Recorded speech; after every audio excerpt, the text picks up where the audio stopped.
when you're watching football in Kenya, right? Maybe at work, sometimes at church, but where else?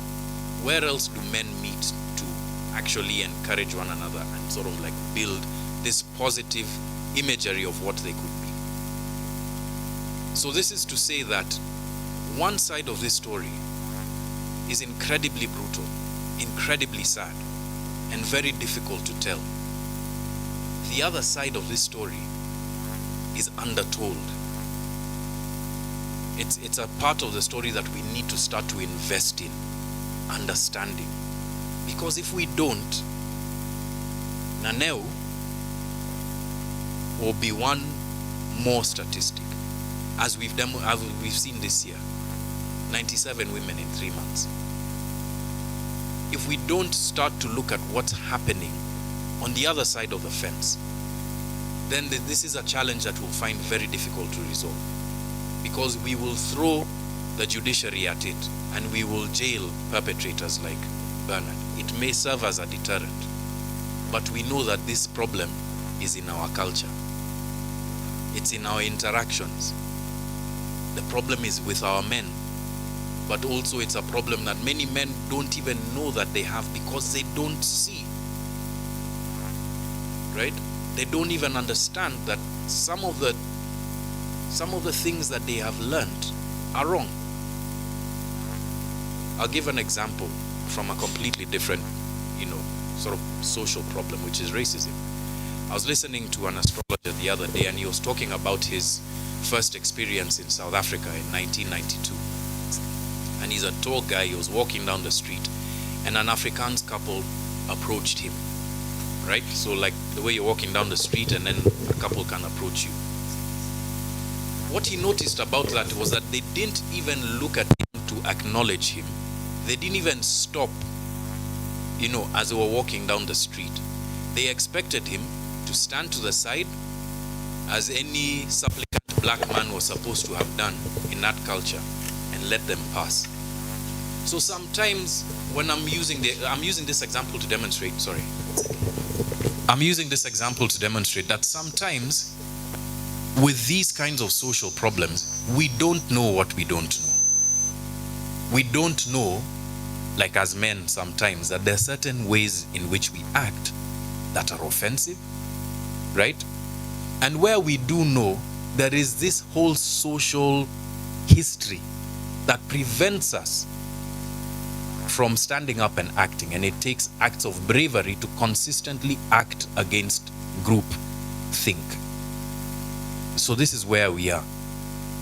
And this is part of the conversations that we need to start also having if we're going to resolve problems like these. But it is something that can be resolved, like any other challenge. The last story I want to give you is one now that I didn't experience, but happened in my family. Just to show you that in every family, if you look just a little bit, you'll find stories like these. So I have an aunt called Njeri. She was my father's youngest. My father came from a polygamous family, and she was the youngest in one of the families. And as younger siblings do, when they're in university, you go and look for your older sibling in Nairobi and you come and stay with them. And that's what she had done. She was living with us while she was going through university. And my parents, one evening on a Saturday, were like, you can't always be just there sitting by yourself taking care of your nieces and nephews. Come with us, we're going to an evening party here at the Public Service Club. This was in 1991. And so she went, and they're there dancing, and my parents were part of the high table, right? So even at the evening party, they would sit down at the high table and watch everybody dance, right? And my mom was watching Njeri as she danced, and she took her eyes off of her for a second. And when she had turned to talk to someone else, she didn't notice a lone figure enter the hall and make a beeline straight for Auntie. When she turned back, there was a ruckus in the crowd, and the music stopped, and then you could hear screams. And she rushed down off of the dais to the crowd, only to find Auntie Njeri lying with a knife through her chest in a pool of blood. Her boyfriend, who she had broken up with just like 2-3 days ago, found out where she was, came to the party, so intent of killing her. Right? My father had to carry his youngest sister into the back of their car and rush her to hospital. Fortunately, she survived that night, but she died 2 years later from the same stab wound, because her heart, the way it was mended, just couldn't, beat for much longer than that. Every family will have these kinds of stories to tell if we don't do something, right? Every family will have these kinds of stories to tell if we don't invest the time in understanding what is it about our society that allows for these kinds of things to happen. Now, I was supposed to speak about the role of journalism, but by extension, that's the role of journalism. It's to help give depth and better understanding these kinds of issues. That's been the role for me. And this is why I can't forget people like Naneo. Because for me, it was, it starts out as like this true crime series that you're doing. And it winds up being this personal investment in the stories of people like this, to understand who they were, to understand who their killers were, to understand what exactly is happening in society. And just from my experience doing that, I can tell you I have a greater insight as to what's wrong in our society. And part of the answer lies with looking at what's happening with our boys.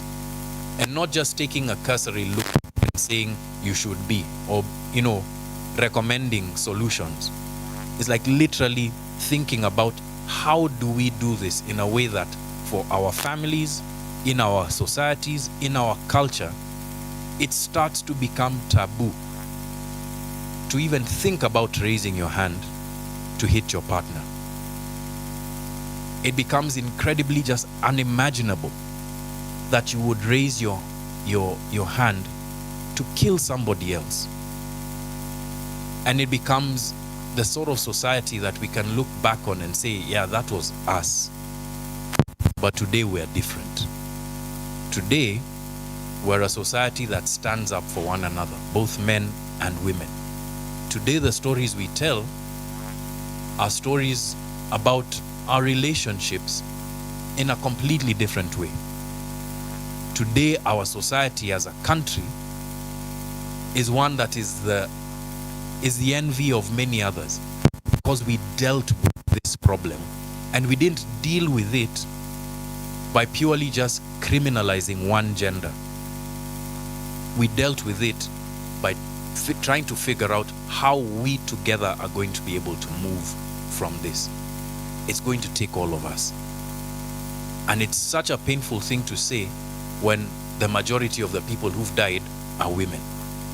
But it will take both men and women to resolve this issue. That's the insight that I've got from my reporting. What should you do when it comes to your understanding of what's happening with the media?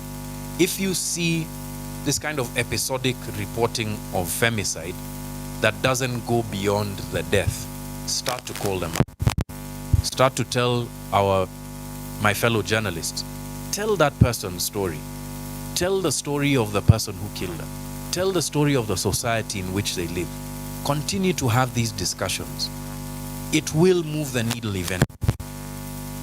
Right? These things, these kinds of conversations, this kind of pressure actually works. We saw it yesterday when the president's talking about femicide. Hopefully, he will be a man of his word. But we don't what? We don't judge. Sindio? Right? Hopefully, he'll be a man of his word. Right? But this extends to every issue that confronts us as a country. Make sure that the media knows that you're listening, that you want to hear these stories, and that you want for this discussion to be out there consistently. You'll even start to see it in your favorite podcasts. You'll start to see it in your favorite blogs. Your feeds will start to change. But it does take your participation in saying, hey, I don't like the fact that I don't know anything about this woman beyond the fact that she was murdered. I don't know anything about this person beyond the fact that he killed somebody. We need to invest in knowing, because if we know, then we can change. Otherwise, we'll be a society that doesn't know what it doesn't know. All right. Thank you very much for this morning. I hope I've given you pause for thought, and say a prayer for Naneo's family and the hundreds of victims of gender-based violence, specifically femicide.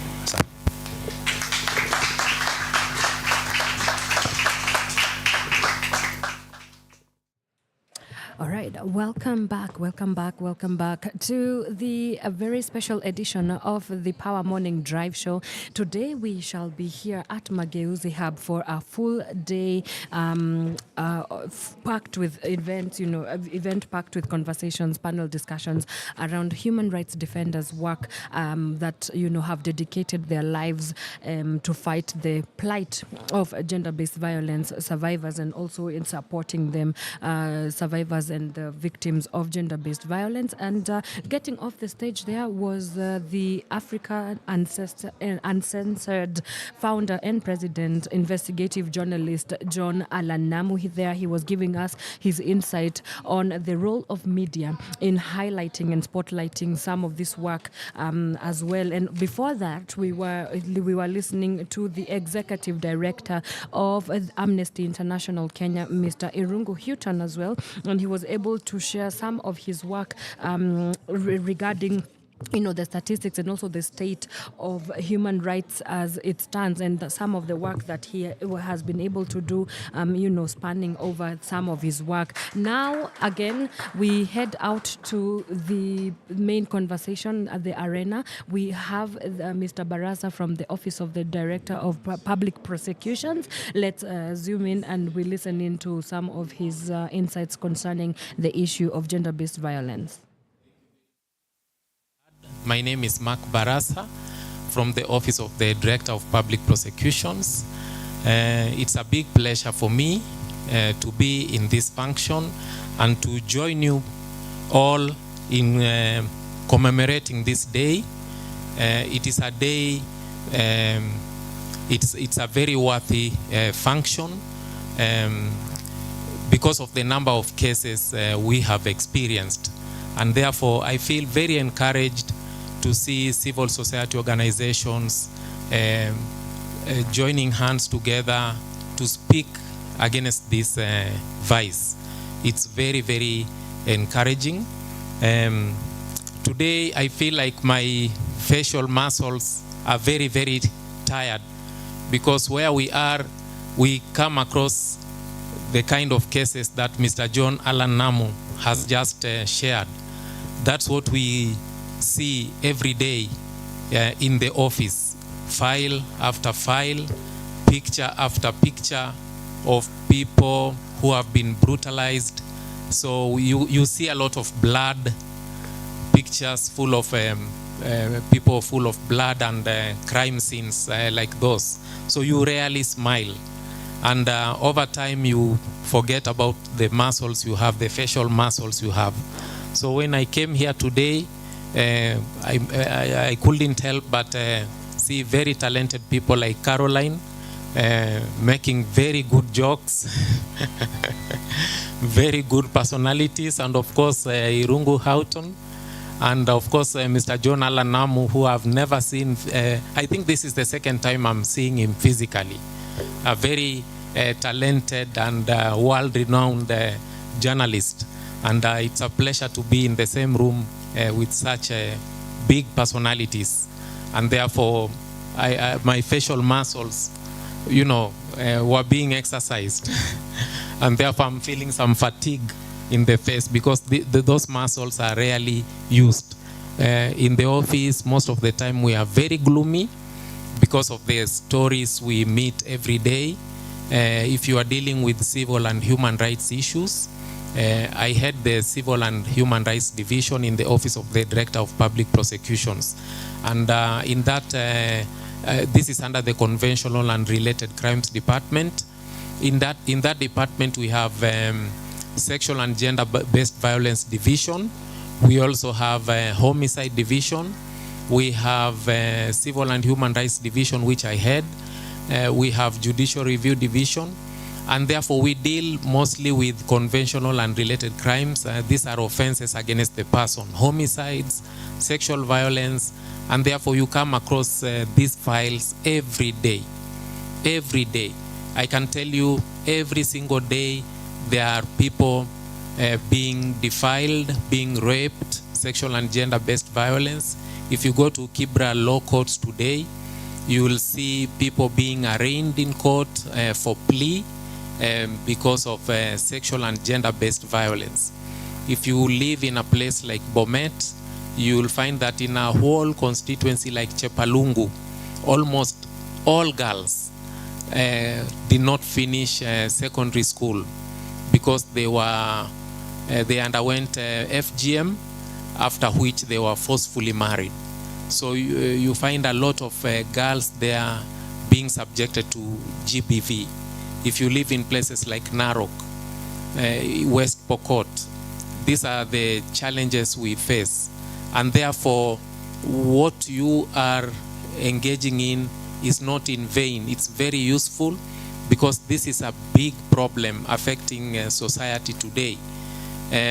For us to achieve our global development goals, we will need both genders on board.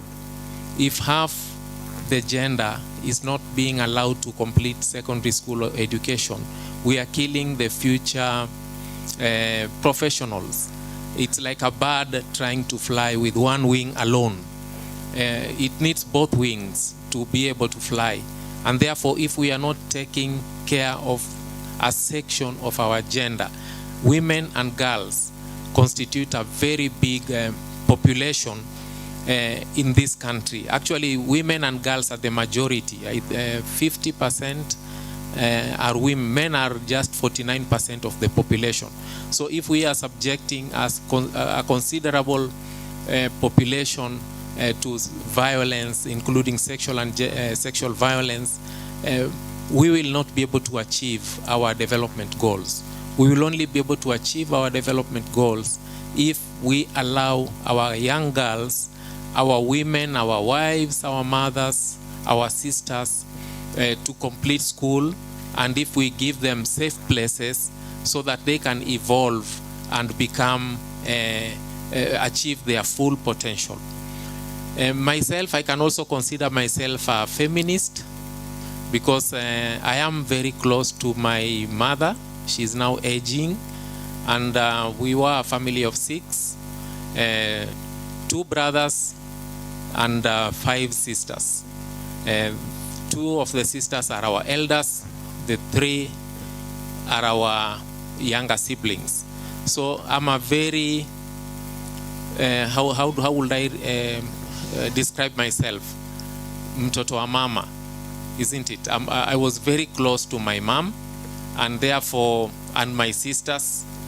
And my mom was very strict.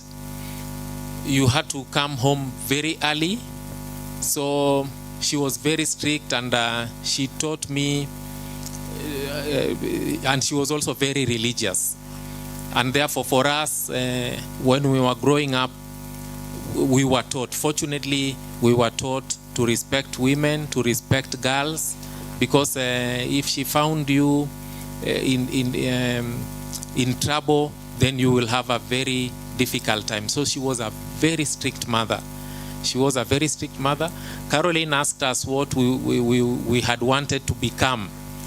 For me, I wanted to become a footballer. I was dreaming to be somewhere in the EPL, either playing for Arsenal or Man U or Man City. That was my dream, or Real Madrid. I used to play football so much. So school was just to please my mother, That's why I really had to work hard, because at the end of the day, she insisted that you had to bring that report card, and you had to be at least among the top 10. So if you are, in our days it was not CBC. In our days it was the different system where you had to be graded. So if you are not among the top 10, then you would be in trouble. So for me, going to school and working hard in class was all just about pleasing her. But my goal was to become a professional footballer. I loved soccer so much. Even now, I still love soccer so much. I still love it so much. Unfortunately, I had an ankle injury. It was operated on, and that's what actually ended my football career. And then I had to finish college, went to law school, became a lawyer. It wasn't a very good, a passionate dream. But in class, especially high school, I used to speak so much about the rights of my colleagues. Even they nicknamed me human rights defender when I was in high school. And therefore, when I meet most of my schoolmates and I tell them now I'm a prosecutor, they say, "Nah, we knew you will be you'll be a prosecutor." And therefore, that was my passion. But I ended up becoming a lawyer, and I love it. I've been practicing law as a prosecution counsel for the last almost 20 years now. In the office of the Attorney General first, and then now in the office of the Director of Public Prosecutions. So as the office of the DPP, we do come across sexual and gender-based violence a lot. The cases are many.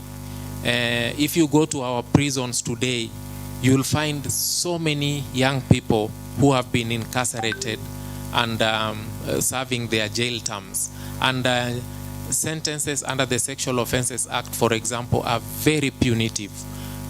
Mandatory minimum sentences for defilement. Depending on the age of the victim, someone can even serve up to a life sentence. So many young people are in jail. If you go to Kabianga prison, Kamiti, go to Naivasha, go to Kitale main prison, go to Kericho main prison, go to Shimolatewa, you will see so many young people.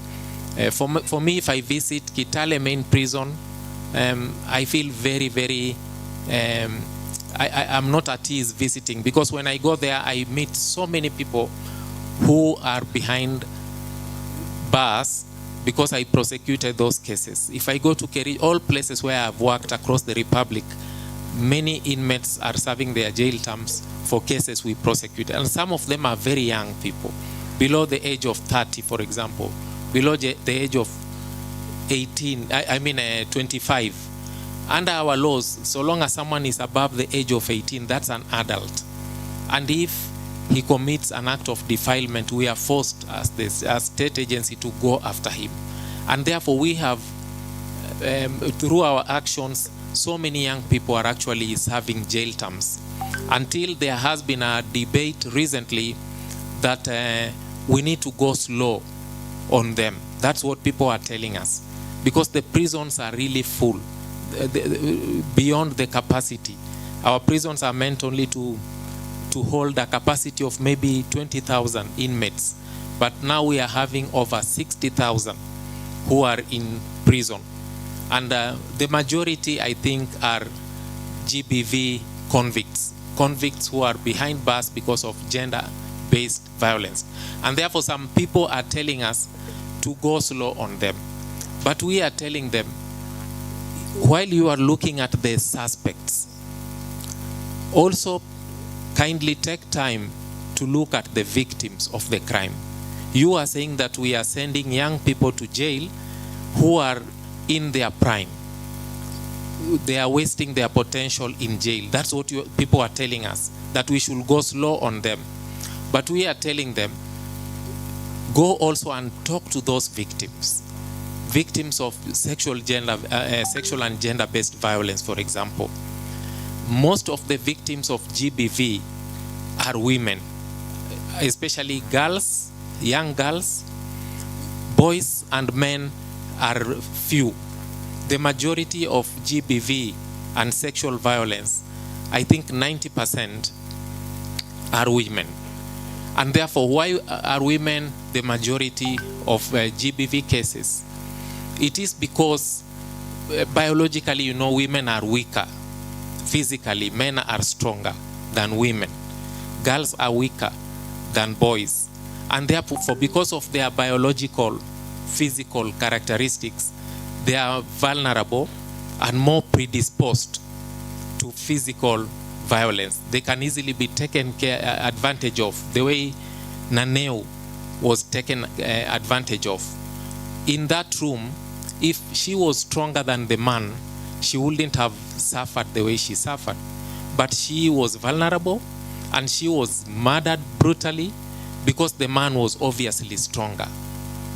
And I hope the defense counsel is not going to come up with a psychologist in court to try to bring up a defense of insanity.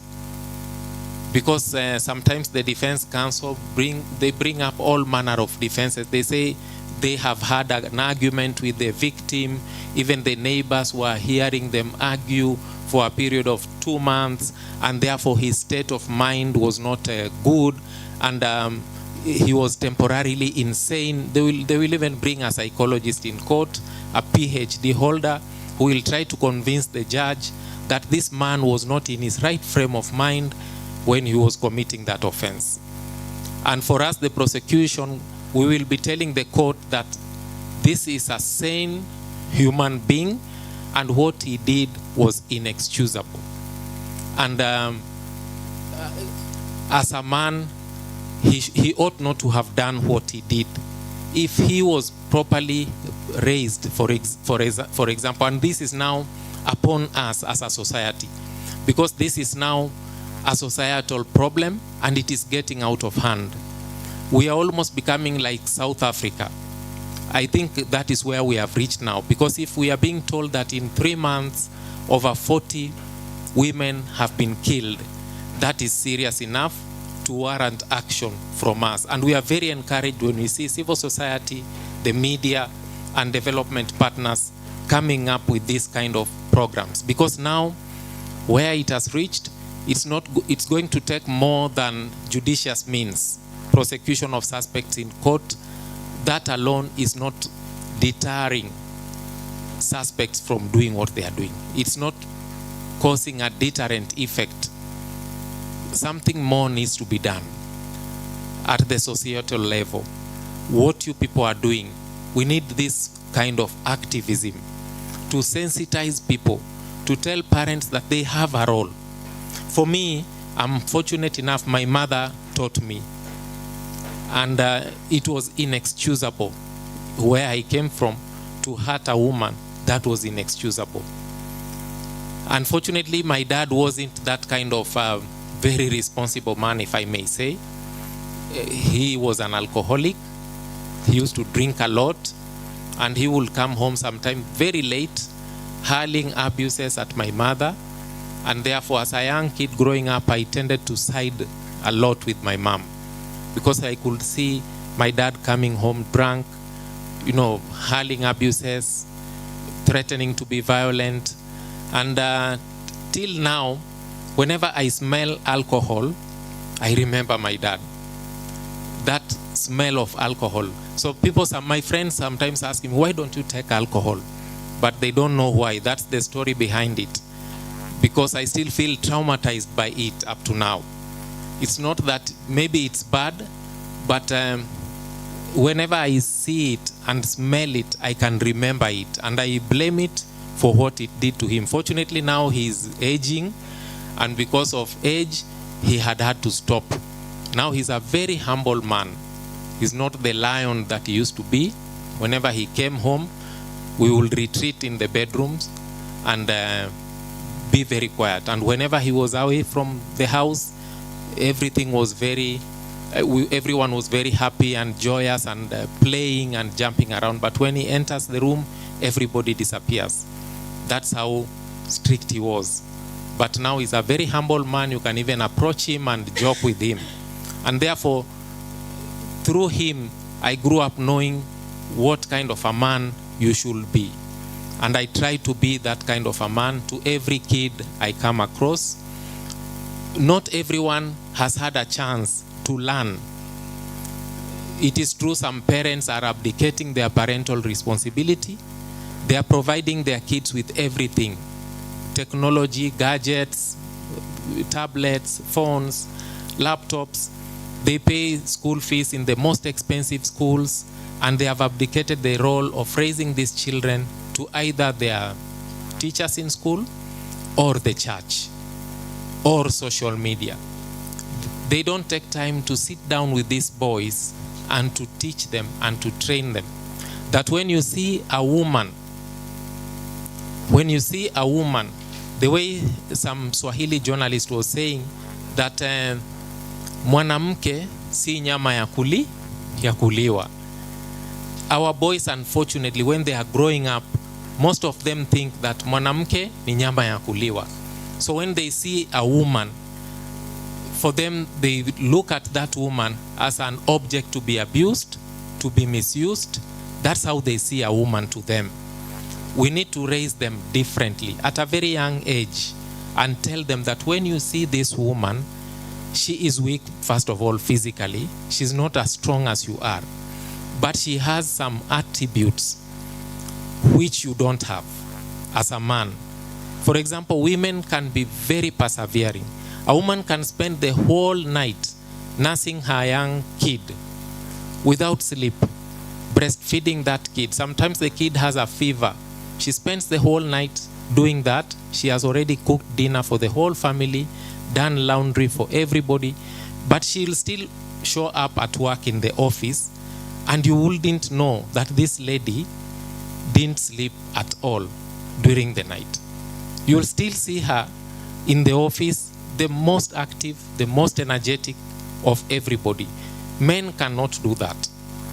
A man, you ask him to cook ugali for the family, first of all, he will make a mess of himself. I'm not saying that they shouldn't do that. They should. It's just that they have been raised differently, thinking that these jobs are for women. But they need to be told that even you as a man, you can also walk into the kitchen. For us, we used to do dishes, even clothes, we will wash them. But most of them are raised differently. You tell them to cook ugali, by the time he's done, his clothes are full of sweat and he's already tired. So there are some things that women can do. They are very strong biologically, even physically. They have a lot of stamina, they can endure. And without them in our society, we cannot be who we are today. Because some of us, it is mothers who paid our school fees. It is mothers who ensured that we finished college. Without our mothers, we wouldn't have even finished college. Because some of us come from families where dads never cared. They never knew how much it cost to even take us to school. But it is our mothers who ensured they did everything. So women are very special in the society. And our children need to be taught. Most of them, I'm sorry to say, they are not taught that. They look at women differently. And especially our boys in our secondary schools. They don't know that this is a crime. You sleep or have sex with a girl below the age of 18, even if she consented, that is statutory rape. There's no consent when it comes to a girl. So you are 25 years old, you are 24 years old, you are moving with a 16-year-old girl. If you are arrested, I'm so sorry, even if you are in a relationship, in quotes, that's a Romeo and Juliet relationship, but you are above the age of 18, we will have to prosecute you. And so many of them are languishing in jail. 24-year-old, 25 years old, serving 30-year-old jail terms, 40-year-old jail terms. This is a young man who should be in school or who should be helping his family. Unfortunately, he is in jail because they had not been told that if you sleep with a girl who is below the age of 18, you will be charged. They didn't know. So we need to go out there in the schools and talk to them. We need to tell parents, you have a son in the home, you need to sensitize your child. Because if he commits the crime, the ODPP, unfortunately, we will not parent that kid for you. When he's arrested and is brought to us, I will just look at the form P3, the post-rape care form. The ingredients of the offense have been met. That's the language that I understand. I go to court and I prefer the charge against the suspect. My job is now not to look at the suspect, how old is he, how was he brought up. That is now for the parents. And I can tell you for sure, go to Kamiti, go to Shimolatewa, go to Naivasha Maximum, you will find so many young people. People are telling us, some are even debating that we should lower the age of consent to 16. Some are even suggesting that we should lower the age of consent to 12. Can you imagine? 12 years old. Why are they saying that? Because they set the goalposts themselves. It is the Kenyan people who set the goalpost and said this should be the minimum age, 18, isn't it? And it was a bad societal, it was a serious problem.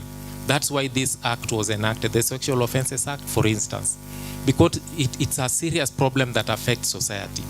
But now they want again to shift the goalposts and make the offense less punitive. Why do we want to shift the goalpost? Instead of shifting the goalposts, we should try and be fit. Be fit and play the game the way it's supposed to be played. You cannot say that the size of the pitch should be reduced because you are unfit. You cannot run for 90 minutes. The size of the pitch remains the same.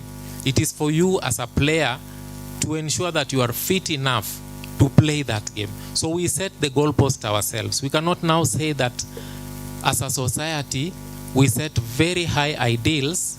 We cannot meet them. We should now lower. We will now become like other failed states where pedophilia is almost legalized.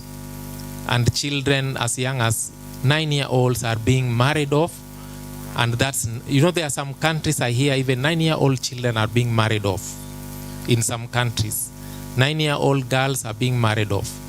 That's how you deteriorate slowly and you end up there if we are not careful as a society.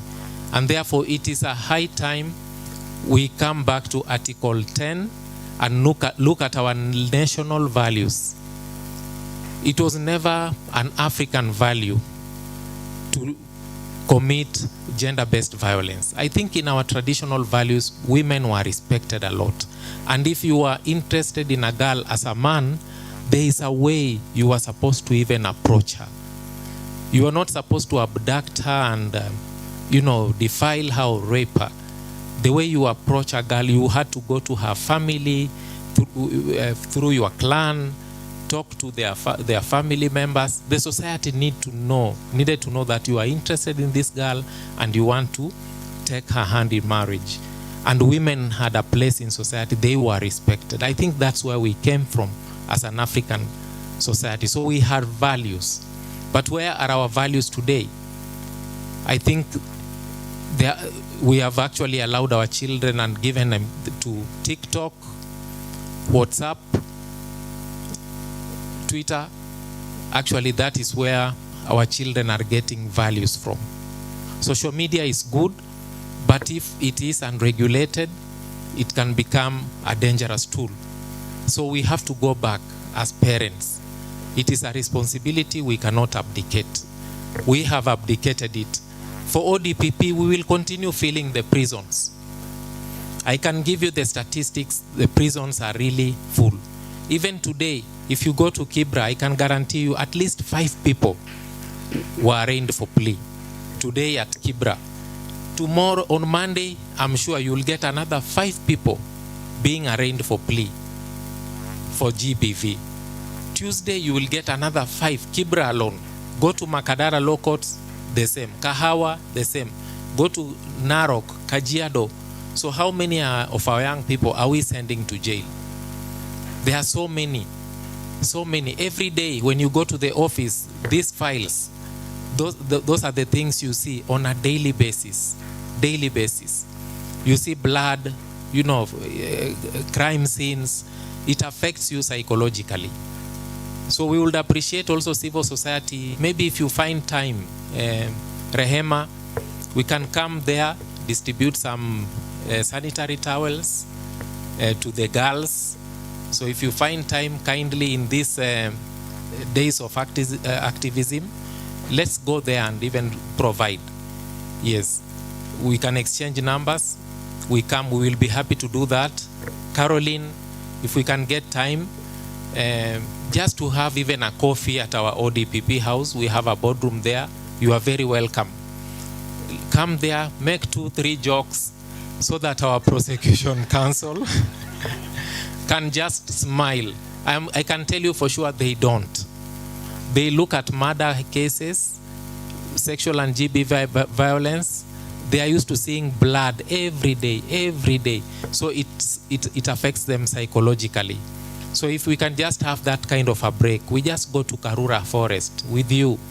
As we are walking in the forest there, you make jokes and make them laugh a bit. Their facial muscles have not been used for years because they are always gloomy looking at this kind of statistics. So we look forward to interacting with you, Marion, Caroline. At least Mr. Houghton is always there. He encourages us a lot. He is always with us, walking with us, and we need him a lot because sometimes, without civil society, as government, you can even forget what your mandate is. So it's important to have a very vibrant civil society in a democracy like this because they keep you in check. Where you are failing, they remind you, hey, you need to do this. These cases are going unpunished. You need to direct investigations. They support you even with workshops, materials. They have helped us to publish manuals and standard operating procedures and sample charge sheets. They have supported us in training our prosecution counsel. So we have a full-fledged division handling sexual and gender-based violence at the Office of the Director of Public Prosecution because of civil society and people like Mr. Irungu Houghton. They have really supported us, and we really appreciate the engagement we have had with the Power and other civil society organizations. So we really appreciate that, and we have branches in all parts of the Republic, in all counties. Our clients are the people of the general people of the Republic of Kenya, and all of you are entitled to human rights. It doesn't matter what you do, even if someone is a sexual a sexual worker, Felistas, you are entitled. And if someone has meted out violence on you because of who you are, you don't deserve to be beaten. You are still a Kenyan, you are still a human being, and you can report. I know some police officers, the moment they hear that, they say, because of your profession, even if you are something was stolen from you, you are not entitled to any rights. You can go away. You can come back and inform us. My property was stolen, they are refusing to assist me, and we will take action about that. Yes, regardless of what you do, you still have human rights. And therefore, we appreciate you. Thank you for what you are doing. Keep up the good work. Well done to you. The victims depend so much on what you are doing. Judicious means alone will not solve this problem. It's a deep societal problem. We will end up taking almost every young man to prison unless we deal with this issue as a society, as parents, as teachers, as the church. We really need to do it, and therefore a lot of resources need to be poured into such activities as this one. Thank you very much, Marion. I really appreciate. Asante. Thank you so much, Mr. Mike. I think, Mr. Mark. I think for me, it's seeing the human first before the prosecutor. Yeah. Oftentimes we are throwing stones at the government, but the government are people, and these people have families, they have feelings. Yeah. And thank you. I'm just happy that you said we made you smile. Please stay over. You'll smile more today because we have more activities planned up, psychotherapist, artistic sessions, and just sessions for us to tell stories and decompress generally. But also, thank you so much for reminding me. All right, welcome back. My name is Anne Wanyuke, I'm your host. This is a very special edition of the Power Morning Drive. Now, we are almost getting into the afternoon, so I guess we're just gonna call it what it is. It's the Scars Behind the Mask edition. It's a convening of stakeholders within the human rights defenders space as well. And we will also be talking, it's a day full of conversations and panel discussions with people that are within the human rights defenders space, together with the survivors of gender-based violence as well. And it's a convening by Power 254 that has brought together experts that have been talking about the issue. Where are we and where do we need to go? And that has been a lineup of three key speakers, our keynote speakers. First off, we had the executive director of Amnesty International Kenya, Mr. Irungu Houghton there, and he was able to give us a quick summary of some of the reports that he deals with. And I will just take you through some of the things that he was able to highlight. Of course, he was he's talked about the 97 women that have been killed from September to October and November. That's 3 months only, with 97 women killed from femicide issues. He also talked about the case of Eunice Owakimbi, who was a survivor that was thrown out of her office 17 floors down by Moses Gitama, the prosecutor, who was prosecuted later on into 5 years of from manslaughter. And so just talking about pertinent issues within the justice system as well. And he was able to also mention a lot about what we need to do as a society, calling upon government as well, touching also on media reporting as well, and what we need to do to ensure that some of these conversations don't just end up undignifying the victims of gender-based violence. Apart from that, he was able to also tell us a story about Elizabeth Gikaru, who was stabbed to death in 2022 by her lover, Patrick, and was prosecuted 2 years later, which was also going to show that we need to have stringent measures in ensuring that justice delayed is not justice denied, because some of these issues and cases of facing women and gender-based violence always take 2 to 3 to 4, 5 years of prosecution before any action can be taken. So some of the recommendations, rather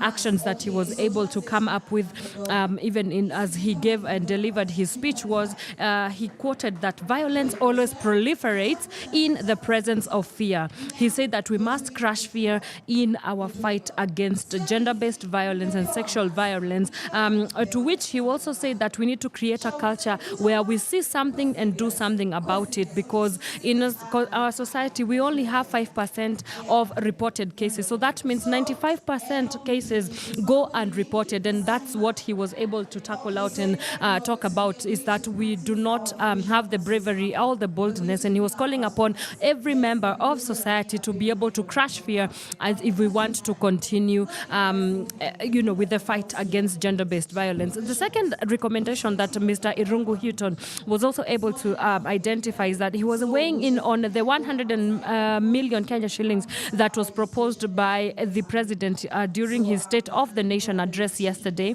where he said that he's launching a campaign from the 16 days of activism, which kickstarts from the 25th of November all the way till the 10th of December 2024. And he was able to point out some of the pertinent issues that we need to be addressing. He was able to talk about that safe houses are not just buildings.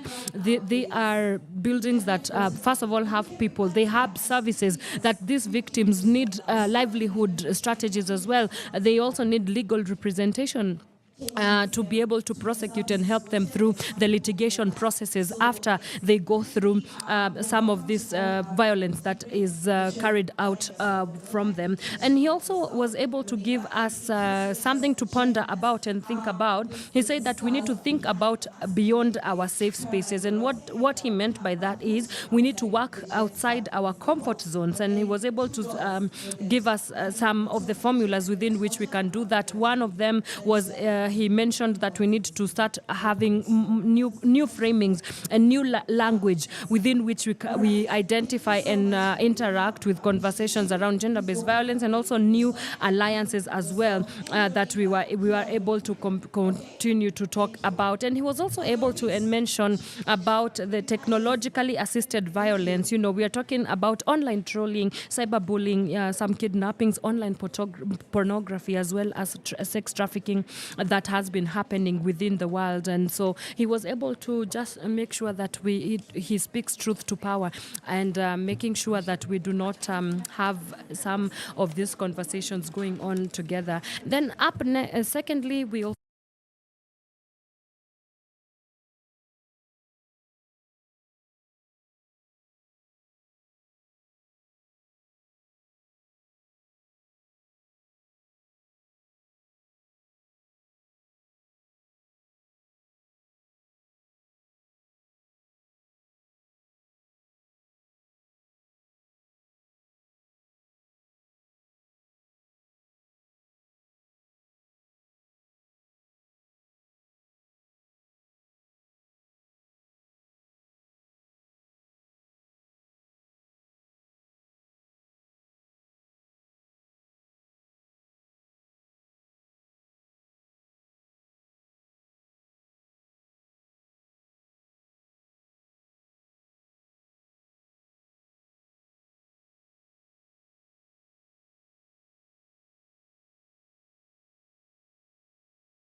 against gender-based violence. So we are seeing increasingly, goodwill from across many boards, that people from across the divide are coming together to ensure that we have conversations, pertinent conversations that shed a light on survivors and also human rights defenders of gender-based violence, victims and survivors as well. And so that is basically what we shall be here the whole day to discuss and talk about. So for now, let's take a quick break, and we'll get into our next interviews. Let me go cruise around the room and see who I can have to have a conversation, a sit down. Remember, you can get in touch with us on our social media handles. We are at Power Radio. Engage with us. If you have any questions for us, kindly do so. We will appreciate you. If you have any questions as well that you might want us to address, also do that as well as we get continuing with our Scars Behind the Mask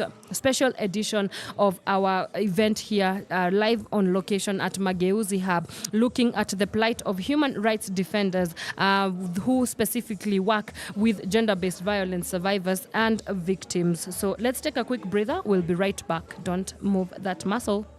From sunrise to sunset, all day and night. Power Radio.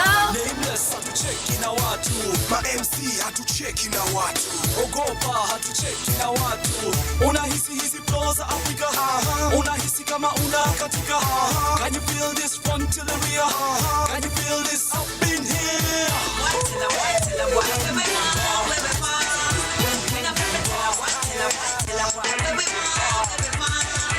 Straight to the point, bad girl want some. When I see you, I'ma wanna hold back none. Me and you in a little conversation. Tonight, me I forget you on my intention. I don't tell a boy, where we want, where we want. We not friends, tell a boy, where we want. Straight to the point, bad girl want some. When I see you, I'ma wanna hold back none. Me and you in a little conversation. Tonight, me I forget you on my intention. I don't care who you came here with. All I know, Mr. Worry me, you're leaving with. Came here with a 5, going home with a 10. Now say bye-bye to your ex-girlfriend. Me say that. She came straight to me. She be long time, you better conversation. She said that. She tried to bear with me, but we can't carry on, you know the truth. She said that. She came straight to me. Told me long time, you better conversation. She said that. She tried to bear with me, but we can't carry on, you know the truth. She said that. She not care about intimidation. On the bed now she want to lay upon. Tell a boy straight that she want to get some. Tell a boy she not care who me with so. Hey, me never seen a bad girl like Cecilia. Any girl try to chat now she kill. She not give up like what them a feel. Nobody hot like she, like she. She came straight to me. She me long time you better conversation. She said that. 1 2 check mic. Can't carry on me no true. She said that. Kata mise leo inakataje? 1 2 check. Better conversation, she said that. She tried to bear with me, but we can't carry on me no true. She We said say that. Bad girl chat, I forget what I want. We say that. Some girl wish and hope and stress. I get what I want, oh yeah, oh yeah. Cause any man no want me, I forget. Can't get you, never seen that yet. No, all I get is yes. So give it up, boy, cause me are the best, so she yeah. want to treat me, she want to be with me. She want to settle down and to give me kidney. Only a girl you want to come and she with me. But when a girl I come, I want she put her beneath me. She want to treat me, she want to be with me. She want to settle down and to give me kidney. Only a girl you want to come and she with me. But when a girl I come, I want she put her beneath me. Oh, na. Umetuma wazazi wako waje wanieleze. Umetuma wazazi wako waje wanieleze. Unitaki tena na mashoga zako waje waniambie. Na mashoga zako waje waniambie. Ndoa tumeivunja.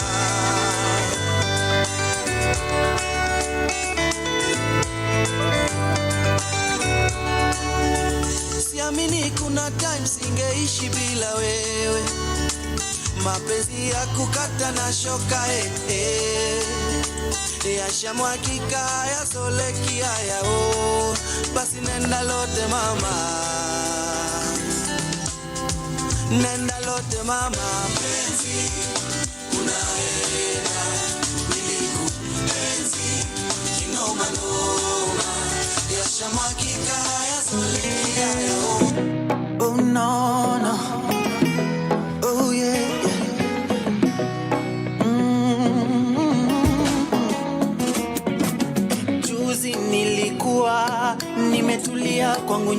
nyumbani kwa jirani, nikasikia kelele za kuhuzunisha, nikasongea kusudia kuelewa kinachoendelea.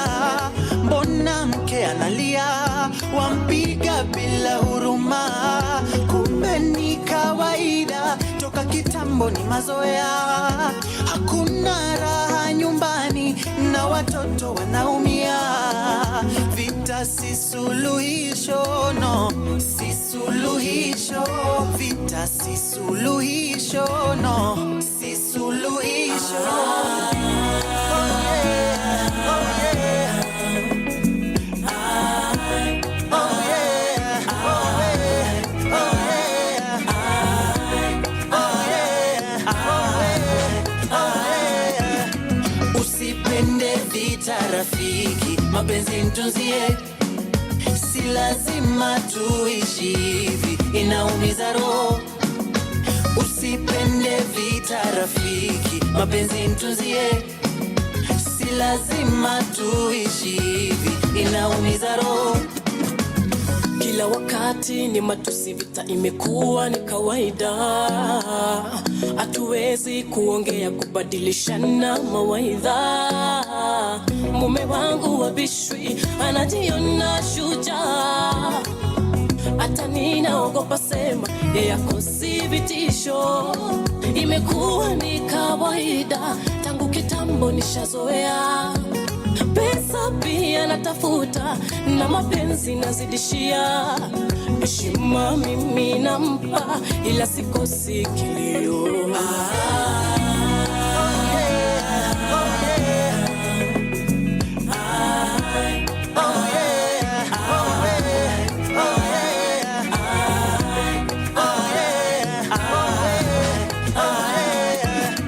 Usipende vita rafiki, mapenzi mtunzie. Si lazima tuishi hivi, inaumiza roho. Usipende vita rafiki, mapenzi mtunzie. Si lazima tuishi hivi, inaumiza roho. Usipende vita rafiki, mapenzi mtunzie. Si lazima tuishi hivi, inaumiza roho. Usipende vita rafiki, mapenzi mtunzie. Si lazima tuishi hivi, inaumiza roho.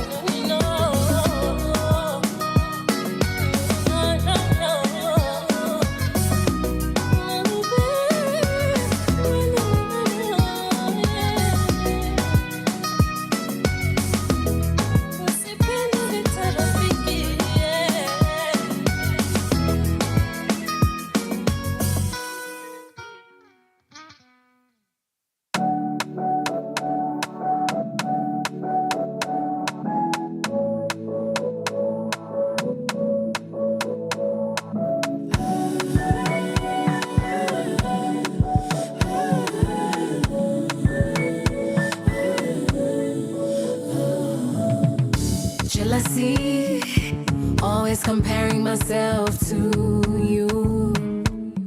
Sometimes I feel like I overdo. Sometimes I feel like I'm over you. Singing I feel like I have no clue. Singing me waga moods. Sometimes I act a fool. Singing ninachoma sana. Sometimes tunakosana. Sometimes I act too cool. Singing you act a fool. Sometimes you drive me crazy. I swear I drive you crazy. Consistent, consistency, consistent, consistently, consistent, consistency, consistent, consistent, day, day, day, day by day, day, day by day, day, day, day, day by day, day, day by day, day, day by day, day, day, day, day by day, day, day by day, day, day, day, day by day. Consistent, consistently.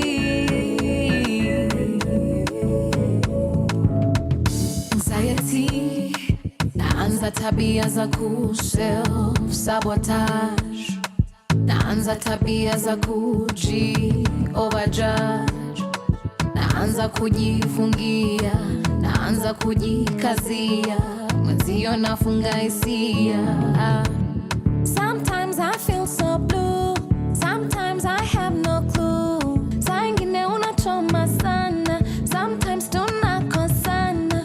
Saa ingine ninapotea, sometimes unanikosea. Sometimes you drive me crazy, I swear I drive you crazy. Consistent, consistency, consistent, consistently, consistent, consistency, consistent, consistent, day, day, day, day by day, day, day by day, day, day, day, day by day, day, day by day, day, day by day, day, day, day, day by day, day, day by day, day, day, day, day by day.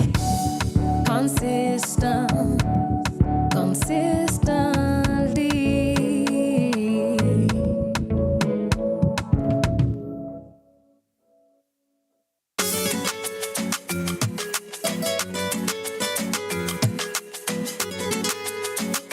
Yeah, So fresh is on. yeah, girl I do. Ndabia gonna today you available. Me I really wanna come and roll with you. Mali baby neza kuwa me and you only. Tell me kana weza sababisha, sababisha, saba.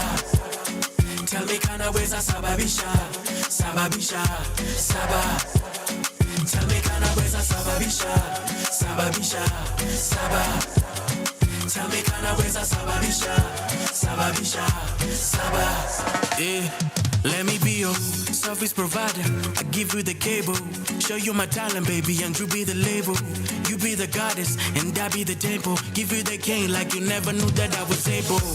Hourglass body, can I get a minute of your time? Can I really show you how a minute? You maximize my nini when you're in a mini.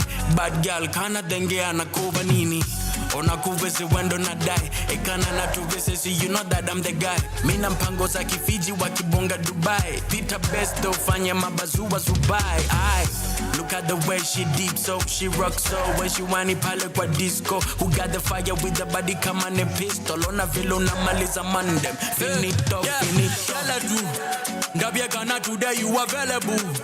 Me I really wanna come and roll with you. Mali baby neza kuwa me and you only. Tell me kana weza sababisha, sababisha, saba. Tell me kana weza sababisha, sababisha, saba. Tell me kana weza sababisha, sababisha, saba. Tell me kana weza sababisha, sababisha, saba. Yeah. Now that you aware, kakaseka na kulike. Nipe kiza box, wingi and on the lock. I can tell you're a performer by the way you hold the mic. You been really bad, let me cuff you, no cops. Kiss you on your neck, tell you everything is great. Nikonja and you're a full course meal on a plate. African time, I guarantee I come late. Love you heavier to a chani, walking goja what the weight. Get it? And I can take care of you, no advantage. Put you in a yes, you can have it in some fashion. Love the way you classy and you boozy, you're a savage. See how you want it like a gypsy with a talent. I see where ukianzenya aki yao unanikunywa sana utadhani ni happy yao. Kisha shauri moyo sini shauri yao. Mimi shauri yangu so sini show ni how is that. Girl I do. Ndabia gana today you available. Me I really wanna come and roll with you. Mali baby neza kuwa me and you only. Tell me kana weza sababisha, sababisha, saba. Tell me kana weza sababisha, sababisha, saba. Tell me kana weza sababisha, sababisha, saba. Tell me kana weza sababisha, sababisha, saba.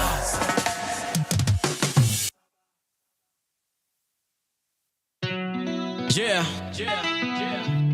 See, I see. Okay.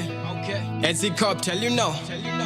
Focus vibration. Kijakazi ameniadaa, amenipini mdomo, alama kwa mkono, mchoro za kambanono, kwa mbao amenilaza kama kipande cha nyama. Masani ya lunch usahau, kumbuke niko njaa sijadishiba. Ana fist on me na mapose bila pressure, sabuni ashachanganya akiniosha kwenye boot kama Mercedes Classic. Ni uchungu ikiingia, nikisonga nasongesha tena ndani kabisa, hasira inanijaa, git inamwagika tena nikisonga, jiso nachomoa, macho imekodoa. Amenigusa vibaya, mimi mtoto kijana, usichana wangu ndo walisha familia. Mama amemchapa baba, amempiga vibare, nani atanamini nikisema nadanganya? Niko na guilt na mawazo kwanza za kuogofya, nasikitika sana vile jamii nanitenga, kila mtu ananisema kosa ilangu tena, kijakazi alinitenda. Niko na trauma inaniumiza, mawazo ya kujinyonga, virusi zinanikula, shetani ameingia, nimechoka juu, hakuna neniamini nikisema jakazi amenilawiti, majuto ni mjukuu, afadhali ingefeta mdomo. Majuto ni mjukuu, afadhali ingefeta mdomo. Amenigusa vibaya, mimi mtoto kijana, usichana wangu ndo walisha familia. Mama amemchapa baba, amempiga vibare, nani atanamini nikisema nadanganya? Speak it out, normalize it. Silence sio noma, normalize hiyo noma. Kunormalize sio noma, kuishinalize ndio noma. Si ukate hiyo ego, no more lies.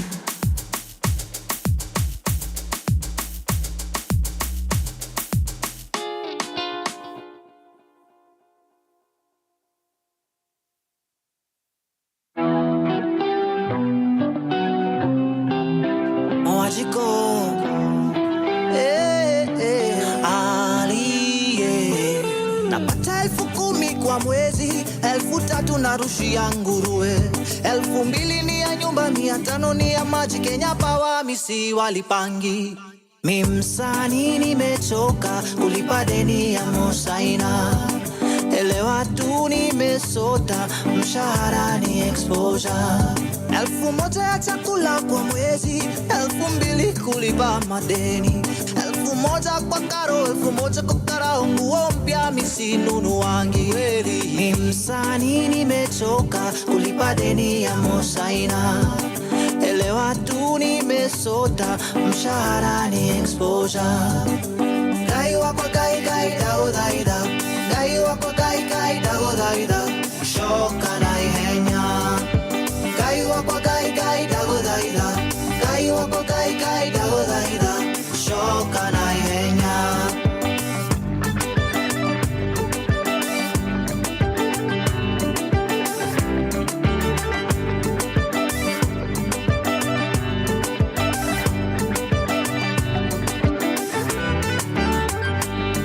Nilitupilia mbali pombe na sigara, na si sababu niliokoka.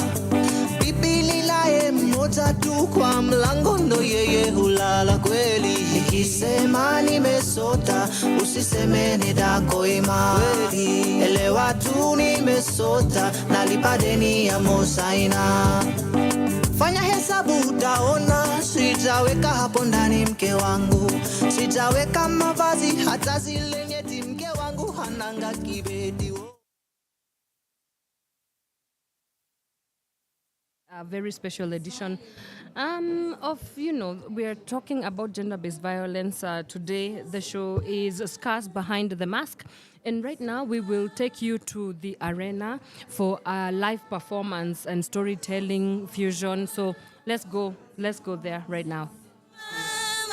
Come on. Simama. Hey. Simama.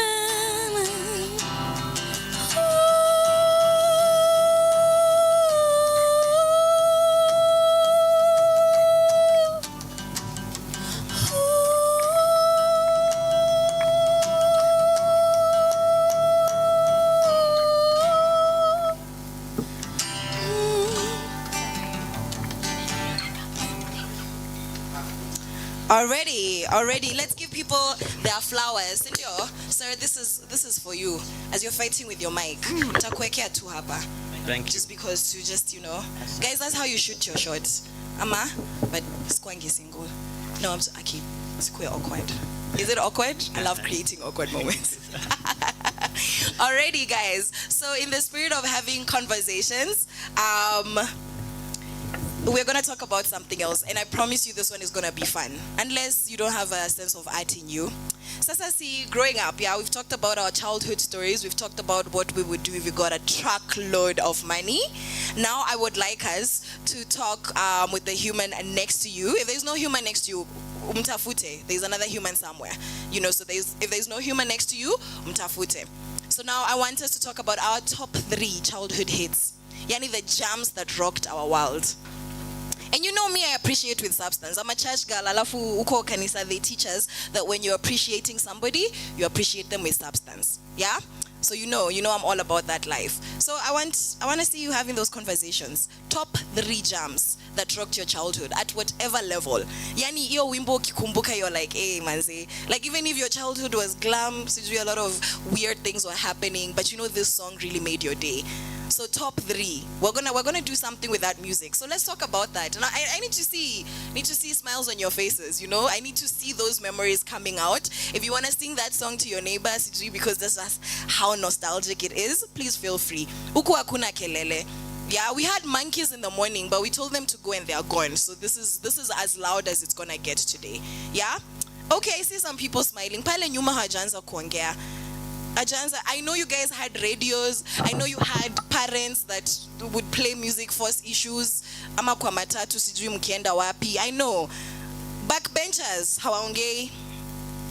Top 3 childhood jams that rocked your world, that you remember. Alafu niongeze. At least one of those songs you can sing word for word. A gun to your temple, you can sing word for word. They tell you, sing this song or die now. You see, yeah, that song that you're thinking about.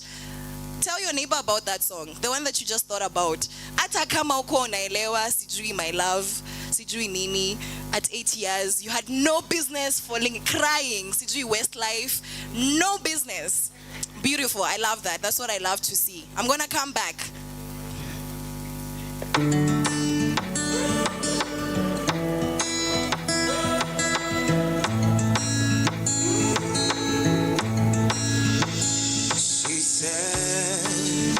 She's okay. I don't believe her. There's just something about the way she turned her back on me. I know in my mind I'll never leave her. There's just something about the way we love each other right. And even though we fight all night and day, I know sometimes in love there can be pain. And even though we need a little break, I know that you'll come back to me. You know that I'll come back to you, 'cause that's when you'll start to feel my love. Feel it, that's when you feel it. That's when you'll start to feel my love. Feel it, that's when you feel it.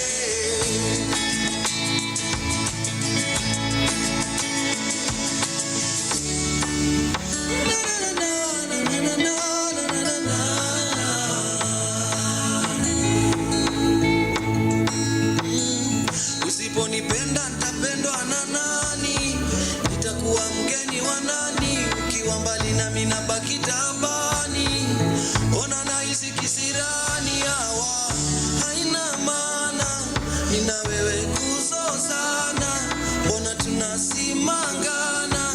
Hatuwezi semezana, my love, haina maana. Nina kumangana, hatuwezi semezana.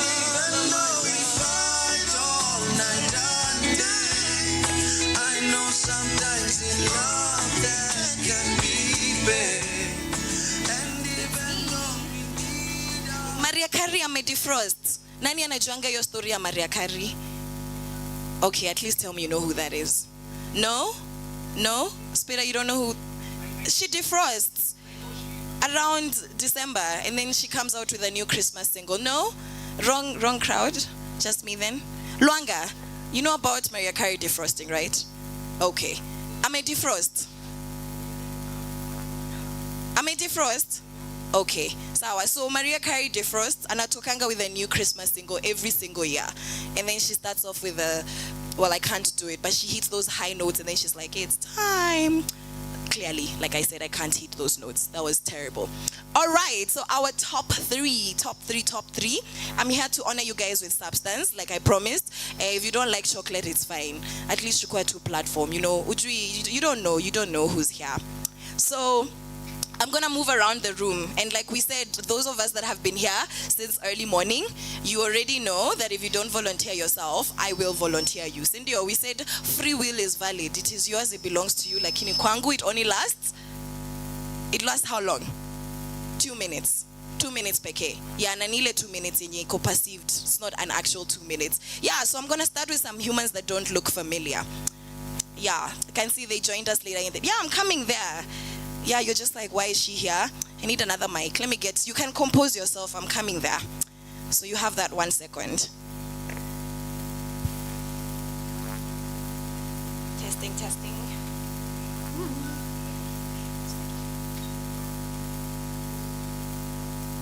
Check. Yes, I am coming to you.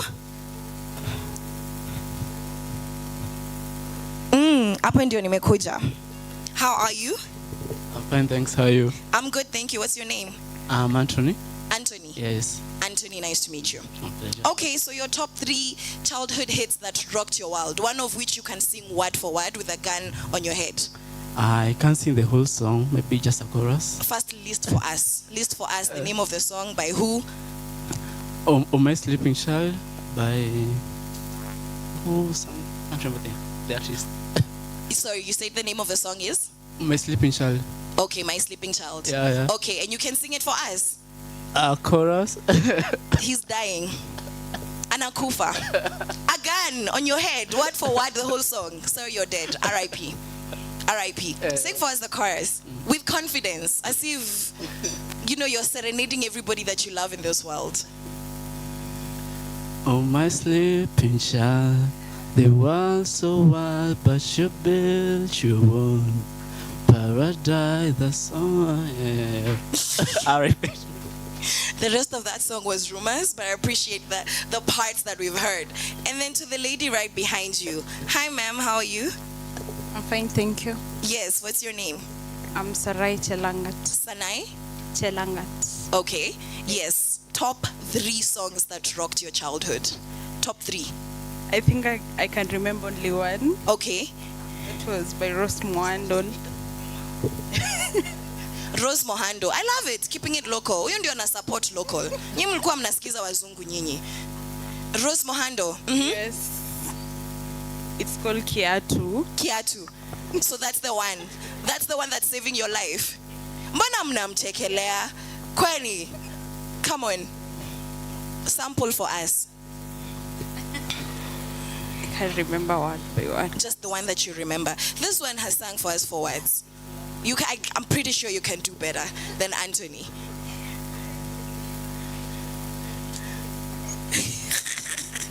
She's gotten the jitters, guys. Nani anajiaminia? We're not gonna leave you behind. It wouldn't be fair.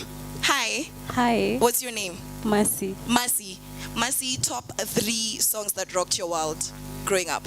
I just can't remember one. Okay. By Zayn Malik. Zayn. Pillow Talk. Okay. Pillow Talk. Childhood, when Gen Z naona huku kuzaliwa zile masa, Okay. Just a little.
anajua vita.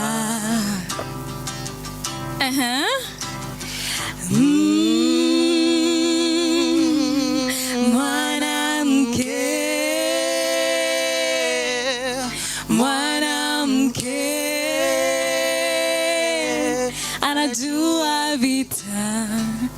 Hi everybody, how you all doing? Mko fiti? Uko sure? Turn to your neighbor and say hello. How you doing? Uko sure? Uko sawa? So I'm gonna be doing the storytelling session as a facilitator and as a musician, accompanied by the amazing Tajel. Yes sir. Tujibambe vipi? Mwanamke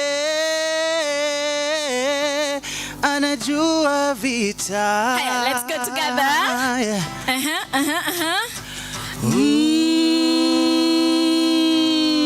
Mwanamke.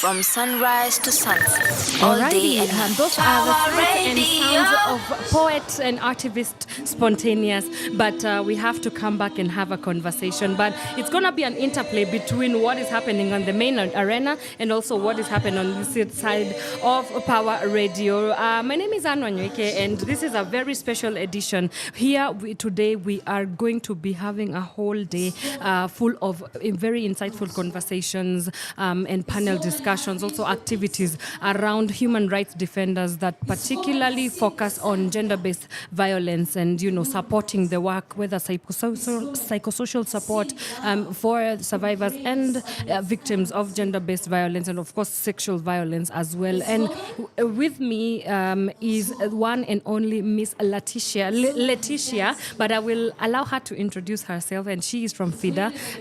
Good afternoon, Miss Letitia. Hi, how are you? I'm good, how are you? Niko salama sana. Karibu sana Power Radio. Thank you so much. For the one or two people who might not know who you are, maybe kindly just introduce yourself and the work that you do at FIDA. Thank you once again. My name is Letitia Mwavishi. I'm an advocate of the High Court of Kenya. Yes. I work under the style or the name of Federation of Women Lawyers, FIDA Kenya. FIDA, for those who may not know, it's an NGO that does work around women and girls' rights. Yes. We have been in existence for quite some time, since 1985. We're actually turning 40 next year. Wow, congratulations. Thank you for that. Yeah. So we do brand ourselves as a premier women rights organization, championing for the rights of women and girls in the society. So our work focuses mostly on offering legal advice, free legal advice to the women and girls in the community. We do community sensitization about their rights. We try to support them in terms of offering legal aid, legal support, psychosocial support where it's need be. Yes. And then we identify issues that are affecting women at large, how we can now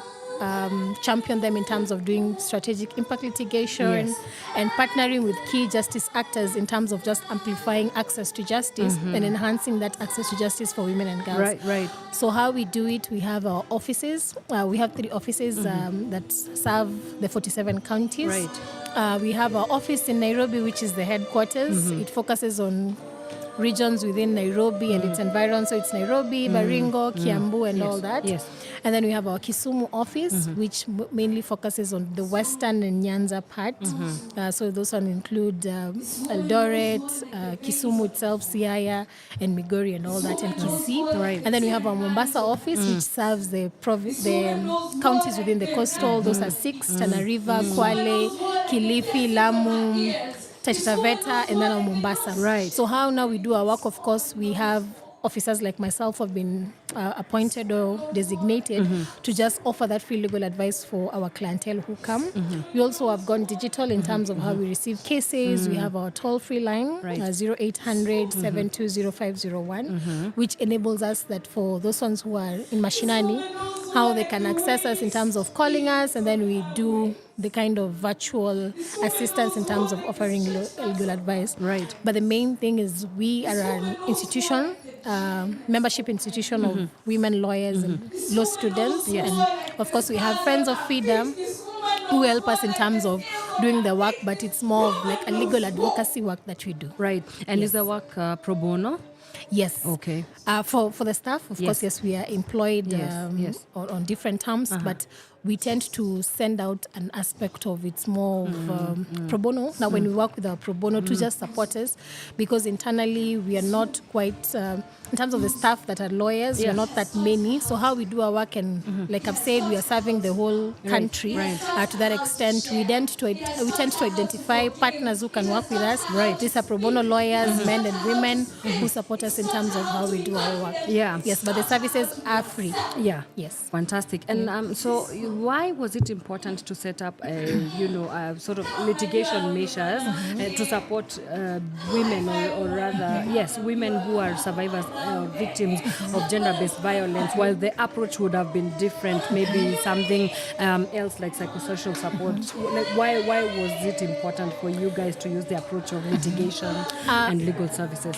Maybe I can dig deep in terms of the area of focus that we have within our Access to Justice. Access to Justice is one of the programs that we use in terms of advancing our work. So this program focuses on enhancing that access to justice. And access to justice, we have to understand, it's enabling a citizen or women and girls to access this kind of justice. And for justice, we're not just saying courts, we're not saying police stations and all. We're looking at a whole angle in terms of what access to justice mean for a woman and girl in Kenya.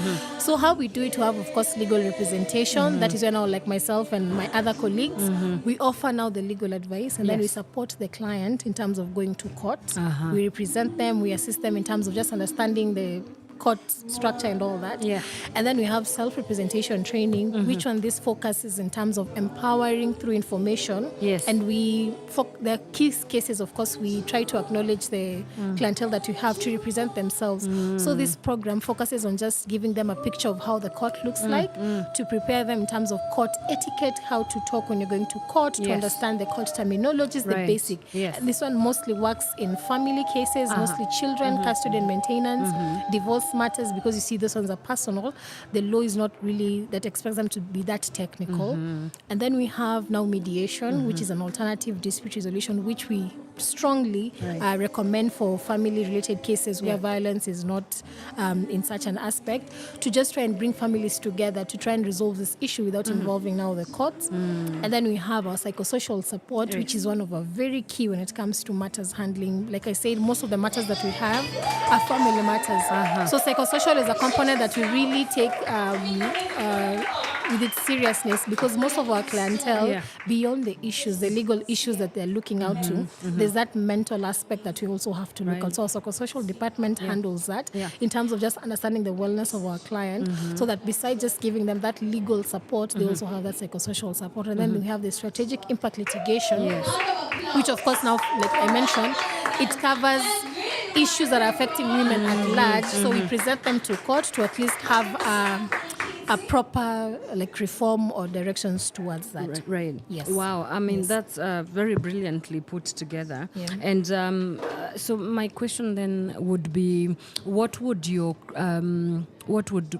say to other feminist organizations that work together in this space as well, and do you see an opportunity for more collaborations and partnerships? Because of course this work is a lot and it's heavy and it keeps happening as well. So do you see an opportunity, for example, when it comes to collaborations, and does FIDA Kenya also is FIDA Kenya open to collaborations that are doing work in the same field as well?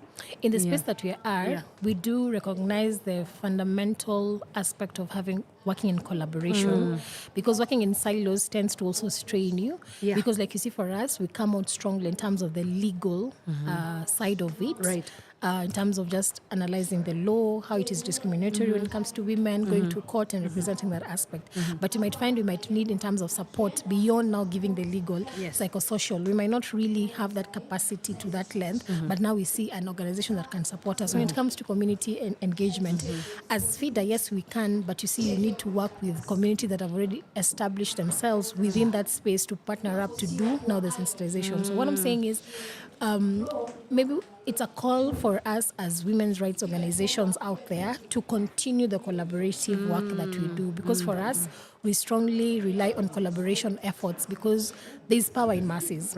And then one of the key people that we normally work with as male champions, we work with community organizations, we work with lawyers in the aspect of pro bono lawyers, we work with also key organizations like Kellen, other organizations that have established themselves and they're doing the work of human rights. Right.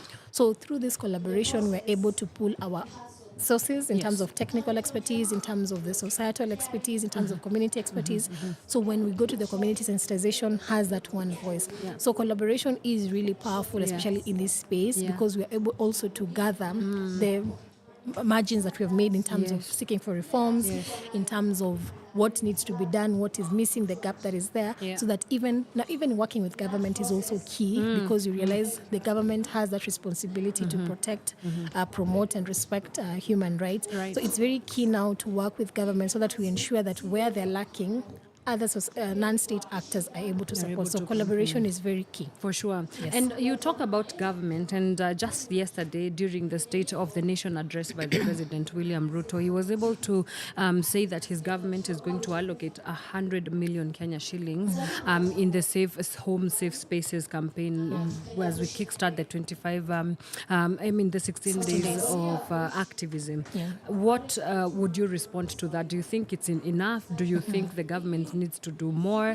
What would your response be towards this? To some extent, Yeah. we'll at least applaud because the government has taken notice that these issues are really rising and there's need to take action. But we'll still insist that more needs to be done, because if I can just touch a bit on, we do take acknowledge that the amount has been allocated. Yes. But we need now to see, in terms of us as an organization, our role will be mostly to just see the implementation of this pronouncement that was made, because for us being in this space, we want to see how that money Yes. is going to be used, because you have issues around, is it going to the survivors, is it going to the duty bearers, how is that money going to be used? So our role will just be to see in Right. terms of the government what exactly plan do they have. And Yeah. as you've mentioned, 16 days of activism Yeah, is coming. yeah. So it's something that from us we'll just maybe take a back seat, Yeah. but support where need be. Of course, if government calls upon us, we're willing to just share ideas on how best we can implement that Right, pronouncement. Because another thing is, for us as an organization, we are still insisting on our key demands. Because for us, we issued a statement, I think it was sometime last month, and there are certain demands that we are still following up for them to be realized, Right. like declare national femicide a national issue, Crisis, and even yes. go to an extent, even say SGBV it's a national crisis, Yes. and it's affecting a particular gender. Yes. We're also demanding for the police in terms of their response. Beyond just arresting, beyond just doing this, they need to be more in terms of giving us statistics so as to build that trust in that they are really working and they're really on the ground Right. doing the work that we entrusted them with. We also demanded for an appointment of a CS. We are doing 16 days of activism, and it's really just a question of agenda issues really a concern for this government. So for that appointment will be really pertinent for us, because now having that department will enable us to even amplify that pronouncement that was made by our president, to just never, even if it's a matter of accountability, because if he made this announcement, it's in November. We want to see even in December or towards January, some steps have been made, Right. because we do have laws Right. that have been set, that have been enacted. We have policies that have been set. So in terms of action, we Yes. just want to see Yes. who's responsible. And for Right. us, we do take that the presumption is the Ministry of Gender and Affirmative Action are taking the mantle in terms of just realizing what the president says. So for Yeah, us, it yeah. will be more of, we are open to hear the support we can offer. We'll be watching to see in terms of accountability, so that we see that in terms of responses, that we have a different story Yeah. when it comes to next year, Yeah. and women and girls' safety is ensured. Right. And so, of course, to crown it off, there's a march that, a lot of feminist organizations have come to. Is FIDA part of the march on the 10th of December? We are aware, yes, that there's a march, Yeah, and of yeah. course, definitely, Yes. because the march is intending to focus on the call that we have actually addressing is Yeah. that femicide is an issue, Yeah. STBV is an issue. Yeah.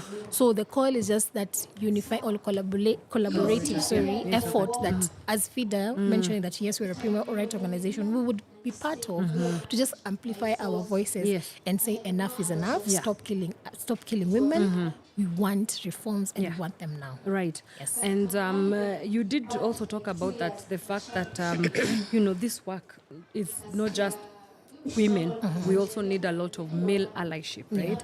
What do you think we need to do in terms of getting men involved in this discourse? Because it can't just be, it can't just start and begin and end with women. So what kind of approaches do you think we need to do to onboard male allies into this conversation? I think the conversation is the same. Yeah. Sensitization, collaborating with at least those ones who have come out to represent themselves as male allies. Yes. We need to take advantage of that space. Right. But one thing we also need to fight, even as we are trying to get a voice from men to support the cause, is we also have to focus on the societal attitudes. We have to change in how we view women, we view men. Cultural barriers. Yes, those are the things. So we we have to dig deep at the root causes to understand why are these things happening? Yes. Why is this particular gender being targeted? And why are these the ones who are the majority of the perpetrators?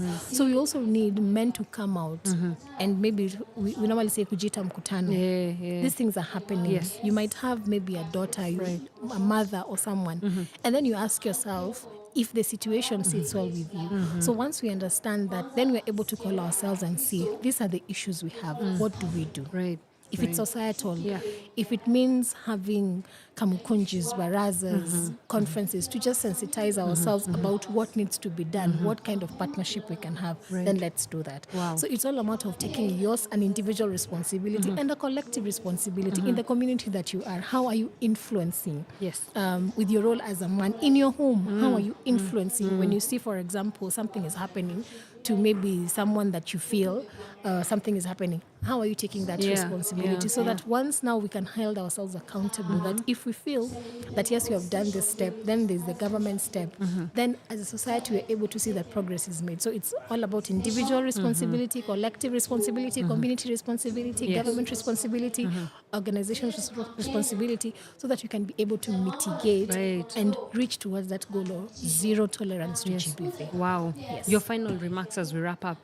For me, it's just to call continuous call for our demands to be faced, declare femicide a national crisis. We want to see data of how police are handling and investigating police. We're calling upon expedition of prosecution and judiciary to take that step in terms of just building the trust of the public of how these cases are handled. And we're calling upon key actors to collaborate to be able to add our voice so that this issue around GBV it's mitigated, and then there's zero tolerance. 16 days of activism is coming in your space that you have. Take advantage. If you have an activity, if you see an activity, participate.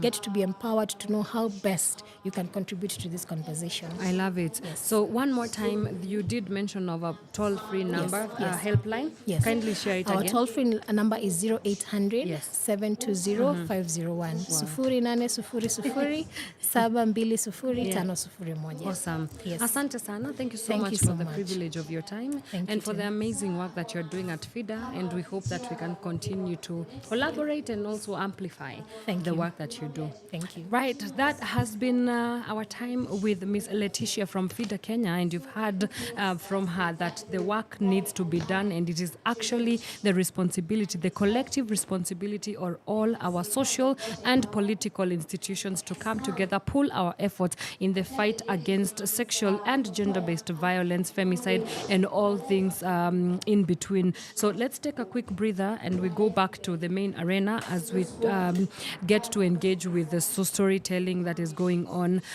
This is the very special edition of Scars Behind the Mask, and we shall be here for a long day full of activities, panel discussions, conversations that look at the interaction between human rights defenders of gender-based violence. Keep it Power Radio. From sunrise to sunset, all day and night. Power Radio. Yeah. Where's Tajeho? Well, Tajeho is trying to figure himself out. Unajua, lazima tuserenade our amazing people. Lama vipi? So for this next segment, we are serenading the one and only, I will not say, lakini ni kipepeo. Sema ni kipepeo. Kipe what? Kipe. Sasa nikisema kipepeo mnasema pepea. Kipepeo? Kipepeo? Kipepeo? Hey. Na realize mtu wetu ana microphone. Asante. Meanwhile, as we go, nitafundisha hii song.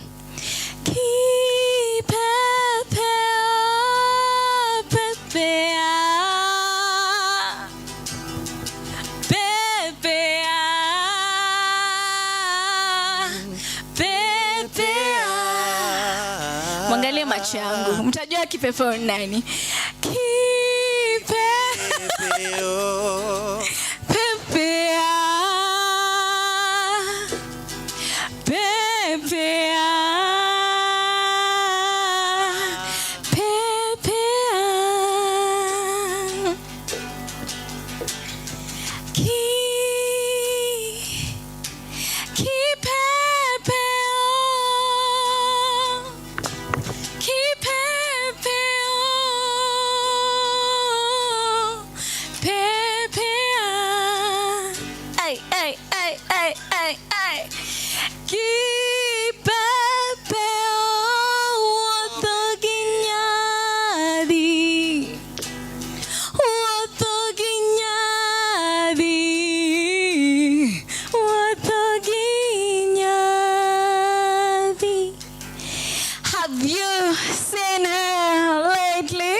Is in oneness with herself. It's like her cast shadows have fallen off her eyes. Can you see how they glitter? Searching and locking every connection as though it was written. Now that's how to be an African queen. I'm a VP. To talk bold in silence. To walk unafraid. To ooze of love without saying a word. Keep it pure.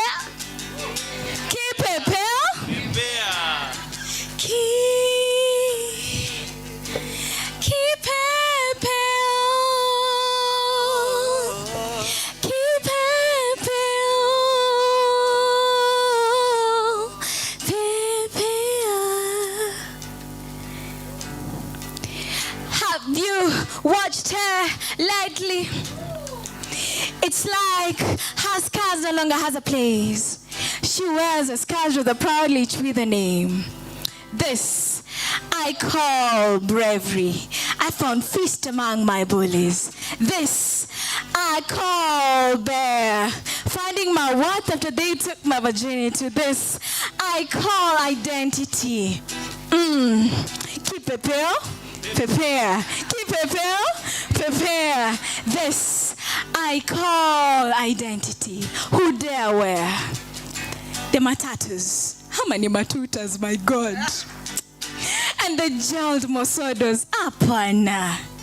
I'm gonna need the short, rugged hair and make trends trendy. Now that's how to be an African queen. To talk bold in silence. To walk unafraid. Keep it pale. Hey, keep it pale. Prepare. Keep it pale. Prepare. Prepare. Prepare. Prepare. Prepare. Prepare. Prepare. Prepare. Felistas, everybody. Prepare.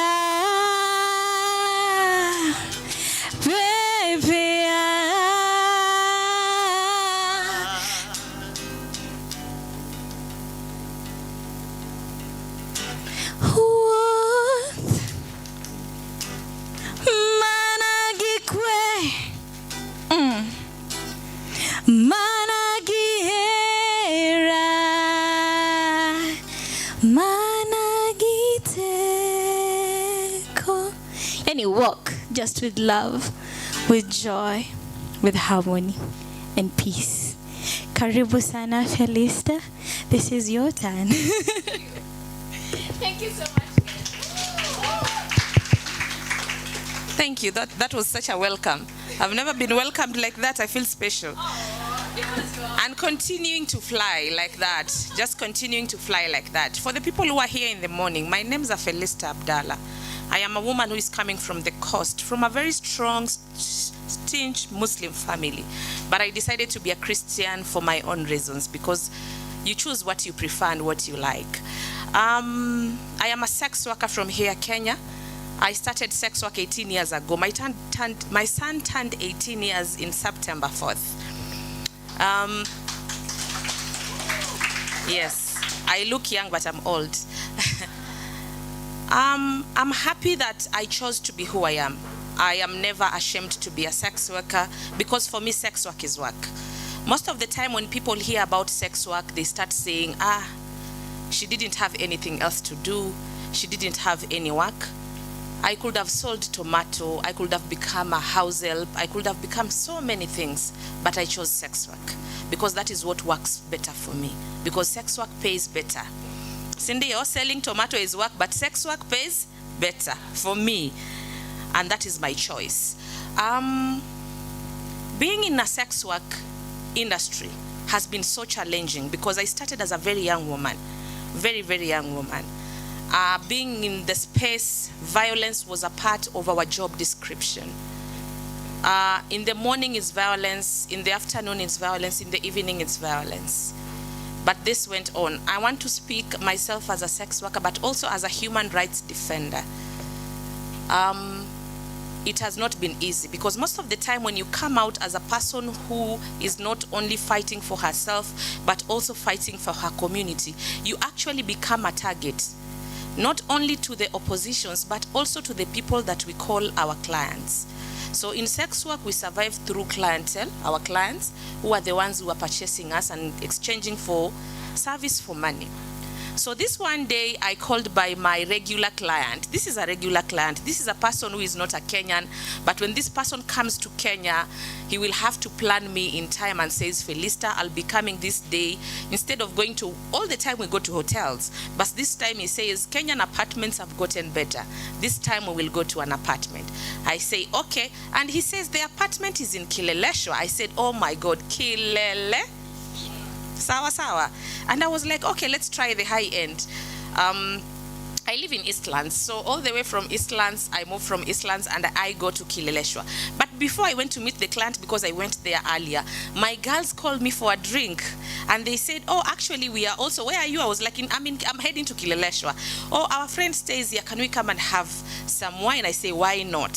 So that I can also be a little bit tipsy, I can be talkative when I'm with the client, but I knew my limits.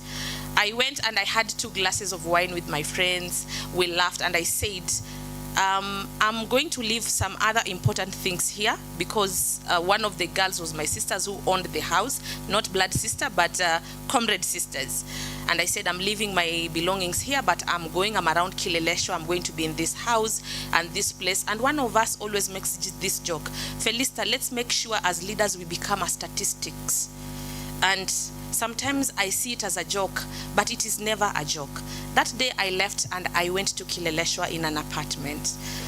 When I was in that apartment, the client received me so well. I don't know what had triggered him, but in the process, he slapped me. And I was like, this has never happened. And he says, you think you are the strong one. You can be more stronger than the other ones. So sometimes they become regular clients because they want you to trust them. They want you to know that they cannot do anything to you. But these are the people who will one day take away our lives. And the beating continued. I was beaten. It was not enough. He took a TV wire. You know that TV wire, the one that connects the TV, and he removed it from the TV and from the socket. And he kept on beating me with that wire. Mercilessly, he beat me up. He took a knife, and he really wanted to stab me with the knife. I held the knife.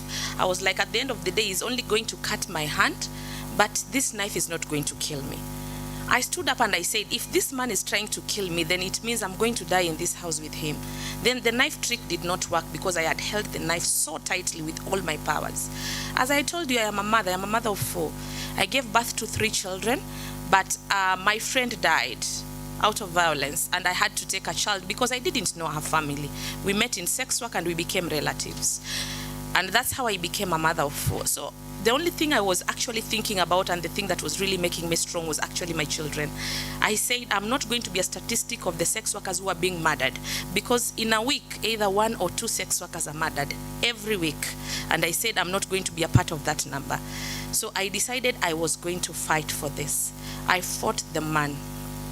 But the man was too strong. The good thing is I took the knife away from him. He was a huge and tall man. So akanitega na miguu nikaanguka chini. I was at the bathroom area, akaanza kunikanyaga side ya kichwa because I think he wanted me to lose it. They know when they beat your head, you actually lose it, then they can be able to do whatever they want. I became so strong because this man stepped on my head so hard. And I said, even if he steps on my heart, I'm not giving up for my children. I fought with this man to an extent. The man was like, you are too strong. You have refused to die. Hata umesema hauta faint kwa hii process. And he started talking to me I was like, can you stop beating me so that we can negotiate? Then we started negotiating. This is a good paying client. This client was paying me over $3,000. This is a client who has come not once, not twice, not thrice. And it means with the $3,000, I was going to spend the whole night with him. And also maybe some morning and we have more conversations. Most of the time people think sex work is about just going and having sex. No. Sometimes our clients are diplomatics. When they have a presentation, they present to us and then we give them a feedback. So that means you need to be a very good reader. If it's about speaking English, you need to be a very good public speaker. Because at some point when you correct your client, you say, no, don't speak there, say this here. That does not sound right, this sounds right. For example, I'm escorting a man of God, and they are going to preach in a crusade. They have to read the Bible. Preach to me whatever they are going to preach so that I can be able to direct and say, you did not say it right here, use this example. And that is what sometimes sex work is all about. So sex work is not for the illiterate, it is actually for the smart ones. That end, so he told me he was going to present a project to me. That is the reason why it came to $3,000, because I was going to use my body but also use my brains to make sure that he gets a perfect presentation. At the end of the day, the presentation was beating. So we ended up negotiating, but he said, you are a very strong woman. If you leave this room alive, it means I am also gone. But let me tell you this, the beating took the strongness away from me. I lost a tooth. Both my eyes were bleeding. I was bleeding from my ears. I was just bleeding from everywhere. The man started raping me. He slept with me the whole night, and I said he's going to sleep with me. But at that point, I was waiting for my temper to cool down and also the pain to be painless. And it became so painless. And the good thing is the man was drinking whiskey, and he's tall and he's huge. The man slept off. He had slept with the keys. Who are we? We are smart in our own ways. So the security smartness needs to be with you. I tiptoe. I took the keys. I opened the door. When I was opening the door like this, the man woke up. But guess who was outside the door? The woman who was supposed to come and wash the apartment, because it was at 10 a.m. And when the woman came in, and that's how I survived. And she saw me with the blood and she was like, are you okay? I said, I'm not okay. And that's how I left that apartment. The first people, she was like, give her a phone. She ordered the man to give me my phone. The woman says, should I call the police? I say no. One of the things that I did is I just rushed home. I had lost all my memory, all my tactics of calling the police, go to the hospital, do this. I just rushed home. I wanted to go see my kids so that I can appreciate the moments I've had with them and the moment I still have with them that time. But it was scary for them because when they saw me, they were like, Mom. Because it was a holiday and they've never ever seen me like that. And I said, I got into an accident. But with time, I always talk to my kids because they know the kind of work that I do. So I told them I got that bad client that every sex worker gets, and this is what happened to me. After 2 days, I went to report to the police because my sisters came. I report to the police, and when we were following up the case, the man had already left the country. So it was difficult for us to pursue the case. But because I had a copy of so many things of his passport and everything, so the authorities said we shall stop him from coming in, we will do this and that. So many of the things were done like that because he's also not a small person in his country. He's a person who has money. So to say that we are going to pursue from the country where he is, it was going to be very complicated. Then again, who am I? I am a sex worker again. So when you go to report into a country and say a sex worker has complained, it becomes very complicated for other countries to follow up on a case. But for me, I said, Aluta continua. With this is the reason why I am strong as the national coordinator of the Kenya Sex Workers Alliance. This is the reason why the cases of the sex workers are going to court nowadays. This is the reason why Onyancha was arrested for killing sex workers. This is the reason why many people are being arrested and taken to court because of cases of sex workers. It's not business as usual. gender-based violence is something that is not only affecting us physically, mentally, it is affecting us in all the ways. Because look at the anger that women have nowadays. Look at the fact that you tell us we love shouting, we love talking. It's because the way we know how to pour our things out, it is through our mouth. And that's how we tell our stories. And this is the reason why I'm one of those women who is here to shout, to speak, to sing, so that I can be able to tell you my story as a woman from Kenya. Apart from me being a sex worker, I am so many things. I am Felista, I am a woman, I am a mother, and I am a lady coming from the Digo land. Asanteni sana. Ngoja kidogo. Ati you're from Digoland? Yes. This one is a sister from another mother because I'm from Digoland as well. So thank you so much for sharing. Thank you. Asante sana. Karibu. I feel like for the two amazing ladies who've shared their stories, I believe we all at some point connect, yeah? And najua kidogo is a bit heavy, but it's also empowering to just vulnerably share, yeah? So for this one, this is for all of you guys. And nataka mnifanyie kitu moja. I'd like us to close our eyes. This is for everybody in the room. I want you to take a deep breath in. Take a deep breath out. Just feel your existence. Close your eyes. Watu wananiona, mimi nawaona. Fungeni macho.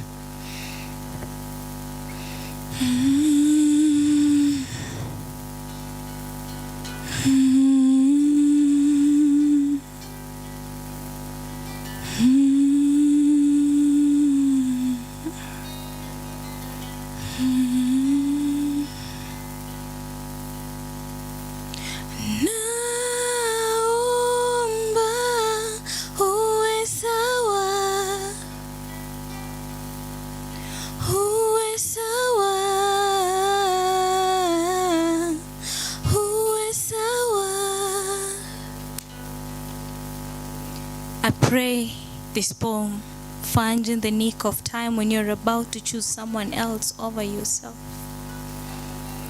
I pray this poem speaks to your inner child also silently and so powerfully. Take a deep breath in. Take a deep breath out. I pray this poem nourishes your being. When emptiness engulfs your space, I pray this poem reminds you that the birds do sing at your rising. I pray this poem finds you in those dark clouds. When the sun doesn't shine as it should, or when the rain pours quite heavily, I pray it reminds you that yours is a mighty harvest. Take a deep breath in. Take a deep breath out. Open your eyes. Because you are not a second option. You are not a rag to be stepped on. You are not a dog to be barked at. You are a child of a king. Not a physical king, but the kind that counts the strands of your hair. The kind that counts the sands in the ocean. That's how amazing you are. So naomba. Naomba uwe sawa. Uwe sawa. Uwe sawa. Take a deep breath in. Take a deep breath out. For the people who are not taking breaths, take those breaths. Wekeni simu chini, my people. Take a deep breath in. Take a deep breath out. Close your eyes. Close your eyes. This poem finds you when financial strains go beyond the shame of debts, when the scars are deeply rooted in your experiences. I pray this poem reminds you that this ain't your last. When you think of giving up because your breath only takes orders from above, I pray this poem finds you in your rejection, when fitting in has been a long-lost battle. I pray it reminds you that only original copies make carbonated versions. I pray it reminds you to acknowledge your imperfections, even through to your perfections, because you are perfect. And with that, let's open our eyes. Shall we release? Deep breath in. Deep breath out. Deep breath in. Deep breath out. I pray you cut yourself some slack. You cut others some slack. And that's how healing comes to all of us. We find ourselves again. So many, I choose me. I acknowledge me. I thank God for me. I am exactly where I need to be. And my future is bright. So one last time. Naomba uwe sawa. Angalia neighbor wako mwambie naomba uwe sawa. Uwe sawa. Uwe sawa. Let's do it with a lot of fun, guys. Naomba uwe sawa. Ati nini? Uwe sawa. Uwe sawa. Ati nini? Unaombaje? Naomba uwe sawa. Match the energy. Uwe sawa. Match the energy. Uwe sawa.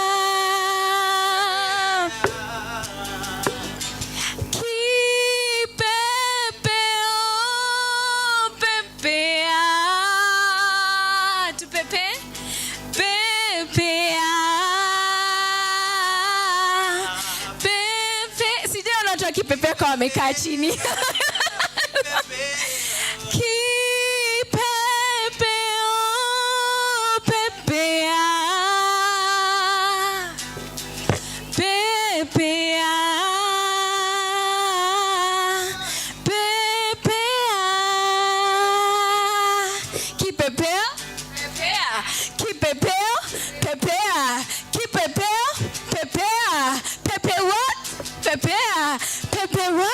Pepea, Helen Nyambura pepea, pepea, pepea, pepea, keep pepea, pepea, keep pepea, dada, pepea,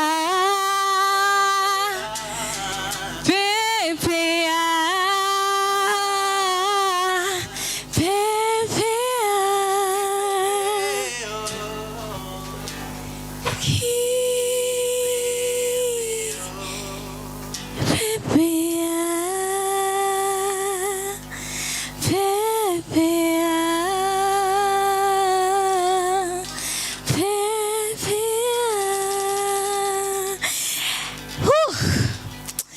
celebrate.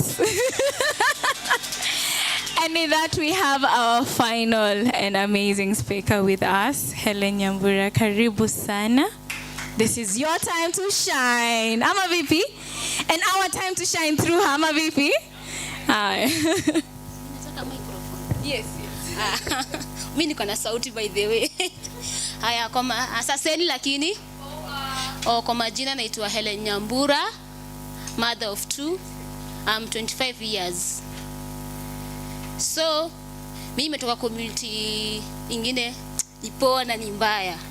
So nilimaliza shule class 8 fanya KCP yangu. So 2014 nikapata na marafiki. So marafiki nikawajoin. Kwa tunakaa nao. Sasa siendi shule, sinishaacha shule. Community yetu as long as tumemaliza class 8, wewe uko better. Wewe ushafika, usha graduate. So sasa mimi nikaingia kwa genge ile yenye tuko area. So hiyo harakati niko na mabeshte na ngara naenda kupiga look, nikapatana na boyfriend. Kachali tu. Tukapendana. So kuna day tuliendanga out na mabeshte zangu. Sherehe. So kuna time nilienda out bila kuambia chali yangu. Ikakuwa ni shida. Chali akakujanga akaninyorosha. Mimi ni ule mdem, nikaambia mabeste zangu. Wase. Boy wangu amenigonga. Mabeste wananiambiaje? Kugongwa ndio kupendwa. Nikajiuliza kumbe ndio rada. Kigongwa na unapendwa. Mimi nikanyonyo bado. Ndio niko na miaka 15. Mtindo ni huyo. Mimi naenda out na kuja, tunakosana na pigwa, naambia mabesha, naambia tulia, ndio unazidi kupendwa. Mimi nakaa tu tunapendwa, sina nyoroshwa tu na iko black eye napendwa. So ilifika place tukakaa na child tukamove pamoja. Hiyo harakati hiyo 2015 tu nikapatanga ball. So even nilipatanga ball, Chalika kuwa anaenda ntuaje? Anaenda Kitale. So ikakuwa mimi sina otherwise. Uchalindo alikuwa anataka ananigonga, ananipia kitu na kula. Juna mangu pia alikuwa anafanya kazi ya bar. So kuna vile ningepea mangu pia stress ya ball yangu. So best yangu fulani akaniambia the best way juu chali yako ameenda fanya hivi. Kuna home inakuangapo tu kia Michael. Inaitwa Mother Teresa Missionary of Charity. Mimi huyo nikaenda huko nikachukuliwa. So nilichukuliwa nikakaa hadi nikakuja nikajifungua. So nilijifungua katoika boy. So nikakaa hadi mtu wangu akafisha mwaka na. So mabeshte zangu kuja kuniangalia huko kwa masista wakaniambia mjamaa wako hadi amerudi. Mimi na niko na joto. Nikamuaje kabaya kwa masista nao sikai. Mjamaa wangu amekuja. Mimi huyo. Moja nikamwona ende clinic peleka mtoi. Hivyo nilikuwa masista nilitokanga hata bila kuambia goodbye. Nilienda clinic, mimi huyo sikurudi. Jua nini joto ya mjamaa wangu amekam. So kukam tukakaa na mjamaa hivyo kakuwa mjamaa na takuhama kia Michael. Anataka kwenda Juja. Mbona pia mimi nikae kia Michael na ni mjamaa wangu na ni baba ya mtoi wangu. Mimi huyo hadi Juja. Tukakaa Juja, tukakomboa hao. So hapo sasa ndio story yangu ilianza. Sasa ile proper. So mjamaa tukakaa na yeye huko akapata kazi ya mjengo akaanza kufanya. So show yake akamconnect akapata kazi kwa Taskies. Na ya kupika. So akifanya kazi alikuwa anamprovideanga do ya fare na ya kurudi. But mimi niko kwa nyumba na mtoi kuna do napata. Mimi nakaa tunaambiwa gojea chakula mjamaa atakuja nayo jioni ubaki kwa super wanapewangwa wapeleke familia. So mimi nilikuwa natarajia anga hizo jioni ifike chakula imebaki huko super naletewa. So tukakaa sasa ikafika siku ya kulipa mshahara. Chali alikuwa analipwa 18k. Kulipwa 18k Chali anakuja ananijenga dhau. Mimi nikijengwa dhau hiyo siku nilikuwa nakula fiti juu niko na dhau. Na Chali ambaki na 17 ananiambiaje wacha nioge nitoke niru. Mchali akitoka hivyo anakuja following day kitu 5 amelewa kama kitu kingine na hadi shilingi ana. But mimi alinifunga macho na dhau. So ikakuwa ndio kamzoewa, akilipwa ananijenga dhao, yeye anabaki na nini 17 anaenda na kunywa anazilewa. Sasa kuna time ni kama manager pia utasikiza ali notice jamaa akishalipango mshahara the following day huwa akuji kazi, so akavutwa kazi akarudi. So ikabiki tunakaa kwa nyumba mimi na yeye na mtoto. Kwa hiyo harakati nikapatanga mimba ingine ya pili. Kupata ya mimba ya pili, sapo ndio madharau ilianza. Mjamani akaa kwa nyumba, mimi nakaa kwa nyumba, niko na mtoto mdogo kijana na niko na mimba. Mimi nataka hii, siwezi pata. Nataka kufanya hii siwezi. So mimi nikabidi tu nakaa tu. Sasa usho yake akaona jamaa kulikuwa hivyo kwa nyumba, wacha mlipie driving, akamlipianga driving. So mjamaa sisi tumeishi like 6 months akisomea driving. Mimi naenda niko na ball, naenda kibarua, nakuja, napikia, ndo tunakula. So mimi nimeishi na ball hiyo 9 months yote mzima, na kibarua ndo nifeed mtoi wangu kwa tumbo na mtoi wangu mwingine mkubwa kijana. So nikazaa kadem kakakua. Sasa mtongo akiwa na 2 months chali akageuka, akakuwa hakuna ajadi afanye kazi kama mimi naweza enda kibarua nikiwa na mimba bado nimezaa nafanya bado kazi. So nilikuwa kwa majirani wananiita Nyambu utosha vyombo za chuani. So nilikuwa nashanga vyombo na naosha nyumba na jengo chuani.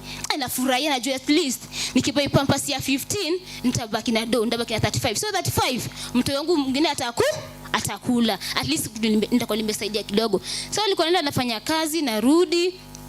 Sasa uchali akakujanga. Sasa akakuwa mtu anakunywa pombe sana. So tema na kunywa pombe kuna time nilikuwa na kunyesha kabisa. So hiyo period hiyo inatokanga after ushaza hiyo uchafu ndoka kabisa. Sasa uchelea kujanga usiku. Akaniambia Nyambu nataka tu doze na wewe. Nikamwambia mimi hadi kuchini yenyewe mimi sijapona. Na already hata 18 years sijaifika vizuri. Mimi mwenyewe namwambia mimi mwenyewe sijapona.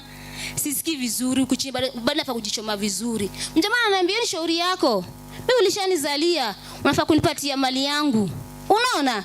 Nikamwambia hapana. Msee nilinyorosha nguo style nyingine hapo, Nikabidi baka nifunge mguu alale na mimi by force. Sasa kuanzia from that day inabidi kila siku iwe nanyesha masinyeshi. Hiyo ni shauri yangu. Kumpea lazima nitampatia. So mimi nikaonanga interview mbaya, nikahepanga nikarudi Kiamaiko. Kiamaiko kuhepa maisha ni leo. Na kukubaliwa na watu wako wawili. Na tena sina otherwise narudi. Kurudi tena rudi ni kunyoroshwa. Ni kunyoroshwa hadi hapa na kuangana alama ya kupigwa. Na kuangana hiyo alama. Na nyoroshwa vibaya. So kuna siku alikujanga akapatanga nimepika. Kupika sasa nimetoka kufua na watu wangu. Sasa nimepika. Mjamaa akakuja na marafiki zake. Kumbe kwa marafiki zake pia kuna mdemu wake, but mimi sijui. Akanifukuzanga nje na watu wangu. Tukakapo nje kwa balcony. So tukikaa hapo, yeye akafanya nini? Akaingia na mabeshte zake. Kumbe kwa mabeshte zangu vile walinifungia nje ni kila mtu na mtu wake. But mimi mama watoto nimekuwa wapi? Nimekuwa nje. Chakula yenyewe nilipika hata sikuwa nimeionja. Waliingia ndani wakakula wakajisherekea na chakula yangu. Mimi nililanga hapo nje the whole night. Some morning when nilifika, kuingia nyumba vile inakaa ni Mungu tu. Sasa hiyo tu siku jana yake. Sasa kwa ni kama ndio mtindo. Kila siku ni kuchapa kuna nyoroshwa vizuri. Sasa kwa siku nikasema mimi hata kama nimechoka na hii maisha. Wacha leo niamue mimi nibetu manguo za watu wangu, mimi niende nyumbani. Mjamaa kusikia hivyo. Mbona sifungie kwa nyumba na watoi? Mbona asiwashe mafuta taa? Nyumba ikaanza kuoka kidogo. Mimi nikaanza kupiga nduru. Jirani yangu hapo akasema hapana. Njoro hiyo sio vizuri nafanya msichana. Msichana kule anaanga familia. Unaona? Akaniambia hapana mtu anazichomekea wapi? Kwa nyumba na hatuko. Sasa ile wakati wanabishana huyu mama akanisaidia mimi nikatoka nje na hata mtu yangu anadai anakuwa na alama hiyo ya kuchomeka kidogo. So mimi kabidi nikatoka. So vile nikatoka nikapata tu fare. Sikupanga dingo yote. Wao mpaka nilipianga fare mimi nikatoka nikuja mpaka Kiamaiko. So nilikuja Kiamaiko nashindwa nitaenda kwa nani. So best yangu akaniambianga Nyambu, siwezi kana wewe more than 3 days kwa hii nyumba yangu. Hata mimi na hustle. Sasa sikuwa na otherwise kazi rahisi ni gani? Ni uende ujiuze, upate chakula, ufidie watoto wako. Sasa ilikuwa naenda kwa mtu hata shot moja chuani 100 unakubali juu sina otherwise. Nisipofanya hivyo watu wangu watasafa. Na saa hizo wewe pia mtu mwingine shida zako aende kikwambia. Alafu shida pia mimi nilikuwa nayo, siko najua kujiexpress. Ati naweza ita mtu nimpe mashida yangu.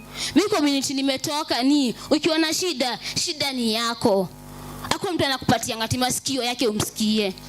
So 3 mimi kwa kusurvive kule kujiuza sasa ndio nilipatanga na mtu. Akaniambia hapana, vile unafanya wewe ni mdogo. Uko 20 years lakini maisha unapitia. Nilimwambia mimi nimechoka na hii life ya marriage. Kai ndio kuolewa, wachanga nishingi kuwa single. Ndio kuna siku naikana amani kwa hiyo nyumba. Sawa, kwa siku ndaishikana amani. So through them kuliongelesha akaniambia baadaye kuna place unaweza enda uongee na mdem fulani anaweza kusaidia. So nikaendanga nikapeleka place ntango Shine Lights nikapatana na Kawira. Sasa Kawira yake za kunihoji bado nilikuwa na ile ngumu ya kumwambia chenye napitia. Unaona anamwambia Karonza nyambu ninaambia hakuna mimi niko sawa but ndani mimi ndio naumia. Unaona mimi naomba but nashinda kuambia Kawira. So Kawira ku give up na mimi. Alikuwa ananiita, ananiongelesha but naficha. Hadi akanipeleka dialogues mingi nini. So ilifika place nilikuwa kama mdemu anajiexpress venye anapitia. Shida mimi nisijiexpress. So kuna siku moja tu nikaamua nikamwambia Kawira everything. From that day Kawira ajeniachilia. So nikienda popote naambia Kawira, wacha pia mimi ni motivate msana mwingine asipitia maisha yenyewe mimi nilipitia. Ati kuchapwa ndio kupendwa. Nani alisemanga hivyo? Kuchapwa sio kupendwa. First thing, jipende we mwenyewe. Mimi sina ishingi nikisemanga I wish I knew. Ningesomanga mpaka hiyo form 4. But community nataka ukifika class 8 wewe umegraduate. But sasa upigania nasema mtu wangu je kwa class 4. Napigananga sana. Wacha afike hiyo form 1 form 2 yenye mimi sikufika. Ojo nisipo change pia community yangu haitaiendelea.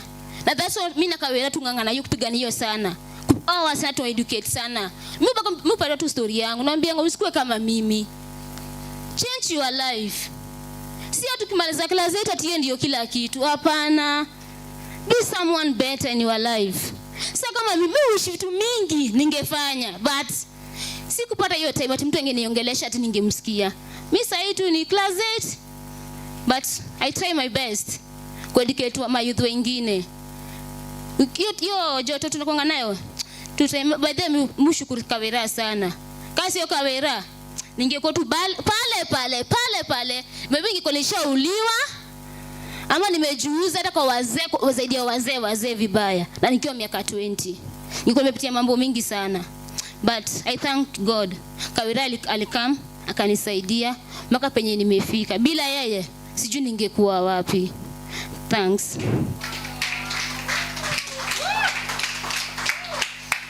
A thorough round of applause. Thank you so much for sharing. Asante sana. And how are you all feeling? Mike iko wapi? Mike naomba tuweze kupitisha mic kwa audience. Ndio hapa. Tanzania. How you all feeling? Mna feel aje? Chagua tu mtu, unajua wewe ndo ule mtu. Tuanze hapa. Chagua tu. How has it been for you just reflecting on all the stories and this session? It's overwhelming, emotional. I've never been in that space where women are opening about all these issues. Sini wale tuta advocate online. So this is like I'm taking a lot. I'm carrying a lot. Yeah. Thank you so much. To the next. Thank you. To the next person you're going to choose, who's definitely male, picky somewhere. Picky ponky. Father. Boy child, my friend. Boy child kama amefikiwa. Sasa boy child. What's the one thing you've picked from this whole conversation? Thank you very much. My name is Mark. Thank you for this opportunity. Now I've picked a lot. First of all, I've picked the importance of survivors and ladies telling their own stories, as raw as it is, for all of us to like have the exact picture of what happens to them, and I believe this should inform our actions going forward. Thank you. Asante sana sana. Thank you sana, so much. sana. I'd like to open it up to just one more person to say something. One more person? Yes. This lady looks gorgeous and she has her mask on. Ooh. So you get the honors. Saseni. So mimi ndio Kawira. Oh. So what Nyambu said, Shine a Light focuses on we are so much survivor centered. We love using survivor centered approach because do what the survivor feels is best for her. If we normally have our core thing at Shine a Light is having safe spaces where we call girls, they come and talk, just talking. As I was starting Shine a Light, my main thing was giving an ear, just because I realized wasichana hawana mtu wa kuwasikiza. So you listen to them and give them a shoulder to lean on. And Nyambu is the first girl. She's the one who recruited the other girls who came after. And she has been many platforms. This is not the only one. And the fact that she healed, she can share her story without being emotional is what makes me feel nice. It's not about reaching a gazillion girls in the society, but I know Nyambu healed. I know she healed someone, and someone healed. There's a time we went to Radio Jambo with her, and the messages that we were getting is I was almost committing suicide when I heard her story, when I heard what you're doing. Niko sawa for like 3 months. Simu yangu tulikuwa tunaoperate na ofisi mzima because you need to answer calls. Nikajuana na psychologist wote, but then you'll think Shine a Light is 50 years old. We're just 3 years old. Oh wow. But because of the work that we've done, the engagements that we've been having, you'll think we've done a lot, but we focus so much on the survivor. Like what I achieve is Georgina, like umeenda kwa hii session, umeenda kwa hii conference, isi hiyo nimereach wasichana wangapi kwa community. Asante. That's what keeps me going and makes me to want to continue. Thank you so much. Thank you so much for sharing. I would like to officially thank you all for listening. Hey, hii session imekuwa ile session. Was worth it, right? Definitely. Watu walienda kwa simu zao kitambo. I hope mna tweet vitu nasema. I'd like to hand this over to Carol.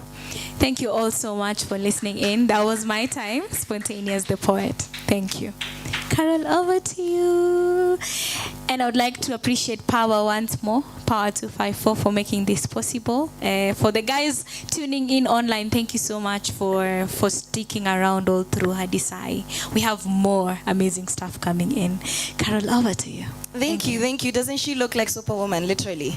An African Superwoman.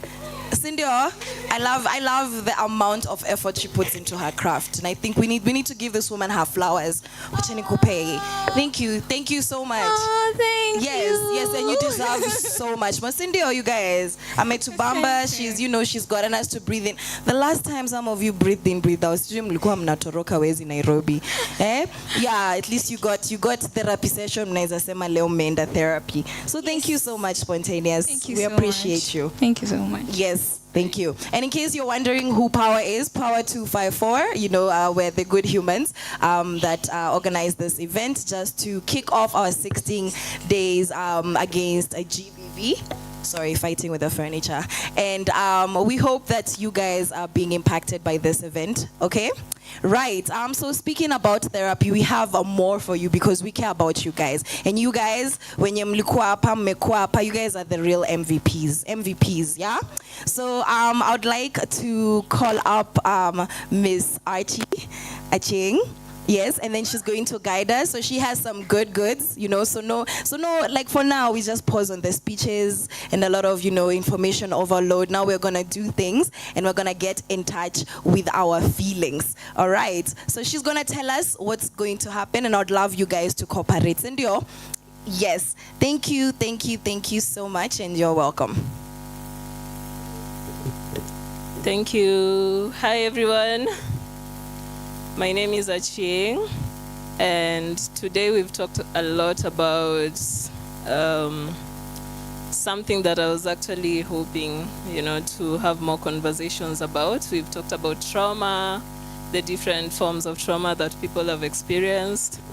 We have also touched a bit on therapy and, just how important it is to have the space for healing. And also have the support that enables that healing to take place. Yeah, I am a therapist. Some of the modalities I practice are art therapy. I also practice talk therapy, the most common one. And I practice yin yoga and transformational breathing and energy healing therapies. Yeah.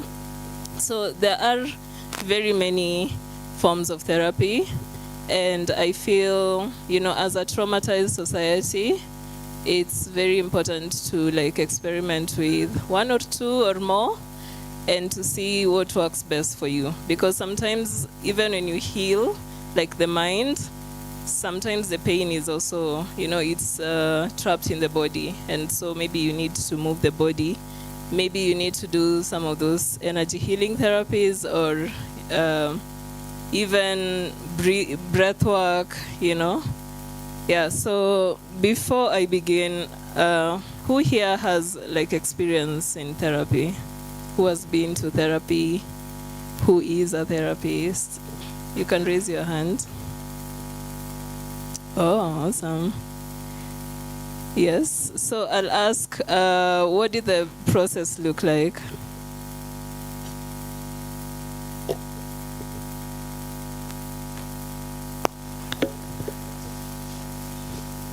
Ni mimi naanza? Oh, I was ready to be your errands girl. Okay, maybe this person? Yeah, please share and then I'll share mine. What am I sharing? What your process looked like, what it looked like in general when you go to therapy. Okay, first of all, the therapist has to have a rapport with you so that you can feel comfortable opening up to them. Yeah, for sure. Yes, okay, I've been to therapy once. Mm-hmm. Yes, so I'm not really experienced. I'm trying. Oh, once as in one session or one time? One time. I'm actually, I'm still going for therapy. It's my first time. Oh, congratulations on Thank taking you. the step. Thank you. Okay. Someone else? Maybe you can share your experience. What did the Thank process you. look Oh like? my goodness, it was traumatizing. Because why do you want me to tell you all the things I'm going through? Why am I crying? Why am I talking about my whole childhood? And then apparently I have things within myself to confront, because apparently part of the reason I'm suffering is because I also have my own personal issues. Mm-hmm. It was a lot, but I'm so grateful. Yeah, I had to confront myself a lot. Yeah. Yes. Yes. Yeah, thank you so much. And Archie, if you'll allow me, just 1 second, just an announcement to make. We do have a transport reimbursement form, so if it gets to you, please sign it. Yes, with your national ID details and your phone number. Thank you. Thank you so much. So yeah, the way, what you said about therapy, you go and you talk about your experiences. And you have to, because the therapist, by the time you're going to therapy, the therapist doesn't know you. So lazima umwambie wewe ni nani, umetoka wapi, background yako ni gani, what support do you need. Lazima umwambie hizo vitu zote, what are you looking for in therapy, yeah? So Leo, the therapy that we are going to do, it's actually, we are going to be doing art therapy in groups. And what I love about art therapy. 20.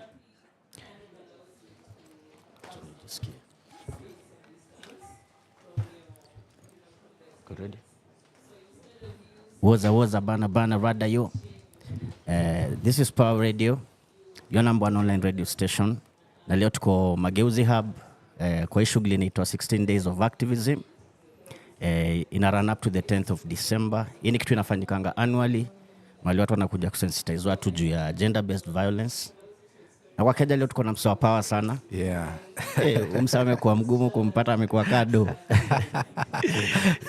Siku hizi nakuwa natuma juu. Mungu anasaidia. Usikia tu umetoka hivi nikashindwa kwa nini twino wako juu. Facebook nilikuwa na SS juu jana ama juzi. Umeshangaa ni kama uko Cape Town. Bana ndio. Niko area. Karibu sana. Shukran sana, uko poa? Hata watu wajajua tunabonga na nani. Mungu anasaidia. Willy Oeba, for those who don't know me, for those who know me, my name is still Willy Oeba. Yes. I'm a proud Nax vegan. Yeah. Kabisa.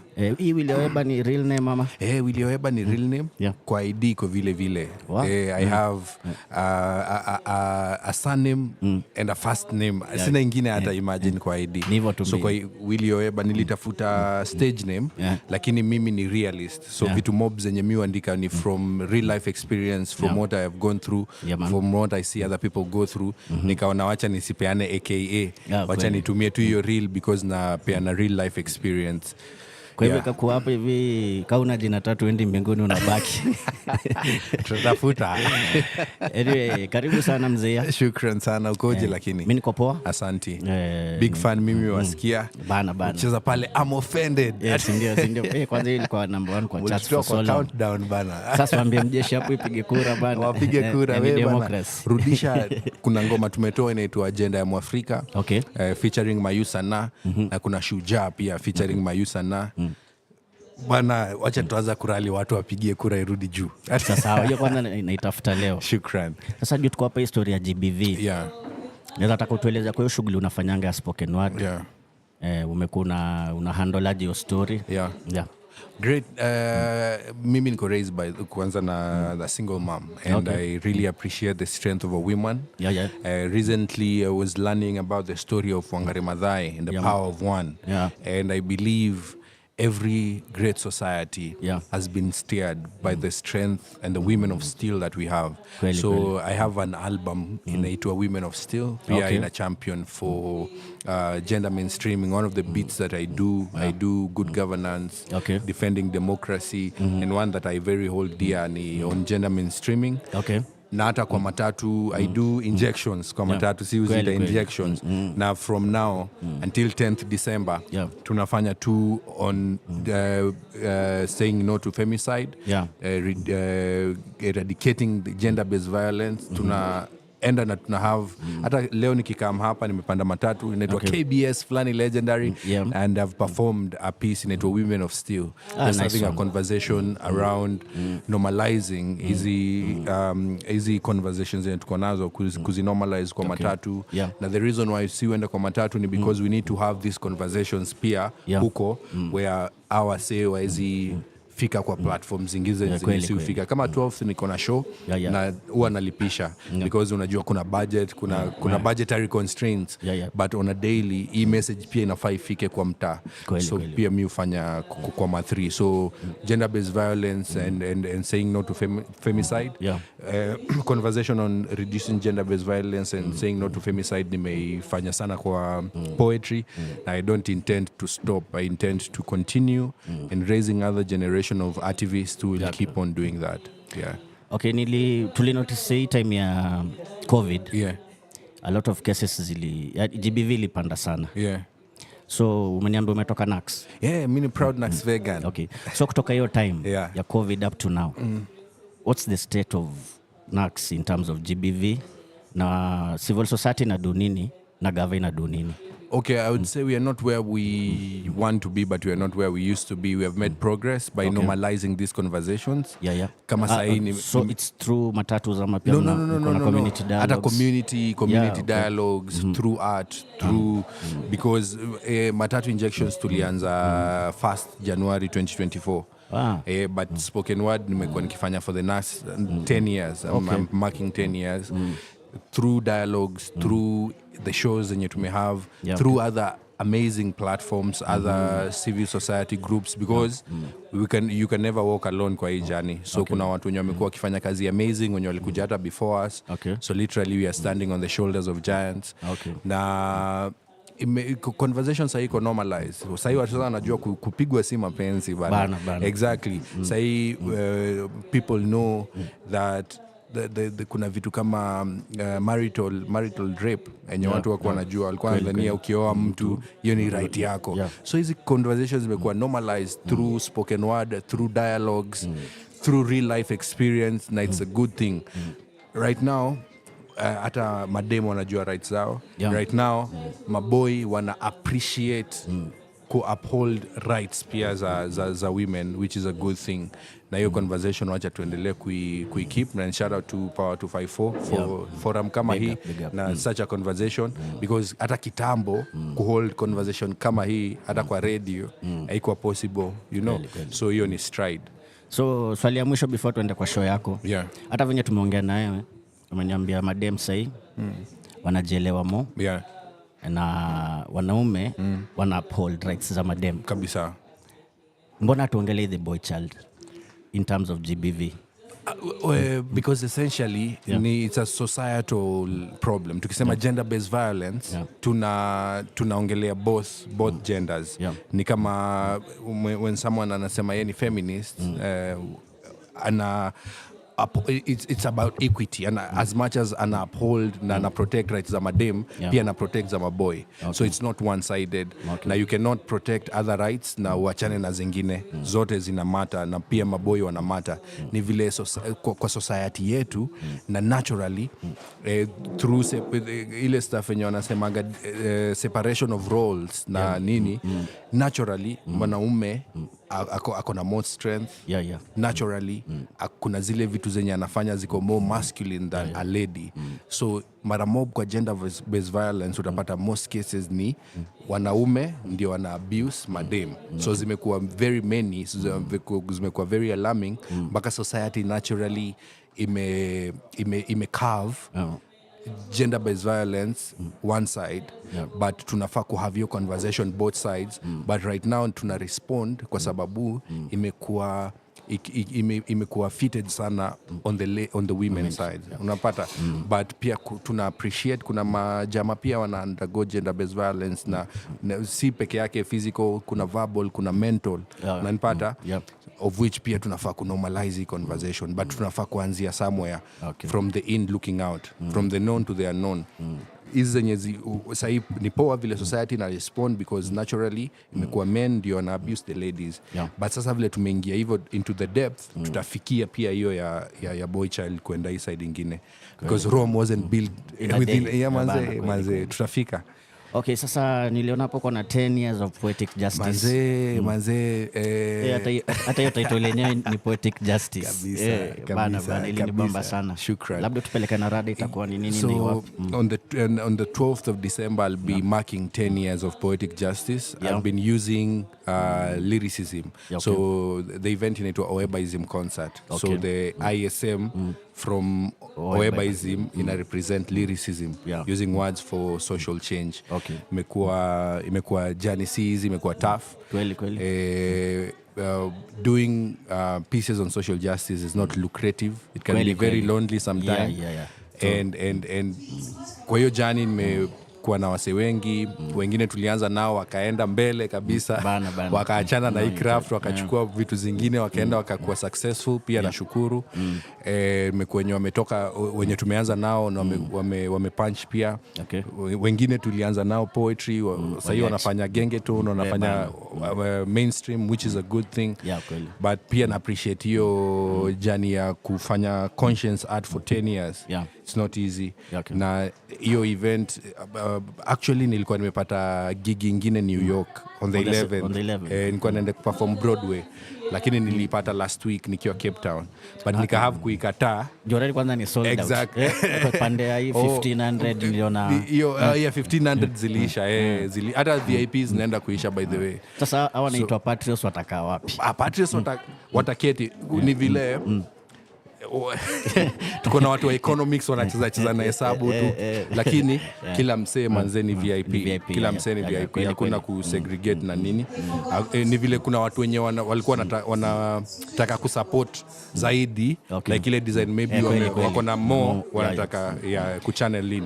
So even purposefully ni ya ku celebrate si mimi sana sana ni all the activists that are coming through waone it's possible. You can keep on, you can be here, you can it can be lucrative, it can be financial, you can be financial autonomous as you do this, na unaweza make it ukifanya conscious art. Yani unaweza make money out of doing good. Exactly. Ujatushow venue? Venue itakuwa Kenya National Theatre from 6 to 9 p.m. 6 ya ukweli.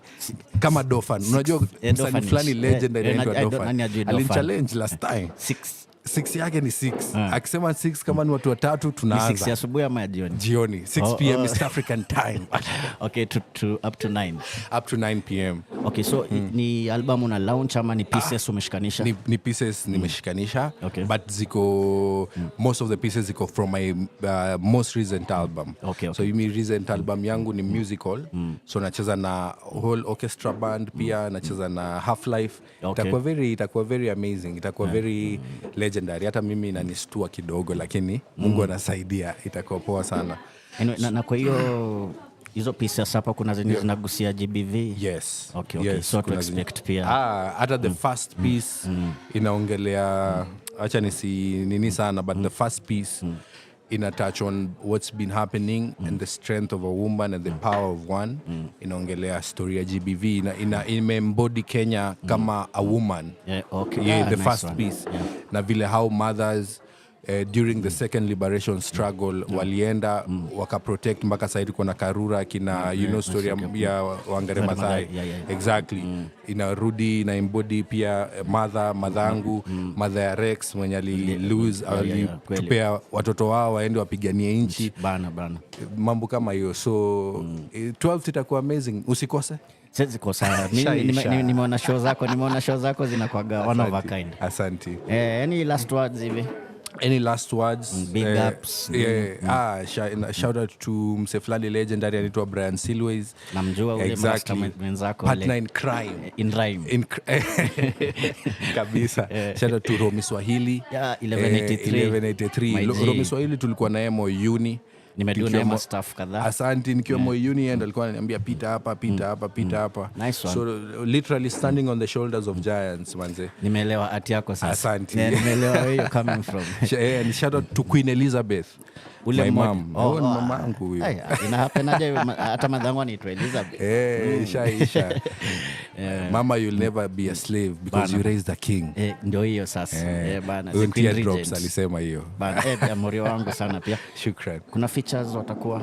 Kuna features King Kaka atakuwa na Teardrops atakuwa area, atakuwa na Bendi Huru, Mayusa na itakuwa wacha tu nisiseme sana. Sawa. Tunashukuru umepitia. Shukran sana. Tunafaa kupiga story tena. Wewe tunakutafuta for 4 hours. Tukae tu tupige story vizuri. Bana, msikose hiyo show 10 years of poetic justice. Umsamekata kwenda kuperform NYC. Manze. Juu yetu. Like next year, lakini sasa tutaenda huko. Next year December kuna show Kenya. Unataka kutuachia kabisa ama? Haya, lego. Akili sio syllable sana, usi stress, usi digress kuwa mdiverse. Wape hata chorus hata wakidiverse. It's all about the standards. Wakidai class, you still call the shots, hawezi divert. They accuse you of greatness. Sijui nikuite battery, you're guilty as charged. Hawezi divert. Now that you have wings to fly, speak plain English. Fly, ego fly. Hata makanjo mtaani wanajua no hawking. Hip hop kwa beat ya chakacha na wanadai oeba you're still rocking. Tuna pop out design ya popcorn, hata Vatican inajua apart from John Paul, someone else is popping. Nidai Saimo. Shukran sana ku come through. Asante. Tunaku-expect anytime soon. When? Next year ama end year? Tukishamaliza show ama before show tutapangana, tuna producer alafu tufanye mambo, si ndio? Kweli. Willy Oeba, Power Radio. Keep it locked, Kawaden. Tune in. Power up. Kabisa. Ni vile umesikia tumekuwa hapa na Willy Oeba. This is a special edition, 16 days of activism. Tuko Mageuzi Hub. Na tunashughulika na story ya kusensitize watu juu ya gender based violence. Naona tutarudi kwa activity Benama. Mkuwe tuned in, mnacheza mangoma baadaye, tutaonesha kile inaendelea. Usahau tuko Power Radio, number 1 online radio station. I've been your main man Elijah Mouse. Na hapa susema tune in and power up. Wagwan. We don't fear you. Tuko ndani. We stomped inside. Condolences to the families and friends of all the Gen Z we lost 2024. Our freedom fighters, our heroes. I'm offended. Little. I'm more than offended, bro. I'm disgusted. Aje sasa. Yeah, skiza. Ini more than just music. Ini chant, ni kas kwa wabuze. Yeah, ini more than just music. Ini chant, ni kas kwa wabuze. Ini more than just music. Ini chant, tunakaa sawa puzi. Leo anatuona tuliwavotia tu juzi. Saini ya aibu gani? Na mkipiga magoti nyuomba Mungu mgani? Na under your watch mmeua watu wangapi? Kennedy Onyango 12 years Rongai. Denzel Omondi mlimchukulia uhai. Hapa ni wapi? Hapa ni wapi? Maumbo walai. Austin Makoha, Christian Gitonga, Joshua Ombati na Wilson Sitati. Bado tunawapenda, kuna siku watu wa hati. Waresh wetu, heroines wetu, Caroline Shiramba na Valentine Jerry. Hatuja surrender, bado mapambano daily. Mbithi Scott, Clinton Mavali, usiku kucha tuko macho hatulali. Kelvin Madanga, Emmanuel Tata, Lemayen Kasaine, Matthew Njoroge, Kelvin Mawasi na Kennedy Njeru. Tawakumbuka diaspora mpaka Ujeru. Eric Kiratu, Ibrahim Wanjiru, Kennedy Maina na Erickson Kialo, Eric Kayoni na David Chege, Beasley Kogi, Mike Hunga. Chenye mlifanya mikono tunawaunga. Fegi tuliwasha hadi filter wanakula. Tiaga swali tupa kama shisha tulivuta. Rex Masai muweke picha kwa manguo. Mfundishe history makampo mpaka na machuo. How kids, women and many I haven't mentioned were killed in 2024 fighting for the nation. Yeah, ini more than just music. Ini chant, ni kas kwa wabuze. Yeah, ini more than just music. Ini chant, ni kas kwa wabuze. Tumechoka kusikia hiyo story ya mlima. Mara mumeshika na murembe mzima. Wasomi viongozi wamegeuka wakabila. Inchi yetu literally wametupa ndani ya pipa. Opposition walidandia vipi? A movement ya vijana wakajigawia viti. Wananchi ndo walishikwa wakalala ndani ya jela. Wengine wakapigwa marisasi wakagenya. Damn, president bila emotions. Na kila Sunday namuona kwa devotions. Na huyo Mungu ndo atakupiga viboko. Wazazi wetu wakikulia mikopo. Wajui state of our roads wanatumia machopa. 1 million wanabaia maboxa. Imagine budget paka ofisi ya Dokas. Ndo mtueleze hiyo ndiyo kuokoka. Mnataka kuza airport kwa Dan bana. Na hiyo deal tunaielewa kwa undani sana. Na hiyo kitu umepea joo, hiyo ni hatari sana. Na umekimya tukiwao, hapana bana. Wengi ni taxi mewa cost makaria. Wanabiashara wakaenda loss wakalia. Nyi mnadhani tunafaa kuimport kadamia. Ndani ya cage kimawazo kama Duale na ngamia.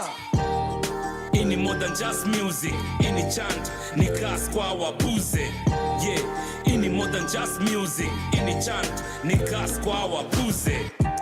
Kwani we ni leader wa nani? Nyumbani kwako we hautujali. Badala ya ajira nyumbani, mayouth wanatumwa kwa inchi za mbali. Tunahitaji manpower home, tubadilishe kila mitaa hapa home. Hata mimi nadai better education, proper medication, walimu na pension. Mavipi Gen Z, ini times unajua, ikituuma ni lazima tuiseme. Na hakuna kubonga mo, wananchi wamekaa mkuu wa chuja. Gen Z, ndio times unajua, ikituuma ni lazima tuiseme. Na hakuna kubonga mo, wananchi wamekaa mkuu wa chuja. Pretense iko so open, crocodile tears inahitaji intervention ya kitunguu.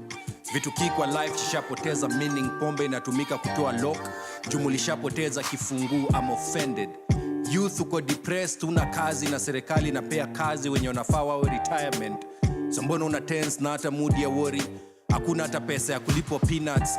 Squeezy kila mtu anauza njugu. Si wenzetu wakati wa kura ndio wanakumbuka kutuita mandugu. Serikali ingekuwa inajali what we say, Parliament ingekuwa na headphones na sio speaker. Mchana unalala bunge na usiku wanataka night allowance. Hatred ni more, love ni rare. Wakristo ndo wako na chuki sana. Ironically, some of their favorite verses iko in the book of Romans. Truth iko na arrogance. RIP our fallen comrades. Huku Kenya of life's importance. Let's teach our girls. Squeezy wengine wanatumia miadarati ndio wawe women of substance. I'm offended. We have a long way to go as a country na sio distance. Wafungwa bado wanaibia watu wakiwa kwa jela. Propaganda ndo ina sell. Hapo State House wasikudanganye na deeds. Hawataki kwenda heaven, wanaogopa kwenda hell. Wasikudanganye na words, body language can tell. Misplaced priorities. Hakuna maji kwa mifereji na maesa ya kura, wako busy kutap talent. Waliahidi stadium lakini kwa grounds vitu ni different. Nakuru, Kihika, Naiba na Samburu. Avieta governor ako loyal to Adani. Money trees wako majani. Promises ni mingi lakini manifesto zao ni kama katiba. Zote zinasema vitu zenye hakuna. I'm offended. Zakayo wateme jama bana, tumechoka manzi. Zakayo washuke.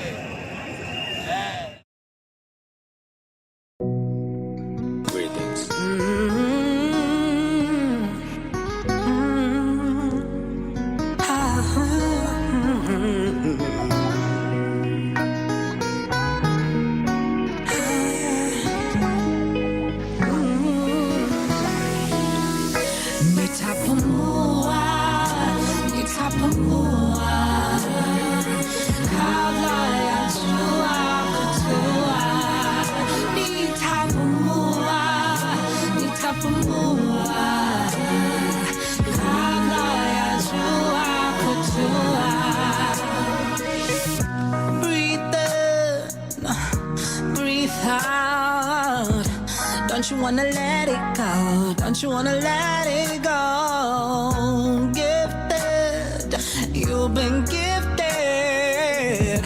Show them what you're all about. Show them who's the man in town. Una bad vibes over there. Have a good vibes on Gazea. We're blowing trees in the air, stacking my no stairs. Una bad vibes over there, have a good vibes on Gazelle. We're blowing trees in the air, stacking my no stairs. Itapumua, Kablaya Chua Chua. Itapumua, Itapumua.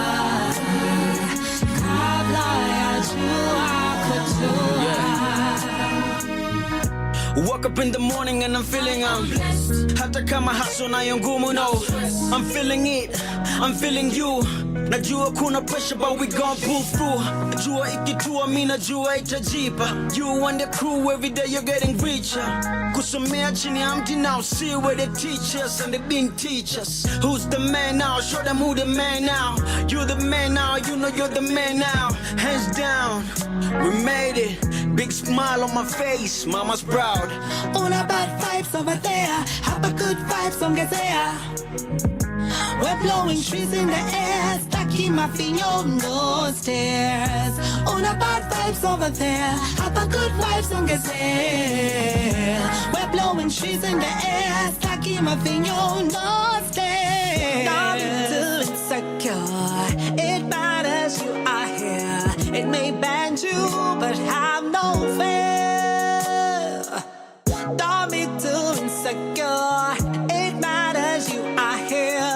It may bend you, but have no fear. 'Cause even if you're underground, Nitapumua, Nitapumua. Kablaya Chua Chua. Nitapumua, Nitapumua. Kablaya Chua Chua.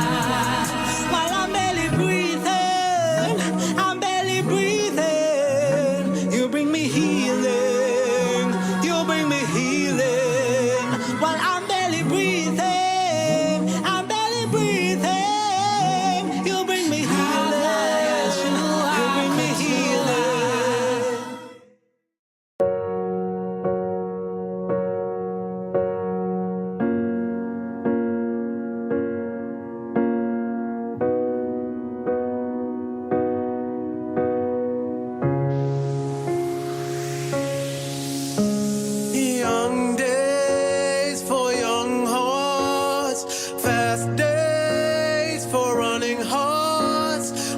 found my place in an empty jar of hearts. Said I was crazy 'cause I fell in love. How amazing, I was like a dove, but the air above couldn't find a place for art. The heartless,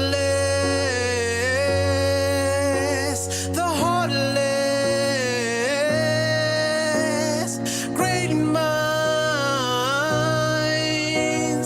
left behind. The questions they asked, the answers we had, but our voices we asked, why could they not be heard? In the pages of my diary, I write a little story. That's all I'm left to do. With pages black and blue, in the pages of my diary, I write to you in symphony. That's all I'm left to do. With pages black and blue.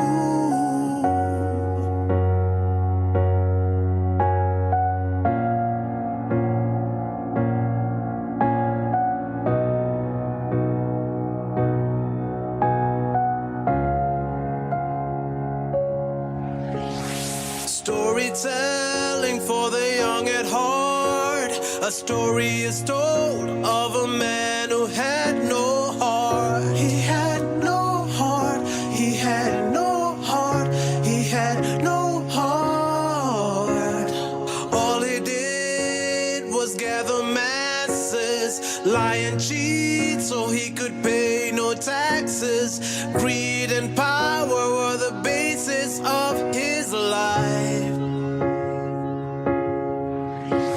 The heartless,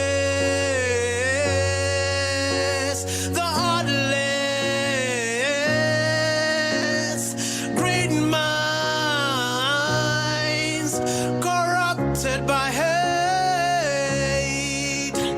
The lies we've been told from the days of the old were to keep us from seeing the state of our being. In the pages of my diary, I write a little story. That's all I'm left to do. With pages black and blue, in the pages of my diary, I write to you in symphony. That's all I'm left to do. With pages black and blue. Black and blue. Black and blue. Black and blue.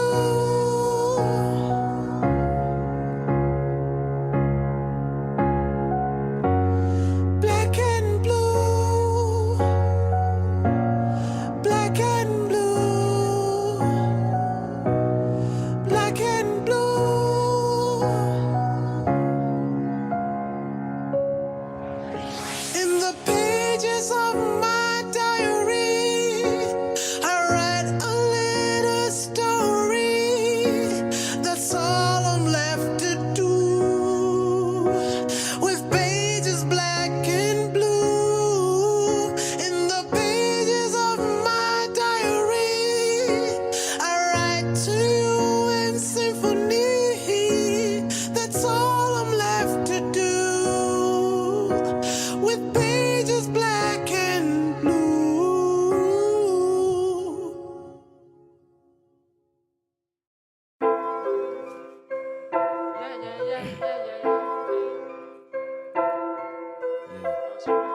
No stress. God first. Hauna clue ni clue Buddha. No stress, niko easy. God fast kama kawa. So blessed, niko busy. Every day is a new day. No stress, niko easy. God fast kama kawa. So blessed, niko busy. Every day is a new day. Ukitaka happiness, peace and success, you can only find it in God's presence. I expect the bullshit, but yes, I accept it. What doesn't kill you disturbs you mentally. Wako maju niko fresh than all of them. Trust God, no man can me tell them. Be yourself, speak for yourself. Count your blessings, not problems. Respect yourself enough to walk away from anything I could serve, anything I could grow, anything I could make happy. Now commit my work to the Lord. Thoughts you were established. I sleep when I'm rich. Now niko awake back at it. Imekuwa a minute. No stress, niko easy. God fast kama kawa. So blessed, niko busy. Every day is a new day. No stress, niko easy. God fast kama kawa. So blessed, niko busy. Every day is a new day. Ready to attack, opportunity kikam. Sidai heart attack, says it fall under pressure. Kama ina matter to me, nothing and no one ana matter. Says it kuwa influenced by a hater's opinion. Every day na act on success, I'm already a winner. Heart like a lion, I fist ready to fight. I'm a dreamer in my own world dreaming. Ain't gonna stop till dreams see were valid. Persistent all day without giving up. Need a flash up above with my unseen wings to not believe. But sing with me, overcoming the challenges is the way it should be. Nakupa the truth if you follow his beat. No stress, niko easy. God fast kama kawa. So blessed, niko busy. Every day is a new day. No stress, niko easy. God fast kama kawa. So blessed, niko busy. Every day is a new day.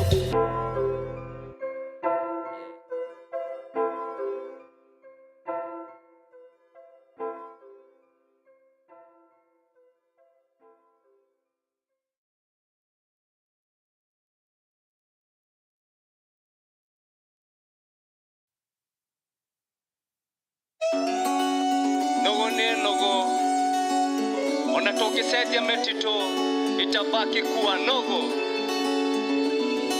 Sokomoko fulani katikati ya hizi nugu. Kuna kamoja kako stare kana kula njugu. Kando yake sini hawa mandugu. Kila mtu anakimbiza ndio apate hiyo ngugu. Beshte yake ako hapo tu kando, akijaribu kubonga na patio avocado. Ajipake muda wake ulishaka bando. Safta kutumbika na rushwa mingi skando. So sijipate kwa kona utaundua kamati ya kukunyoosha utoshe kwa hiyo kabati. Mwenye kukushughulikia alitoka kwa hiyo zahanati. Ajaziona viatu amezea pati. Ndani ya msitu kumejaa ukora fulani. Uwezi ona maendeleo hata uvae miwani. Fanya makosa urushe mawe ukiwa diwani. Utashtuka sana ukijipata uko ziwani. Sokomoko moto, tunapigwa mboko ndoto. Hiyo ndio yao moto ni loto. Hapa tunapigwa foto Si tunapigwa foto sokomoko moto.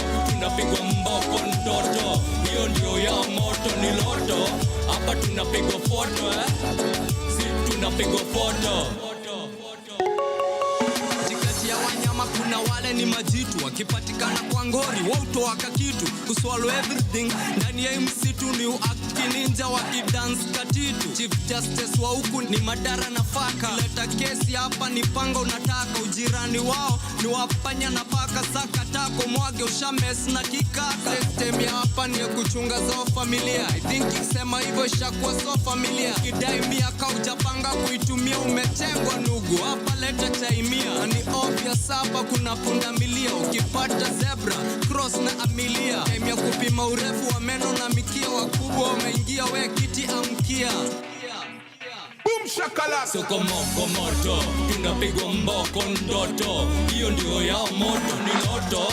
Hapa tunapigwa foto tunapigwa foto. Soko moko moto, tunapigwa mboko ndoto. Hiyo ndio yao moto ni loto.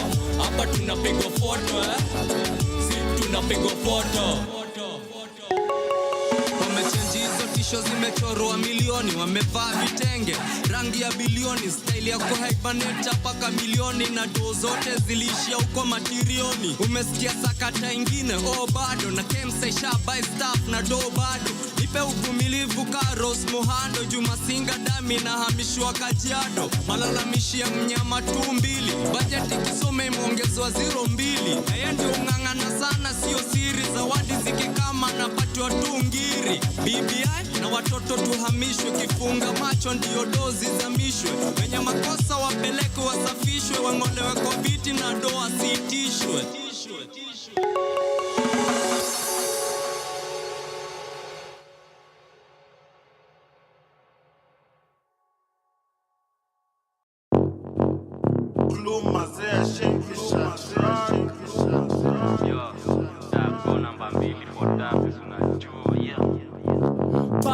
Baddest, Lynchy are the baddest, realest, Deco are the realest, sickest, Telo are the sickest, illest, Jua we are the illest, maddest, crazy, mimi ndo bandit, talent, daily, napiga practice, gadget, pin, sharp, kakakta, status, sichochi, mimi si actress. This time, nadandia can do the vroom vroom. Na sita kucha kucheza make room, na wapa vibes inanukia fiti perfume. So we can nice add gear vroom vroom. Sing vroom vroom. Acha kusumbua macho zoom zoom. Speaker boom boom. Weka gear vroom vroom. Boy, you're not bad, you just fake it. Me no care if a man want hate me. Me no give a fuck if you don't rate me. Real talk, sezi chocha mi simple na tukipatana kwa choche usinichoche. Usijifanye mgaza uwezi nitoka. Usifanye nitoe ni kuchanje. Usijione mjanja kuna wabaya. Piga kona ukiniona ushagwaya. Misi dona usiniombe mbao. Naleta disorder wananiona hadi kwao. Napendwa na wakomi, napendwa na mapedi, napendwa na mategi. Warembo na nipea pongi, sokopi man nilikuwa mkomi. Nilikuwa pedi nkaritaya sai maombi na live na jajado. Nilikuwa thegi, siko penniless hata kama niko hood. Until the bury us, I wish a nigga cool. You're so hilarious na kuvunja na food tuko shook. Scared to death tukivurugwa kwa bush. Sina time ya kusikiza fairy tale.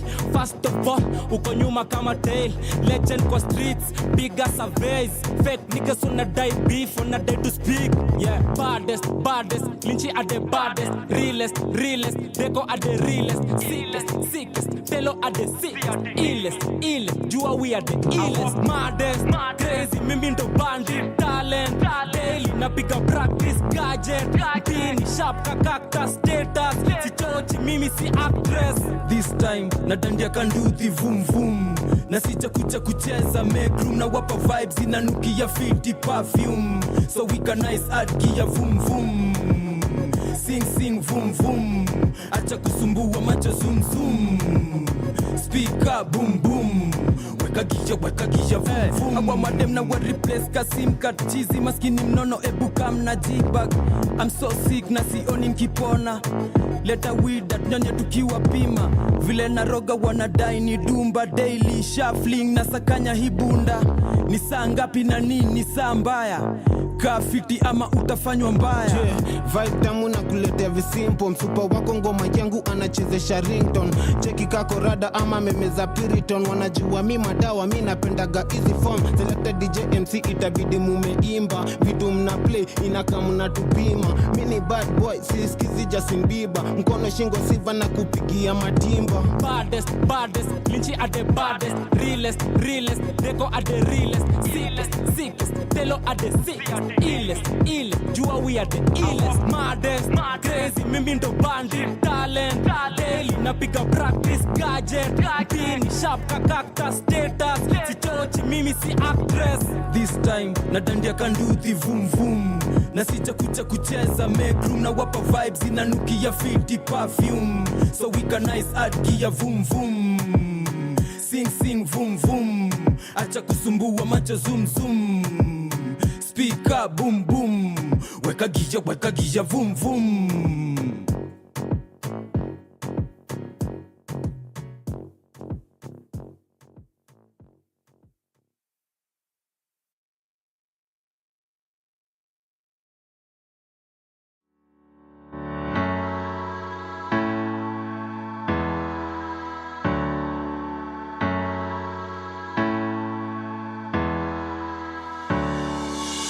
See the stars shining bright for me, as it does for everyone out here. Rabukaka Sleta Water he plays, and the sun shines so bright for all. So let us get back to love, to your pains is seen not true. So let us get back to peace, depends it too.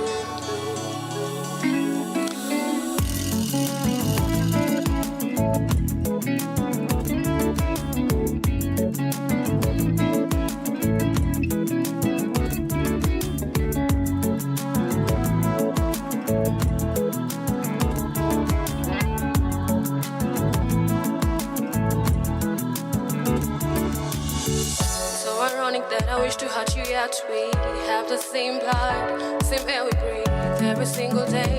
This love we need to make us all live in peace. So let us get back to love, so let us get back to peace.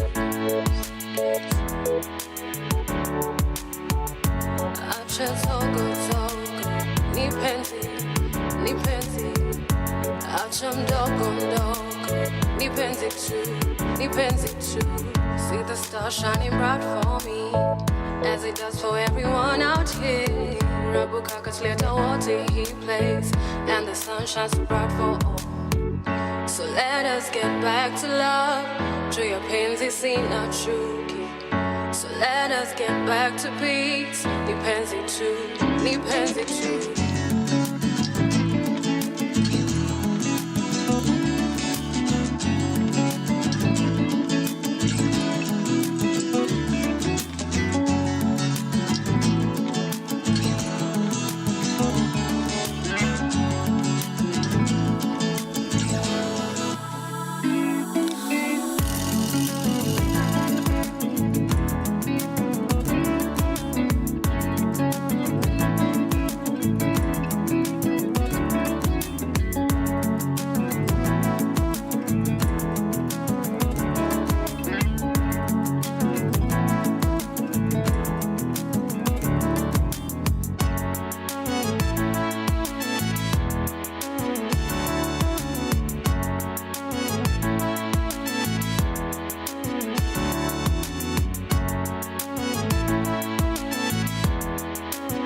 I got a feeling what I wanna do, yeah. It's a me called the world we live in. Tukingangana sote twende juu, yeah. Twakanyagwa na hizo meeting.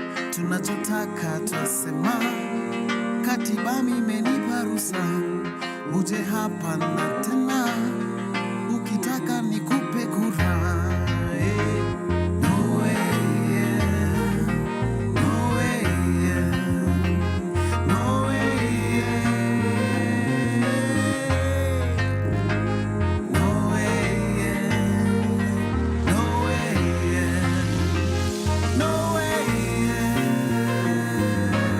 Tulisema devolution kwa wote, lakini sio wote wanaifeel. Projects zilipewa chapa, lakini years later outcomes zinaata. Reports CSCC zilikuwa mama yule alibai hama, ndio jajako na hama. Kama Kenya sitahama, wao ndio watahama. Kiongozi bonga na watu wake, at least hivi ndio ataki peace kwake. My youths daily wako under attack, unemployment daily na wa-attack. Police brutality, bullets ina wa-attack. Kukosa infrastructure best ina wa-attack. Sio Dandora, Kariakoo na Kiumbini tu. Hao wote ni victims wa wizi, hao wote ni victims bila justice, hao wote ni victims wa poverty. Ni lini nchi itakuwa stable? Ni lini counties zitakuwa stable? Ni lini? Sote tulisema yes 2010, pamoja tupunguze hii mess, tusonge mbele.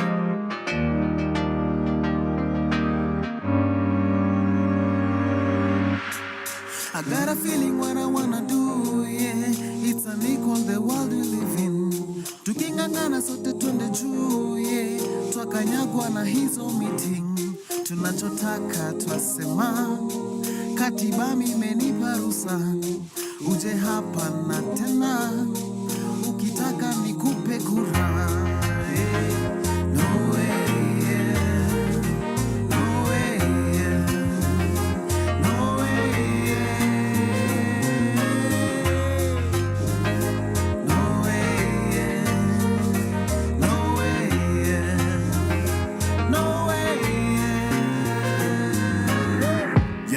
Sina bridge ya kujenga juu, sina bridge nilichoma, so kwa masiz wangu na mabro niturauke juu. Indo ile time si tunahitajiana, nipe love nikupe bila kukaziana. People power ndio dawa maradhi kutengana, tusingoje disaster ndio tujiorganize, na nguvu za kupambana na political lies. Ni sai ndio kesho jo ikuwe ni fine. Katiba yetu ni safi na ndio the grand design, lakini corruption inatuvuta behind. Ini haki kweli kwanza kwa kizazi cha kesho, na wazazi hawana hata guarantee ya pension. Masivo servants huku wana cruise na benzos, tukiuliza swali wanatujibu na tension.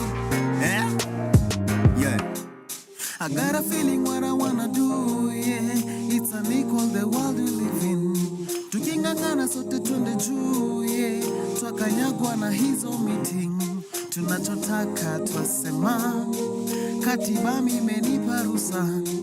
Uje hapa na tena, ukitaka nikupe kura.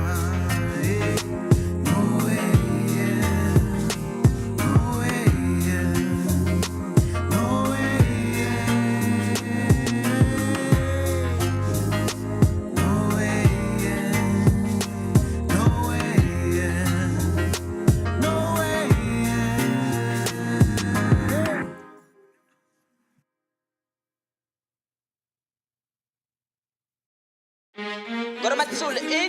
Ni MC Chinese yule wa zigi zigi zaga zaga zogo aka Vibes Squasel. Ati hapa hivi Kenya huwezi chaguliwa kuwa kanzo ama polisi kama una meno. Ati utatoa meno wapi ya kutafuna hongo? Bulletproof body kiss.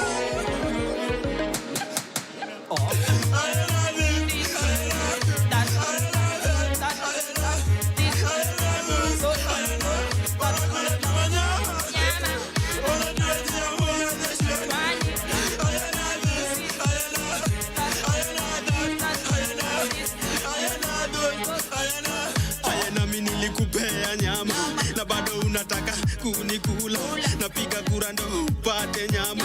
Kitambi uwe nayo nipaki nimekonda, na kuna zile wanyama unawatuma zitukanyage bila makosa. Raping our family, grabbing our property.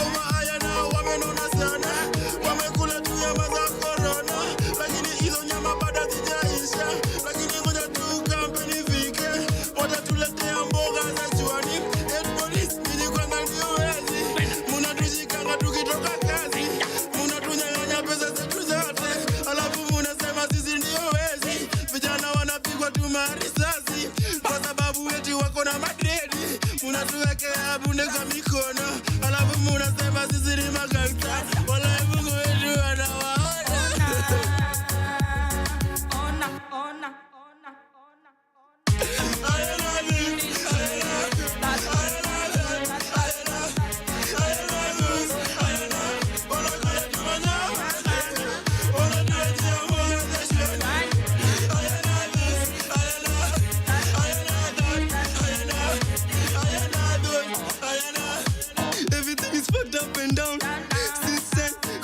Was done.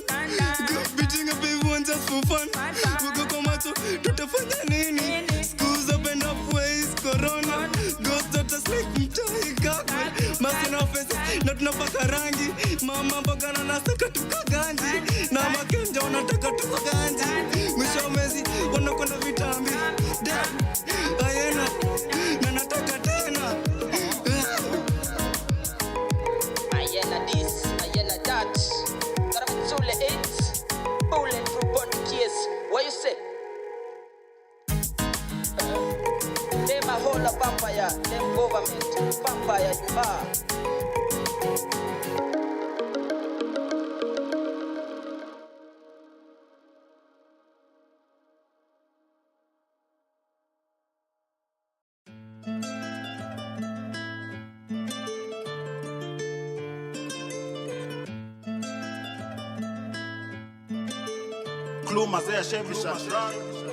Na lay low hadi hiyo siku ifike, hadi hiyo siku ifike. Na lay low hadi hiyo siku ifike, hadi hiyo siku ifike. Kwa mneti na waona wakichachisha, na waona wakichachisha. Kwa mneti na waona wakichachisha, na waona wakichachisha. Wajui rada yangu, unadai mi wingie nikitoka. Na turn my grams to bands, soon nitafika SA nishike my rents. Most of the time, mi ushinda alone. Introvert I'm a loner, Mary Jane by my side, mi ni stoner. Usiwai question ability mbona. Nimetoka far from standing on the block, hopeless na mangwai ko socks. Money is the conversation na deliver kwa mabank. Wanashinda wakirudi, himali ni safi. Stumi kiberiti gasta washa na lighter. No chit-chat na kono kichatisha. Niko made by likeness courageous. Namba 2 kama Venus. Siko hapa kuplay, hakuna kulezia round. Nimekuja hizo ganja dima pound. Mindo diamond kwa dad sita get. Na lay low hadi hiyo siku ifike, hadi hiyo siku ifike. Na lay low hadi hiyo siku ifike, hadi hiyo siku ifike. Kwa mneti na waona wakichachisha, na waona wakichachisha. Kwa mneti na waona wakichachisha, na waona wakichachisha. Yo bro, unacheki awase wana floss na mambling pale IG kwa mangoma wakising. Sisi tuko mta tunadai hizo madings, tutamstock alafu jo tu pull up. Akona Benz pia kona commas, tuchore vile tutamkoma. Tukimtoka tunashika kistock, juu ya protection tunakwachupia Glock. Cheki iyo mlango kuna mse ana knock. Bei ni kibao usiogope piga chop. My product is dope, nileta kuori kogopa makopa. This is the life I chose, I can't stop. Siko hood lakini mali koko block. Skia hii sound sifai kuwa underground, nafaa kuwa crown. Nisha win kwa hii battleground, yeah. Na lay low hadi hiyo siku ifike, hadi hiyo siku ifike. Na lay low hadi hiyo siku ifike, hadi hiyo siku ifike. Kwa mneti na waona wakichachisha, na waona wakichachisha. Kwa mneti na waona wakichachisha, na waona wakichachisha. Yeah, ingoma inaenda se wote wako hopeless, wako mtaa wana form. Una browse up on internet unachikivila sana live good na we una any. Na kushosi jikompe na say just do your thing. Lay low, do work hadi hiyo siku ifike. Na God atakubless, yeah. Maji yes sir.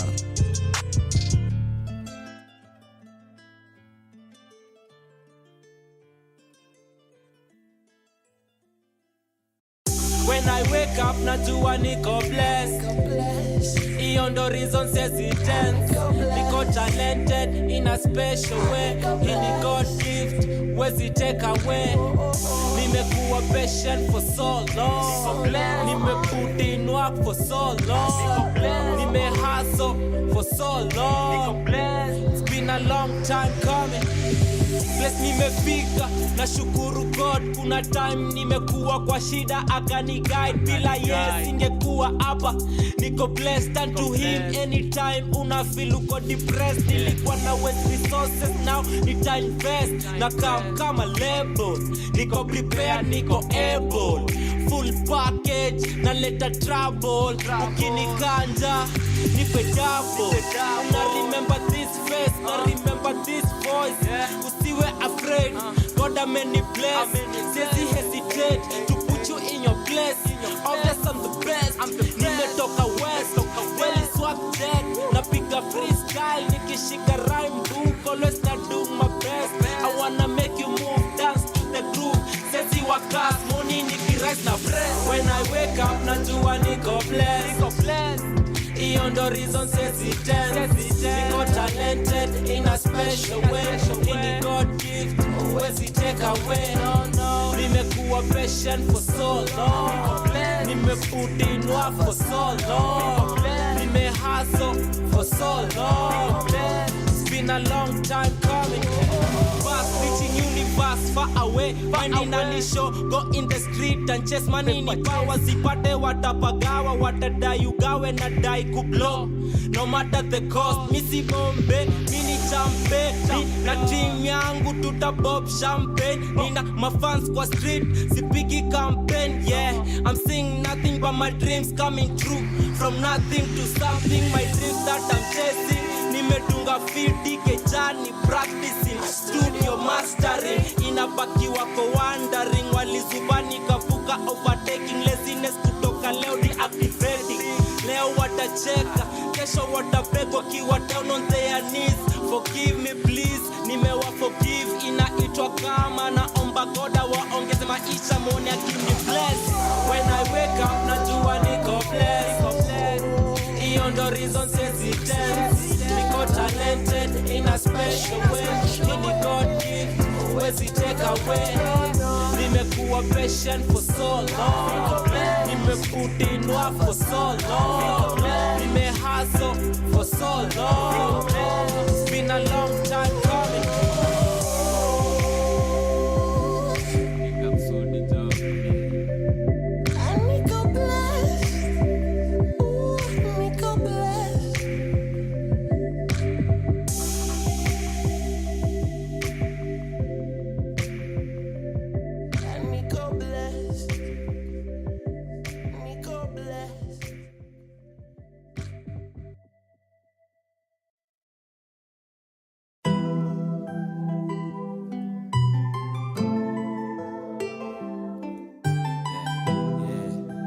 shout out mahasla wote huko nje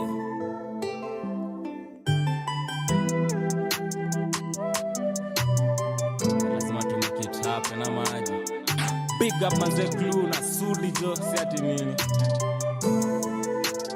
clue ashat kani rap itanitoa na rap hadi nikanjwe kani mboka itanitoa na trap hadi nikanjwe kani yasu itanitoa na work hadi nikanjwe kani books inanitoa na soma hadi nikanjwe till I'm paid I'm rapping till I'm paid till I'm paid I'm trapping till I'm paid till I'm paid I'm working till I'm paid till I'm paid I'm reading till I'm paid kani rap itanitoa na rap hadi nikanjwe kani mboka itanitoa na trap hadi nikanjwe kani yasu itanitoa na work hadi nikanjwe kani books inanitoa na soma hadi nikanjwe till I'm paid I'm rapping till I'm paid till I'm paid I'm trapping till I'm paid till I'm paid I'm working till I'm paid till I'm paid I'm reading till I'm paid Dekani club nime approach masle kunso tatu mkono nimeshikilia album copy tatu drip on black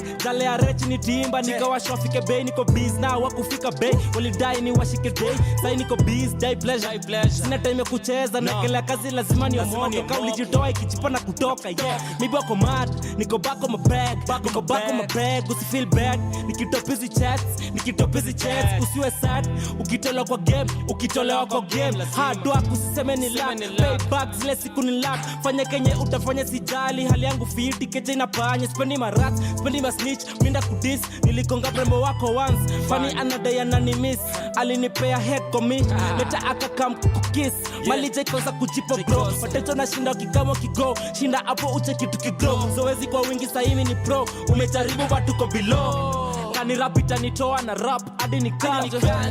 Kani mboka itanitoa na trap hadi nikanje. Kani yasu itanitoa na work hadi nikanje. Kani books inanitoa na soma hadi nikanje. Till I'm paid, I'm rapping till I'm paid. Till I'm paid, I'm trapping till I'm paid. Till I'm paid, I'm working till I'm paid. Till I'm paid, I'm reading till I'm paid. Kani rap itanitoa na rap hadi nikanje. Kani mboka itanitoa na trap hadi nikanje. Kani yasu itanitoa na work hadi nikanje. Kani books inanitoa na soma hadi nikanje. Till I'm paid, I'm rapping till I'm paid. Till I'm paid, I'm trapping till I'm paid. Till I'm paid, I'm working till I'm paid. Till I'm paid, I'm reading till I'm paid. Nyongo na warucha kini kiblow. Huwezi flow vile mina flow. Huwezi rusha vile mina throw. Ukijaribu jipate kwa flow. Wanani call, hello. Link bado kwa bio. Ningekuwa US ningeuza snow. Yani white ama cock. Mnachochongoma tuma kitu. Na mtu anaishi vilavish. Wesi OG una wish. Wesi producer ka Travis. Una Kylie wako Gladys. Luku ni safi. Gladys imepigwa pasi. Nili haso nimejiestablish. Watu wa media publish. Nataka karembo kazuri kanabonga Spanish. Seafood kando ya beach. Sembe na fish ulidhani utanipata nikavanish. Walidhani na go broke. Nina depression nishikwe na stroke. Hawa wase wana joke. Mina put in work nikisip H2O. Mlango yangu nimelock. Beat imedrop. Ashre kuna dope. Nikisha puff na feel kama pop. Nasoma scripture nikilost. Me uturn to Jesus. Yeah. Kani rap itanitoa na rap hadi nikanje. Kani mboka itanitoa na trap hadi nikanje. Kani yasu itanitoa na work hadi nikanje. Kani books inanitoa na soma hadi nikanje. Till I'm paid, I'm rapping till I'm paid. Till I'm paid, I'm trapping till I'm paid. Till I'm paid, I'm working till I'm paid. Till I'm paid, I'm reading till I'm paid.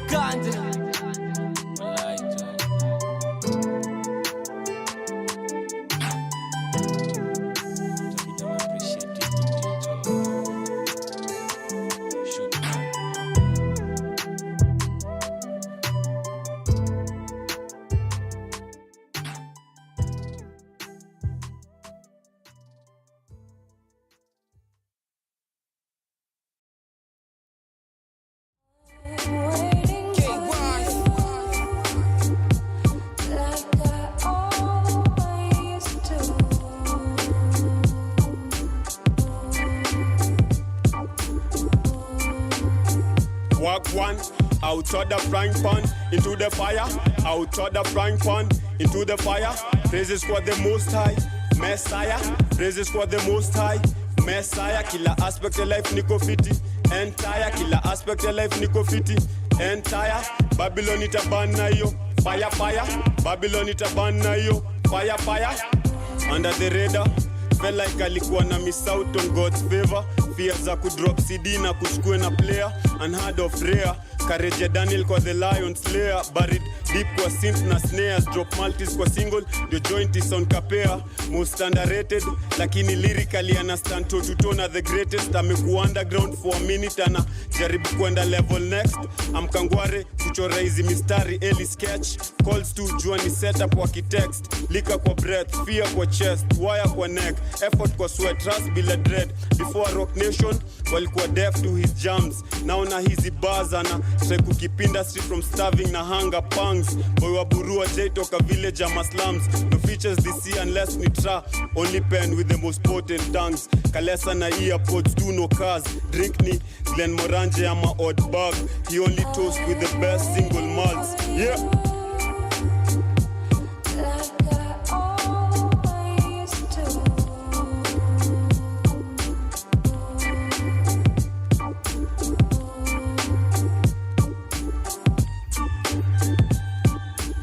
Captain of the cool kids, got the band contra band kwa backpack, grew up na tough love, maishani one chance, akona a dark past, sharpen skill akatoa rust, baggage akona enough of that, imani kwa Mungu na his guts, boom bap heavy kwa track, ako solo daro, his own class, jana guide his path, competition ni wengi lakini hakuna nae match, so ana body mavas kabla return to dust, took time with the craft, you perfection is in trash tally.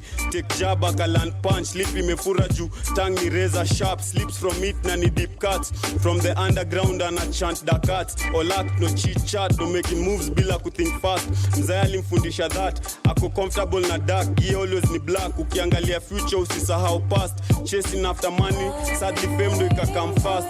Kwa his face, doors imekuwa shut, but dream haikuwa crushed.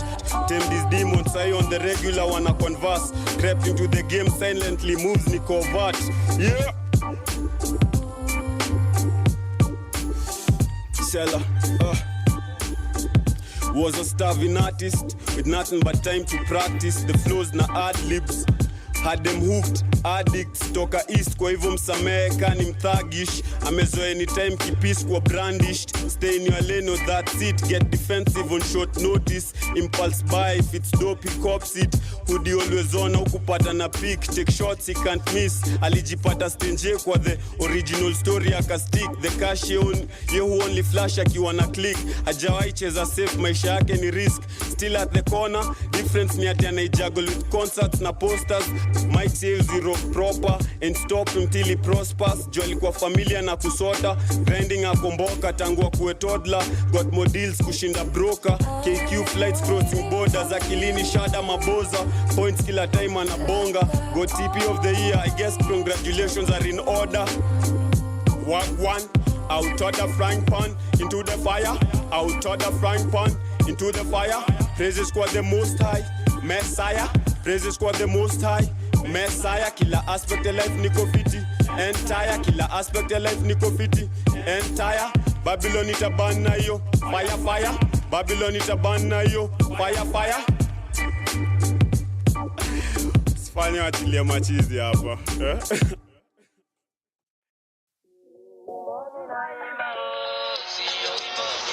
Focus vibration.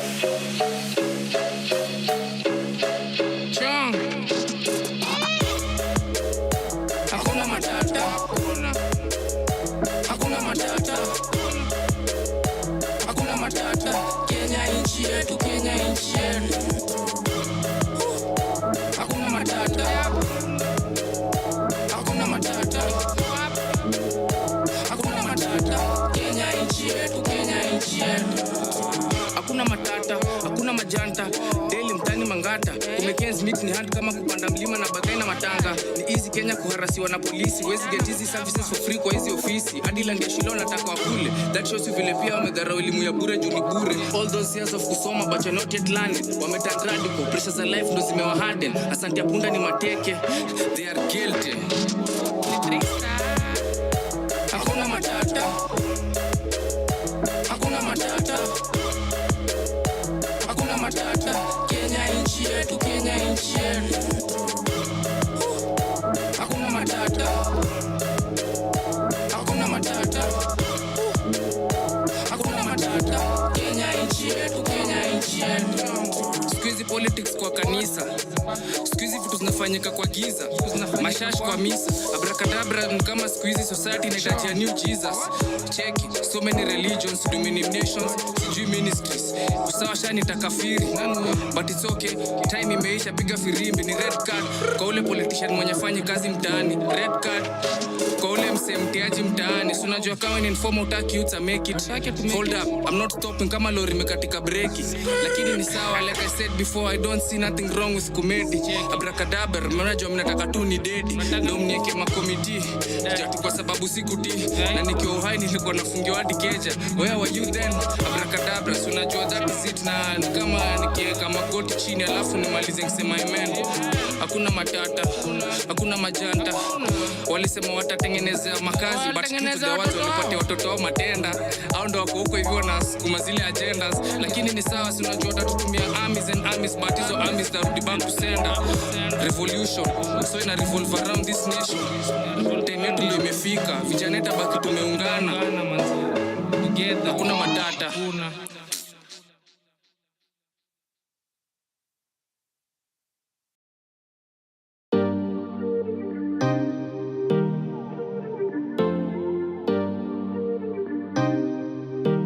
Focus vibration. Nami ni nani ndo swali nauliza, juu kila tumbo imekata kushiba, awase uko natukanyagia. For me, my future is very bright. I started with white color. The white color was showing the peace I have at the moment as a person. I have achieved a lot as a young girl, but I'm not young. I have done many things. I'm a jack of many trades. So the green one, I know you can't see it, but I have green somewhere there. So the green is the piece that I've worked with and the things I've let go. And then I have the red one. These are things that in my life I must, not I will. I must achieve as a young person also. And then I have a purple. Everyone here seated, we are here for GBV. So I'm a feminist, and we do have a CBO. So in our CBO, we do support young women. And for me, in a community, because I come from a community whereby I resonated with the story so much. The reason why I did is, one, we have women in our community who will stay in marriage just because they want a name, just because they don't know where they are going, and just because they feel like, how will the community feel with us? So thank you. And my other friends also, they did have their own feelings. They did share with me. So this is it. Thank you. Thank you for sharing. We have 2 more groups remaining. So please, each person can take a minute to share about their artworks. Take it away.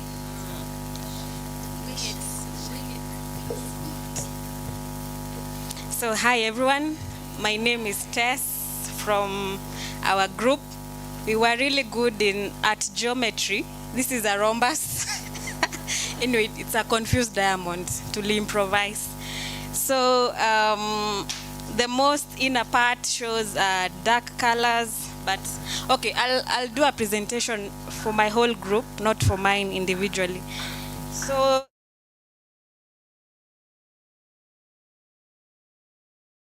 even at our lowest, we had our support systems, some of us in our group. So we have really not very dark colors. I'm so proud of each and every one of us at our group. Now the future, one of our group members, Amechora White, to symbolize the future is unclear, but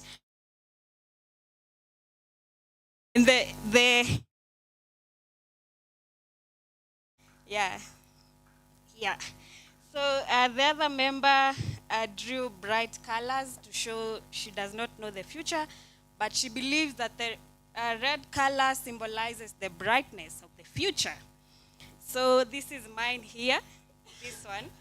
So I drew green to symbolize vegetativeness, and my group members told me that this blue, this one, it's for dollars. Yeah, so dollars will be there definitely. And the other member here, the last but not the least, mbona na shake. The dollars, yeah.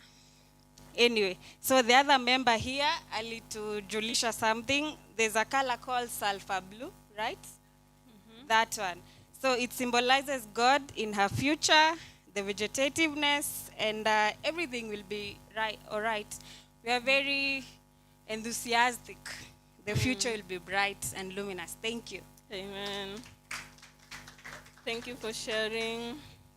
The last, no, not the last. Hi guys. Najua umeboeka na mimi lakini itabidi. 1 minute Angie. Sawa. All right. So this is me taking 1 minute, something that's very hard for me to do. So yes, I'm gonna make a collective presentation because wameni throw under the bus, wameni force. I'm here against my will. There was no consent. Okay. So for this human here, amesema that the color brown represents separation, sana sana in relationships, yeah. And that's something that has been experienced already. So hiyo inakwanga trauma yake.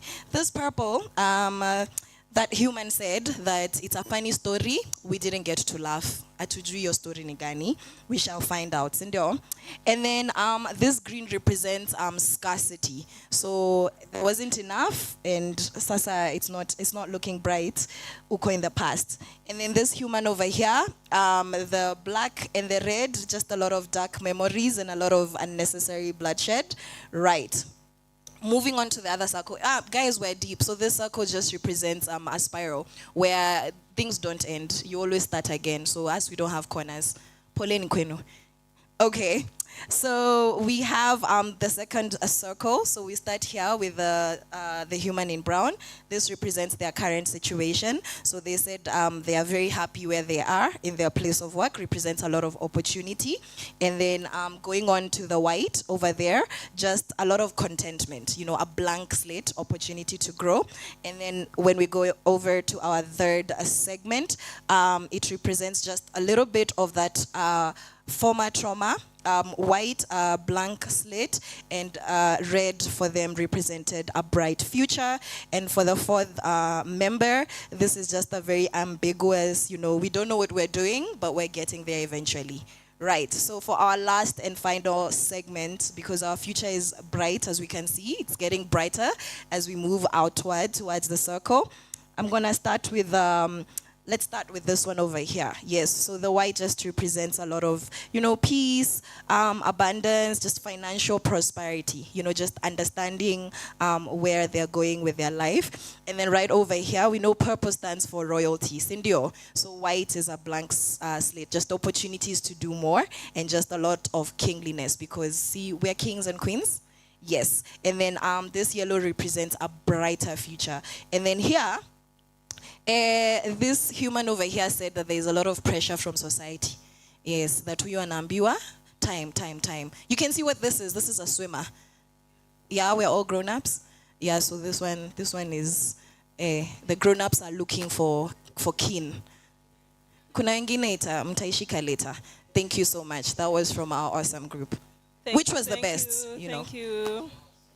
We have one more group. Wamenyamaza huko, they are hoping tutasahau, lakini hatujasahau. One person from your group, please. And also, we only have a minute.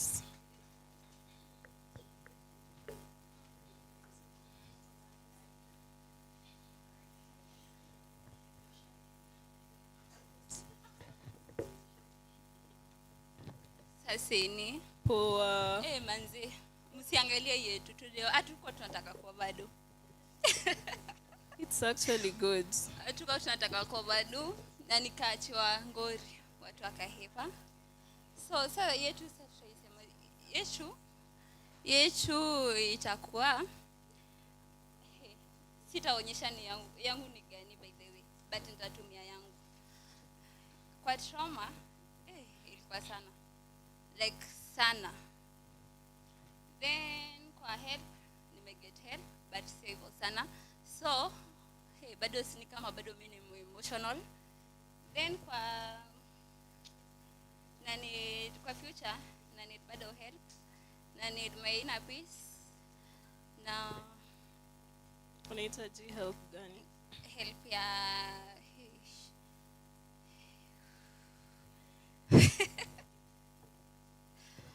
okay, nataka like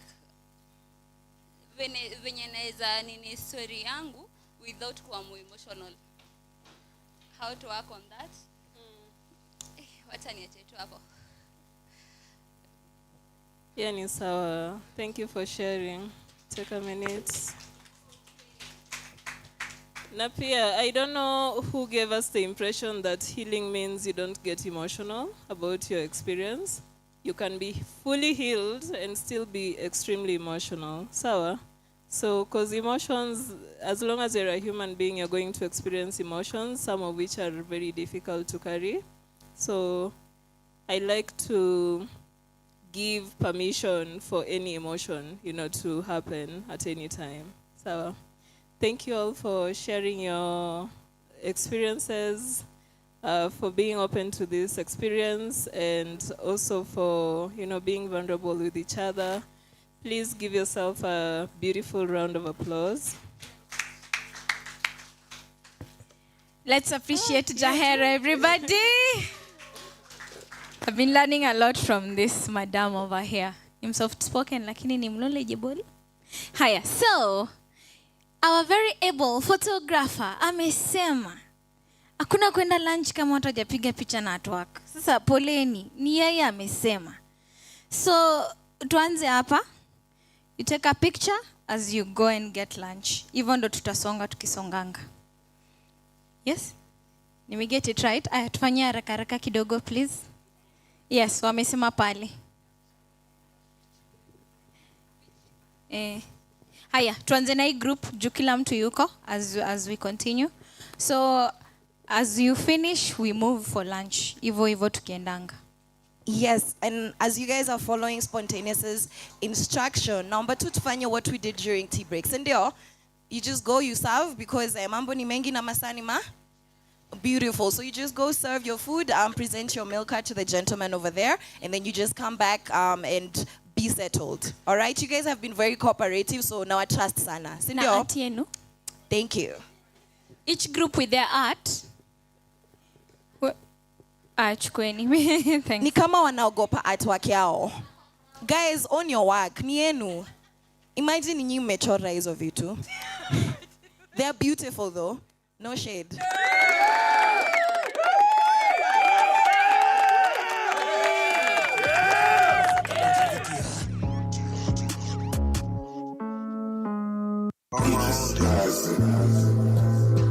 Sometimes I ain't got no one to call, sometimes I'm on my own. Damn, it's lonely. Yeah, put that down. Lord have mercy on me. Lord have mercy on me. Sometimes I feel scared, that's why I got it on me. Damn, it's lonely. Ain't got no one to call, sometimes I'm on my own. Damn, it's only. Nabado nangangana. Bado nangangana, but niko po kuliko jana. Bado nangangana, bado nangangana, but niko po kuliko jana. Bado nangangana, bado nangangana, but niko po kuliko jana. Bado nangangana, bado nangangana, but niko po kuliko jana. Lord of mercy on me. Lord of mercy on me. I seen again, now I'm feeling wasted. The Canada told me, Lord of mercy on me. Yeah, have mercy on me. Lord, have mercy on me. Sometimes I keep it on my waist. This street's pushing me. Lord of mercy on me. Lord of mercy on me. My soul always fainted. Yeah, bado nangangana. Bado nangangana, but niko po kuliko jana. Bado nangangana, bado nangangana, but niko po kuliko jana. Bado nangangana, bado nangangana, but niko po kuliko jana. Bado nangangana, bado nangangana, but niko po kuliko jana. I'm in the booth, I'm praying for the crew like God, man, what it do? Like, please, can you set me right? Cause I ain't bulletproof. You know I'm MVP, they watching how I move and how I shoot. Word to the boys in the crew. Shout out Missy, that's my boo. Shout out Leaky, we ain't spazzing, we just take it to the moon. We keep saying you the baddest, but that will never be true. Please don't mess with them, he ain't got nothing to lose. You gon' lose a tooth. I need this one to be for the books. So where's my camera crew? I keep on dancing like I'm on the loose. Cause I'm off the juice. I raise the glass up cause I'm cool. And they can't take me for no fool. I need this one to be for the books. So where's my camera crew? I keep on dancing like I'm on the loose. Cause I'm off the juice. Lord have mercy on me. Lord have mercy on me. Sometimes I feel scared, that's why I got it on me. Damn, it's lonely. Ain't got no one to call, sometimes I'm on my own. Damn, it's only. Nabado nangangana. Bado nangangana, but niko po kuliko jana. Bado nangangana, bado nang'ang'ana, but niko poa kuliko jana. Lord of mercy on me, tell you I'm hated, I'm never tryna fake it. Thank God I waited, on the street jaded. Thank God I waited, tryna be persuasive, left it mitigated, lacking motivation. They see me being decisive, now they wanna be against me. They see me tryna move right now, they wanna be against me. Lord have mercy on me, Lord have mercy on me. Bado nang'ang'ana, bado nang'ang'ana, but niko poa kuliko jana. Bado nang'ang'ana, bado nang'ang'ana, but niko poa kuliko jana. Bado nang'ang'ana, bado nang'ang'ana, but niko poa kuliko jana. Bado nang'ang'ana, bado nang'ang'ana, but niko poa kuliko jana. Niko poa kuliko jana. bado nang'ang'ana, but niko poa kuliko. Bado nang'ang'ana, bado nang'ang'ana, but niko poa kuliko jana. Bado nang'ang'ana, bado nang'ang'ana, but niko poa kuliko jana. You know I'm MVP, they watching how I move and how I shoot.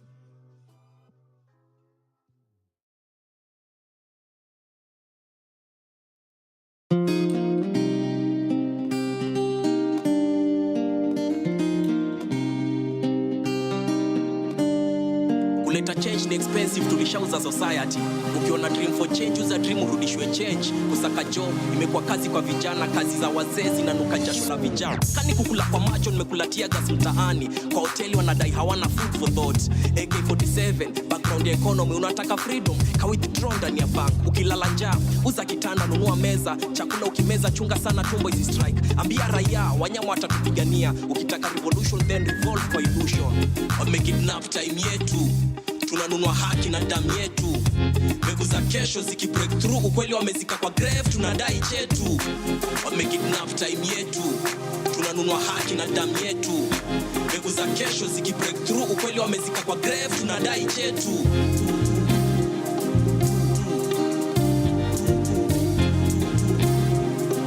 Ukweli wamezika kwa grave, tunadai chetu. HFZ urefu atatumia firimbi ama atatumia sign language. Nasikia nduru kwa daro mabubu. Action speaks louder than words. Same place, same people, different narrators, same story. Koloni mambo leo. I'm not chaotic, I'm only fighting against injustice. Kwa rodi ukikeep left, uko right. Na kwa group wrong ukileft, uko right. Ukitumia mkono ya left ku right kitu right, uko partially right. So acha ni right, kuna venye hizi wrongs cause ina seem right. Na ukikokores na madaktari, mwambie utaki mashinano. Wambieni hatutaki revolution, tunataka revelation. Let the public know what's right, one spirit. Wamekidnap time yetu, tunanunua haki na damu yetu. Mbegu za kesho ziki break through, ukweli wamezika kwa grave, tunadai chetu. Wamekidnap time yetu, tunanunua haki na damu yetu. Mbegu za kesho ziki break through, ukweli wamezika kwa grave, tunadai chetu. Kuandika new portfolio, devotion is needed. Parliament ni brothel, so politics ni cliche in nature. Bunge ni oracle, bunge ina test ya lemon but imevaa puppet ya pineapple. Kwa world ya siasa sioni kitu mpya, hizi vitu zote zinanipa tu deja vu. Politics, missing porcupine kwa love story ya Adam na Hawa. Vako wana grab rasilimali ni kabiria na makanga na shawa. Ambia Chief Justice kwa corridors of justice sioni kitu, naona tu poster za usikojoe hapa. Kanjoni eyewitness, hizi statue za Kimathi na Tomboya zina frown.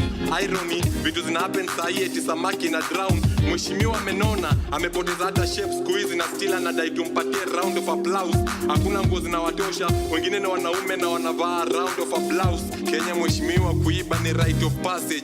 The only thing you need to possess ni maneno ziko ambiguity. Maneno za convince queen na kuekoni kubine beyond infinity. Hii ni cry ya angry mwananchi man. Mwananchi anatoka kwa nchi na believe isaidi kufuga ng'ombe when you can buy milk. Wamekidnap time yetu, tunanunua haki na damu yetu. Mbegu za kesho ziki break through, ukweli wamezika kwa grave, tunadai chetu. Wamekidnap time yetu, tunanunua haki na damu yetu. Mbegu za kesho ziki break through, ukweli wamezika kwa grave, tunadai chetu.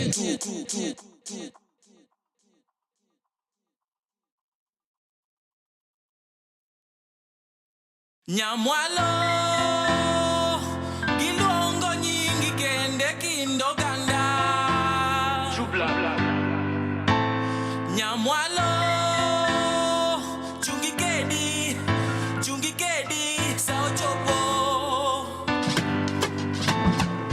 Nikiwai sell out ni madoms na ma stadiums.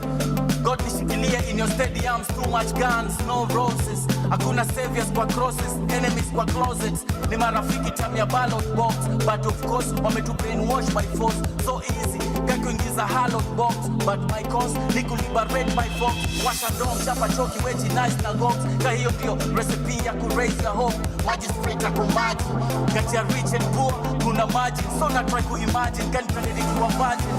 This is fuck na system na still I need assistance. In real sense niko different. Nina drown, nina choke kwenye sewage na work na sewage. Hii ni Kenya, watatu drive crazy bila 4x4 tauso. Kuda hewa pewa kiti kandi ya dere na usichune. Chunga simu, chunga mdomo, chunga chai ya karao. Wapi hao wenye kesi, wenye sura kwa gazeti. Activist na community. Right now.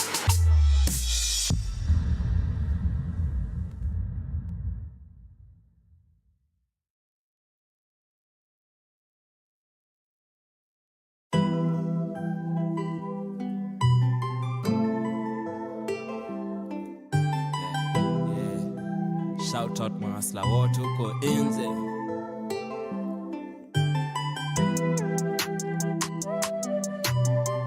Lazima tumike happen na maji. Big up manze glue na sudi jo si ati nini. Glue asha. Kani rap itanitoa na rap hadi nikanjwe. Kani mboka itanitoa na trap hadi nikanjwe. Kani yasu itanitoa na work hadi nikanjwe. Kani books inanitoa na soma hadi nikanjwe. Till I'm paid, I'm rapping till I'm paid. Till I'm paid, I'm trapping till I'm paid. Till I'm paid, I'm working till I'm paid. Till I'm paid, I'm reading till I'm paid. Kani rap itanitoa na rap hadi nikanjwe. Kani mboka itanitoa na trap hadi nikanjwe. Kani yasu itanitoa na work hadi nikanjwe. Kani books inanitoa na soma hadi nikanjwe. Till I'm paid, I'm rapping till I'm paid. Till I'm paid, I'm trapping till I'm paid. Till I'm paid, I'm working till I'm paid.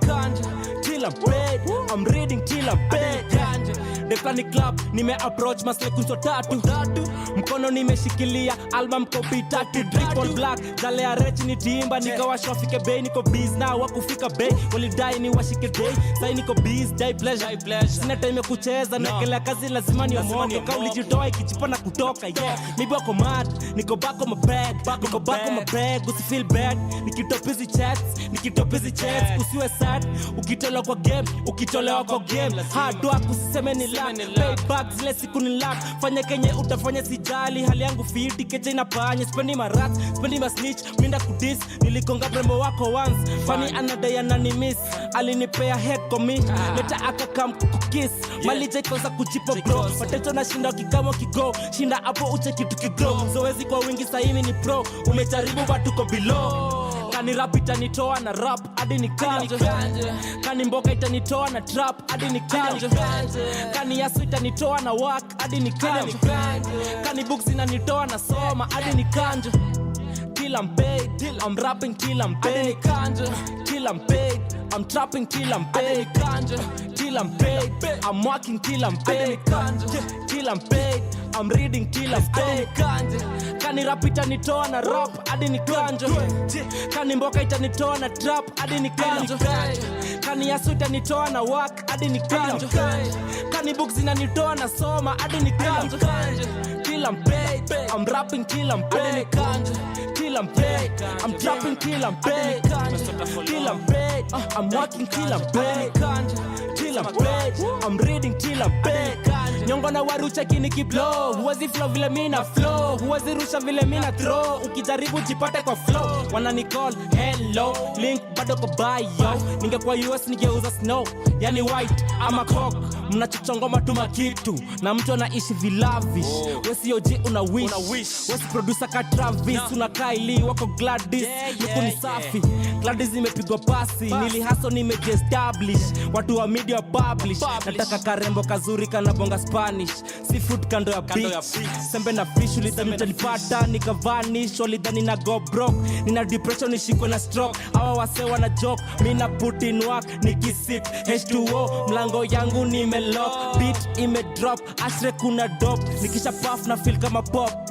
Nasoma scripture nikilost. Me uturn to Jesus. Yeah. Kani rap itanitoa na rap hadi nikanje. Kani mboka itanitoa na trap hadi nikanje.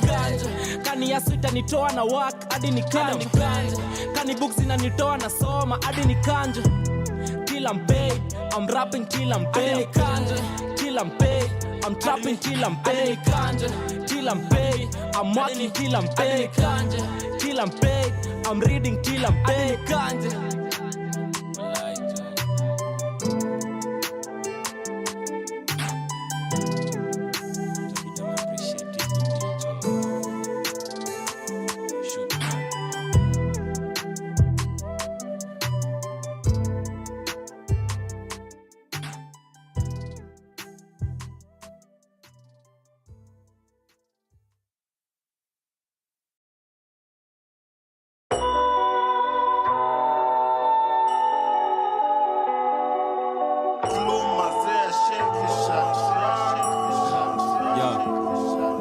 Compete na nyinyi na compete na mimi na believe niko wise akilini nimekubali nilikosea siku mingi I want to be a better man niamini si compete na nyinyi na compete na mimi na believe niko wise akilini nimekubali nilikosea siku mingi I want to be a better man niamini hood yako ina show love always working kwa game sijai left ukiwait mimi naendelea kusonga niko serious kama cancer na stay down until you turn up nina ngori kutake orders kama ni kurest ni hadi ni made afande seti sina kipande money on my mind hood in account on me kama calculator kila msena day my better si compete na nyinyi na compete na mimi na believe niko wise akilini nimekubali nilikosea siku mingi I want to be a better man niamini si compete na nyinyi na compete na mimi na believe niko wise akilini nimekubali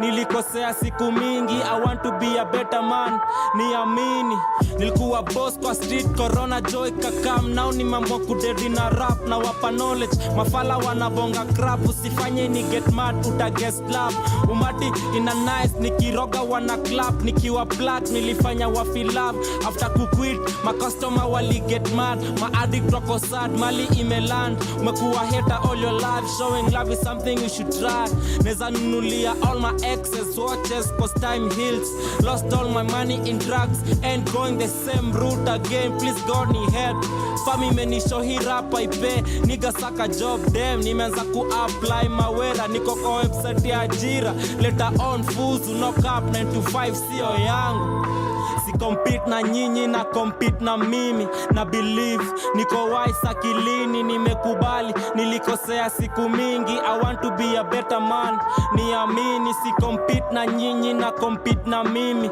na believe niko wise akilini nimekubali nilikosea siku mingi I want to be a better man niamini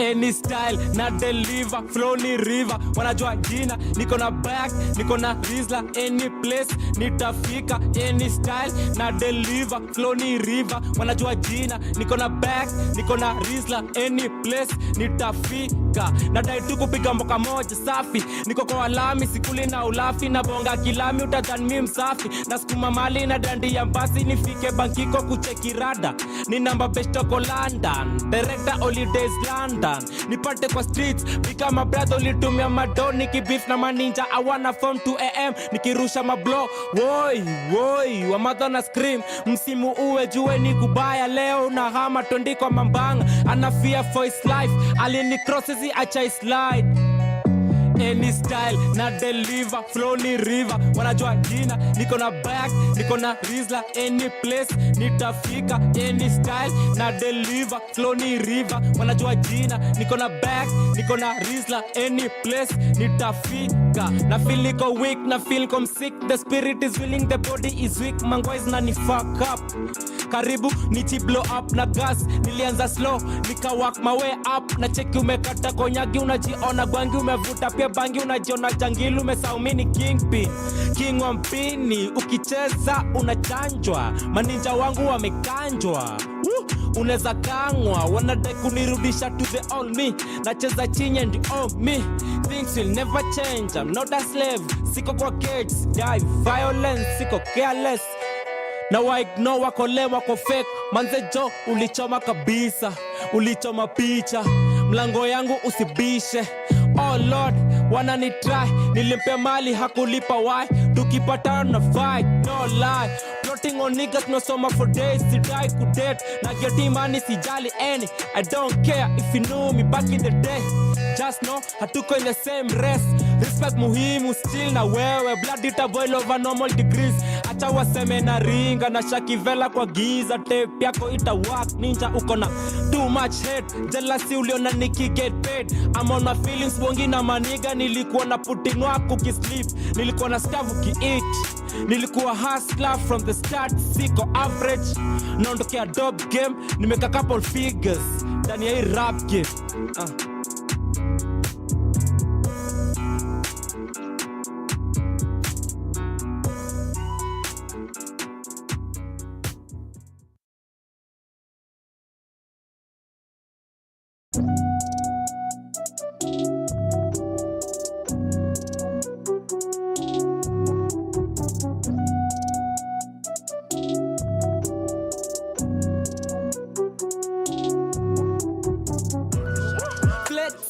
malini safi we cheki, baking, high grade mina seti, hustling, wanaona nikimeki, learning, ama dreamer kama maki, flexing, malini safi we cheki, baking, high grade mina seti, hustling, wanaona nikimeki, learning, I'm a dreamer, come on, ma. Yo, feeling like deep in my hand in the jar. Flow is retarded, you know I'm a star. Feeling like one denta and mbali. Feeling like one denta and far. Natema mi starting napenda kuspit. Niko na clinch so jua ni hit. Niko cheesy daily, mina keep fit. Kama meli, mina travel na fleet. You can call it the scheme, you can call it the me.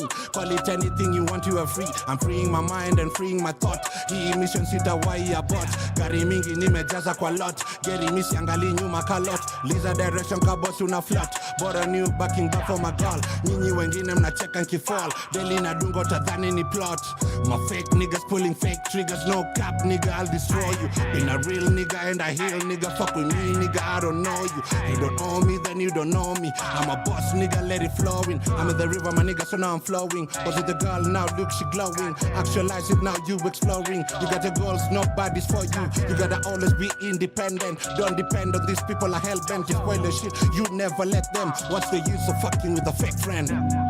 Flexing, malini safi we cheki, baking, high grade mina seti, hustling, wanaona nikimeki, learning, I'm a dreamer kama maki, flexing, malini safi we cheki, baking, high grade mina seti, hustling, wanaona nikimeki, learning, I'm a dreamer kama maki. You know you're my bro, bigger than I, kwa game himso. Usideny na piga masho, natoa form. Usibonge mini G, young OG, pioneer at 23. Almost kumeki, nikitembea waracho na cheki. Pop smoke, ali get smoke. Kuna mse untouchable, kila kitu nafanya amok.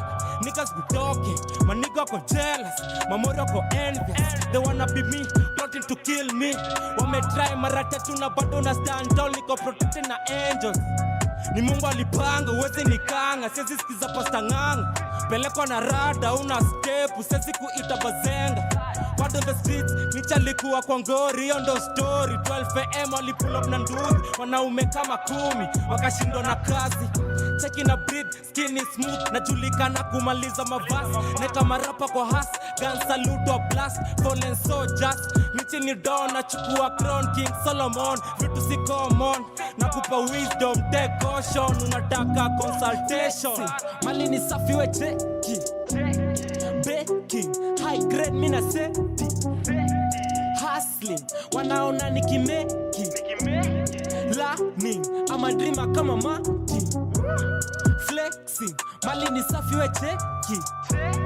Baking, high grade mina seti. Hustling, wanaona nikimeki. Learning, I'm a dreamer kama mati. Wanawanda nilienda wapi wameni hata siko homa wanipati. Royal nika niko lucky, niko kwa streets na saka tu ganji.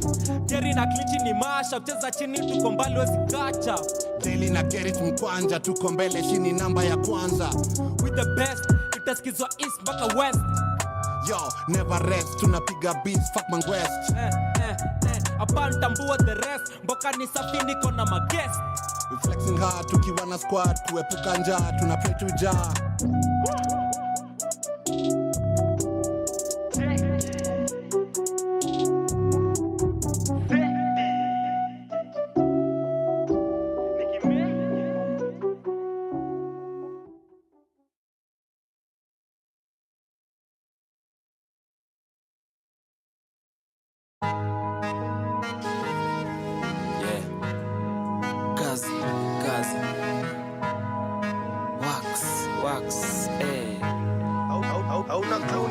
Kama nimekosea manze jona sema sorry. Mangori zangu zote siku hizi wasibongi. Napeleka kwa God peke hata nisikiza. Niko kwa giza naomba fanye miujiza. Na feel niko lost oh Lord, kama uni help I can chill. Me na smoke a lot to ease the pain. Hakuna mchezo hapa kazi everyday.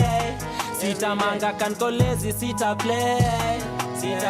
Niko practice nifike ligi ya Messi. Niko zoezi nipewe mechi uniezi acha kuseti na putin wako overtime. Zoezi overnight kuandika mistari naandika all the time. Niko on my prime, mountain nina climb. Says look back, I can borrow one mine. Niko mabiz, nauza merchandise. Lichindo logo, roni lifestyle. Vision ni safi, millionaire mentality moves. Chini ya waba, leta busy die. Kama nimekosea manze jona sema sorry. Mangori zangu zote siku hizi wasibongi. Napeleka kwa God peke hata nisikiza.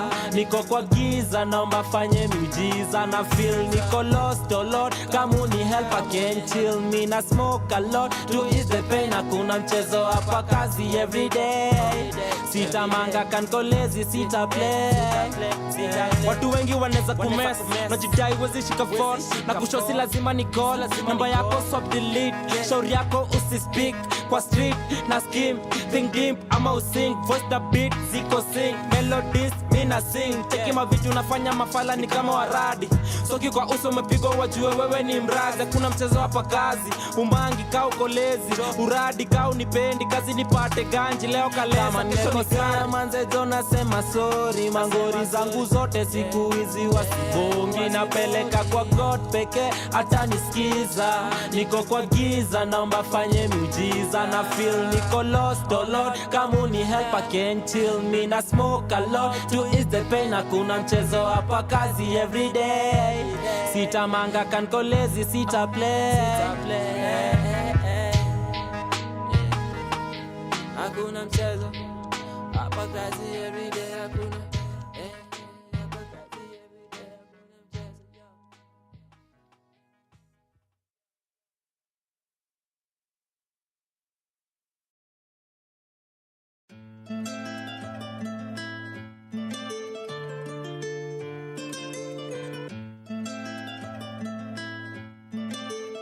clue mazee shevisha na leilo hadi hiyo siku ifike, hadi hiyo siku ifike, na leilo hadi hiyo siku ifike, hadi hiyo siku ifike.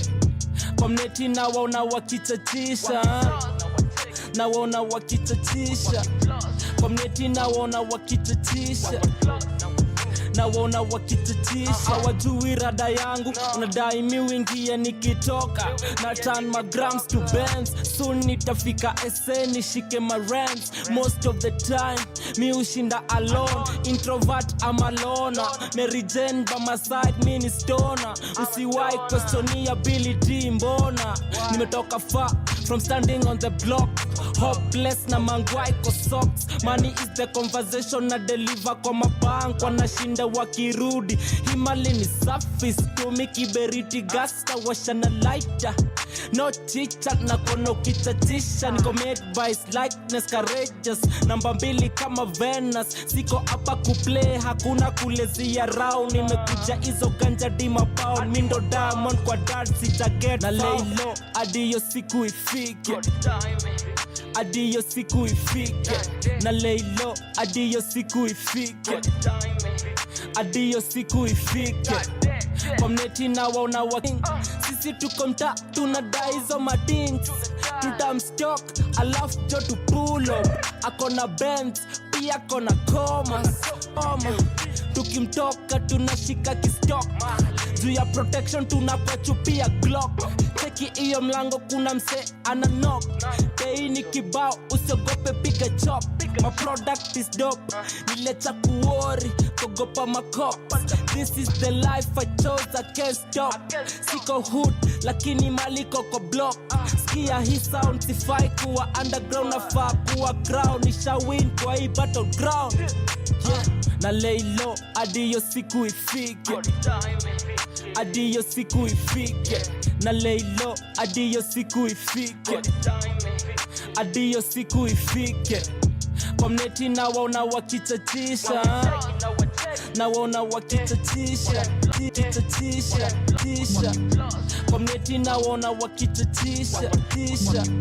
Kwa mneti na waona wakichatisha, na waona wakichatisha, na waona wakitatisha. Wajui rada yangu, unadai mi witisha. Wajui rada yangu, unadai mi wingie nikitoka, na turn my grams to bands. Soon nitafika SA nishike my rents. Most of the time mi ushinda alone, introvert ama loner. Mary Jane ama loner, Mary Jane by my side mi ni stoner. Usiwai question ability mbona.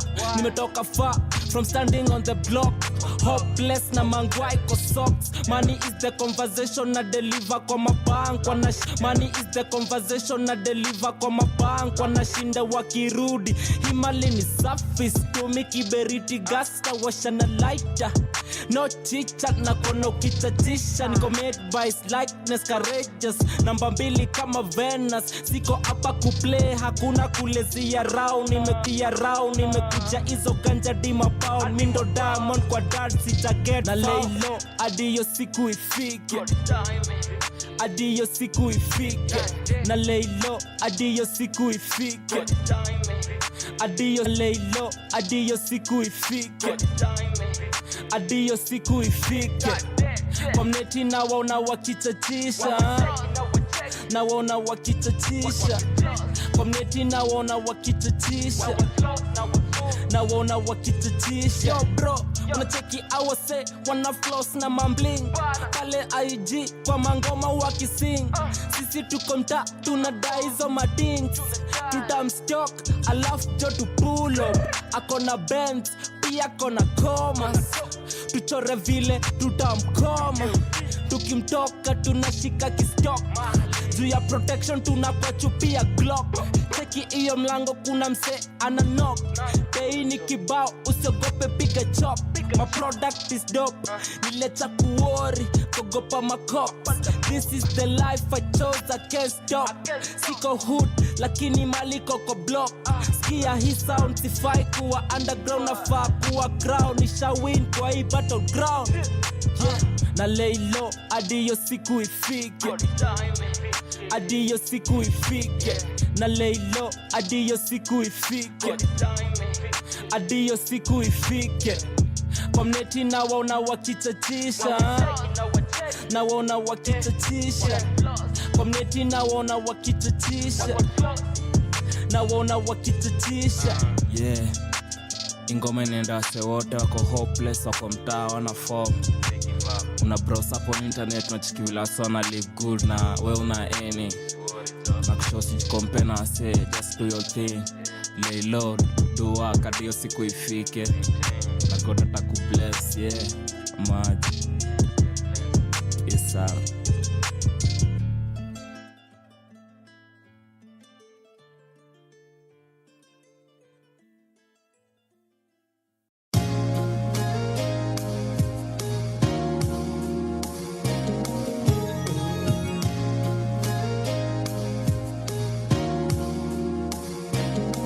I never had a mama. Sometimes me wonder, niko solo sina rada, kwa easy space na randa. So na give thanks to my sis, ulini raise, ukanitoa kwa hizi streets, college ukapay. Sahi mini graduate, all the things umefanya appreciate. Woza bana rada yo. Tuko Power Radio, your number one online radio station, na leo tuko na special edition. Karibuni back. Tuko na 16 days of activism. Hapa tunapiga shughuli ya kusensitize watu juu ya GBV, that is gender based violence. Tuko Mageuzi hub wenye wajui. Na ndani ya mbanyo hapa tuko na msanii mmoja wa nguvu sana. Woza. Mtu powerful. Rada bro. Niko freshi. Kwa nika shiba sisikii sauti. Nimeshiba ni vile bado ina sink ndani. Ina sink. Mitochondria ifanye ile kitu. Karibu. Shukran. Majina? Mimi najulikana kama Revolutionary Spitter. Wagwan. Mimi ni poet, actor na writer pia. Yeah man. Yeah. Why the name Revolutionary Spitter? I mean the name suggests the kind of work I do in terms of my poetry. Yeah man. Yeah. So nilitaka kujidentify hivyo to sort of give an idea of the kind of pieces I write. Yeah. So tusikia hapo tukigesikia sumsufanya. Ndio. Yes. Na shughuli ya leo umekaa mkudu nini huko? Leo nimekaa mazee kujumuika na other like-minded people in the activism space. Yes. Na pia nilikuwa na perform asubuhi. Okay. Zaidi pia kusikia stories of survivors. Juu as much as sisi ni creatives, sometimes ni poa kufeed from like actual people who've gone through that. Through what? Through like violence, gender-based violence that is, and have survived. Me find stories are very encouraging and powerful. Na pia the next time you're creating your art, how create from imagination or fiction, you're actually getting inspired from an actual story. Kweli. Which nafikiri ina help sana msanii kuwa truthful rather to their work. So kwa works zako una do you touch on GBV? Yes. This year actually not made a heavy on GBV. The beginning of the year, time ya Valentine pale Feb 14th, nil release EP. Inaitwa Woman EP. Iko everywhere. Woman.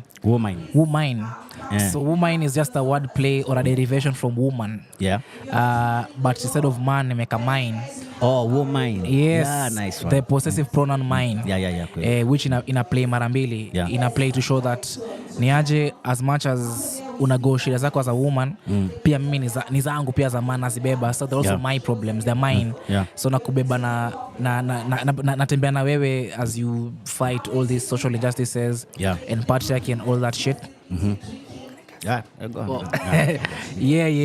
So that's where the word came from. So nilifanya EP, nikafanya show August, na saizi December 12th pia nafanya a rerun of the show I did in August, the Woman Experience. So generally iko utakuwa Braiban Theaters, Gitanga Road hapo from 3 p.m.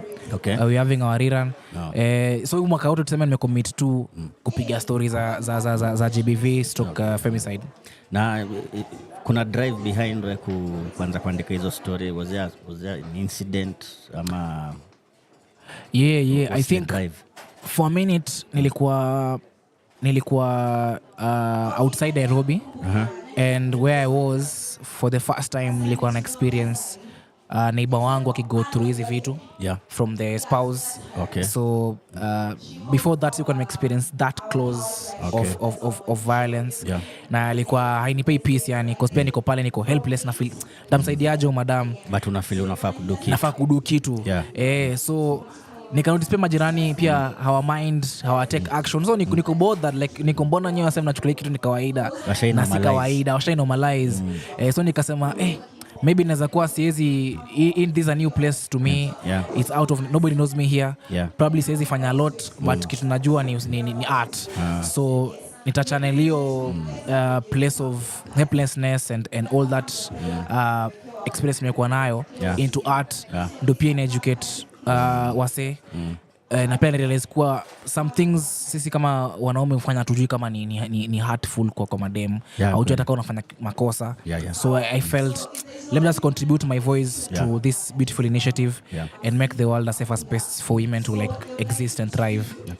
Sasa kama tuseme ungekuwa wewe si msanii, unafikiria sasa za ni normal people, just somebody is not an artist.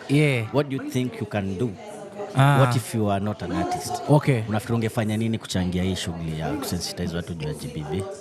I think bado ningekuwa tu somewhere, apart from using art, somewhere in the defensive whatever. Yani because mimi I'm very sensitive person. I think all artists are sensitive people. So kusema defensive unamaanisha like physical, ungekuwa unaenda wa defend physically ama ningekuwa na choose either kureport kustand my ground. Because also I'm quote unquote sort of a rebellious person. Even in workplaces nimekuwa vitu ambavyo vendi sawa na si space ya kisanii. I would always like stand my ground and say nianje mimi sioni kama nafanya kitu fiti. This is the process, this is the channel, this is the hierarchy. So na bado ningekuwa vocal in some other way. Hata kama si art. Pengine wala wase show up kotini kupena support to the victims, mingi kwa wase. Cause hata my dad is in the legal space. So nafikiri ningekuwa nimelemea tu upande ya legal ama vitu kama hizo yani. Just to come out and say and state your position and your stand. Okay. Na nimeona pia umelean towards the woman so much. Maybe ujaione kiapeni ya a man ama for the men, because EP yako inasonika for women. Yes. Yani ushe hata tu in daily life tu, not necessarily kusanya ama nini. Ushaona an incident ama occurrence where in affect wanaume? Yes, but haikuwa physical abuse. Ni more of manipulation. And so many men find themselves in chains where wanakuwa manipulated by their women into they're pushed to the wall. So you find most of them hiding in bars paka asubuhi, you know, because they can't stand the kurudi home kutukanwa kwamba watu wameenda kazini kuja na kitu, you know. So many men are trying, especially men in marriages. Mimi kwa nafikiria kabisa sana juu wako na doa ya kukaa sana. Me I know guys who would rather stay away from their wives because it's too much. And most of them are running into depression. So in terms of men, most of it is mental. And hata kama umekuwa around the online spaces, there's also push towards men's mental health because most of them now are committing suicide. Most inatoka from this violence. From this toxic relationship. Because maybe your wife or your woman may not be as physically able to beat you up, but atakupa neno fulani verbal abuse maze yenye uta lose sleep for days, utabidi utei, utabidi ufanye vitu mingi ku stay sane, and that's where most of same is vitu ni mbaya, but you lose balance. You begin depending on it, then you lose yourself. Unajinyonga ama utapata kwa mtaro ulianguka ukapass out. Ni sad stories which pia I'm intending to explore. Ni vile bado nilikuwa nataka kumaliza kwanza na yes then moving to the men's mental health space. Because I've already done before works on boy child, but that was about molestation. Okay. Now what do you think are some of the causes zinaongeza hii rate ya GBV? Ama na what do you think some of the solutions should be? Problems number one, I think nimefind jina yake leo on one of the speakers. Ameita it's a social culture problem. Yeah. We've been socially cultured kuona vitu kadhaa kuwa okay to do. Unaona? And that can come from our neighborhoods, our villages, nyumbani pale, what you saw growing up. Yako tu vile iko. Culture yako, shuleni. So sometimes vitu tulifanishwa kuwa norms as we are growing up, sisi ushika na unani kawaida. Lakini ni mbaya. So I think that those mindsets are the biggest problems and they need to be changed.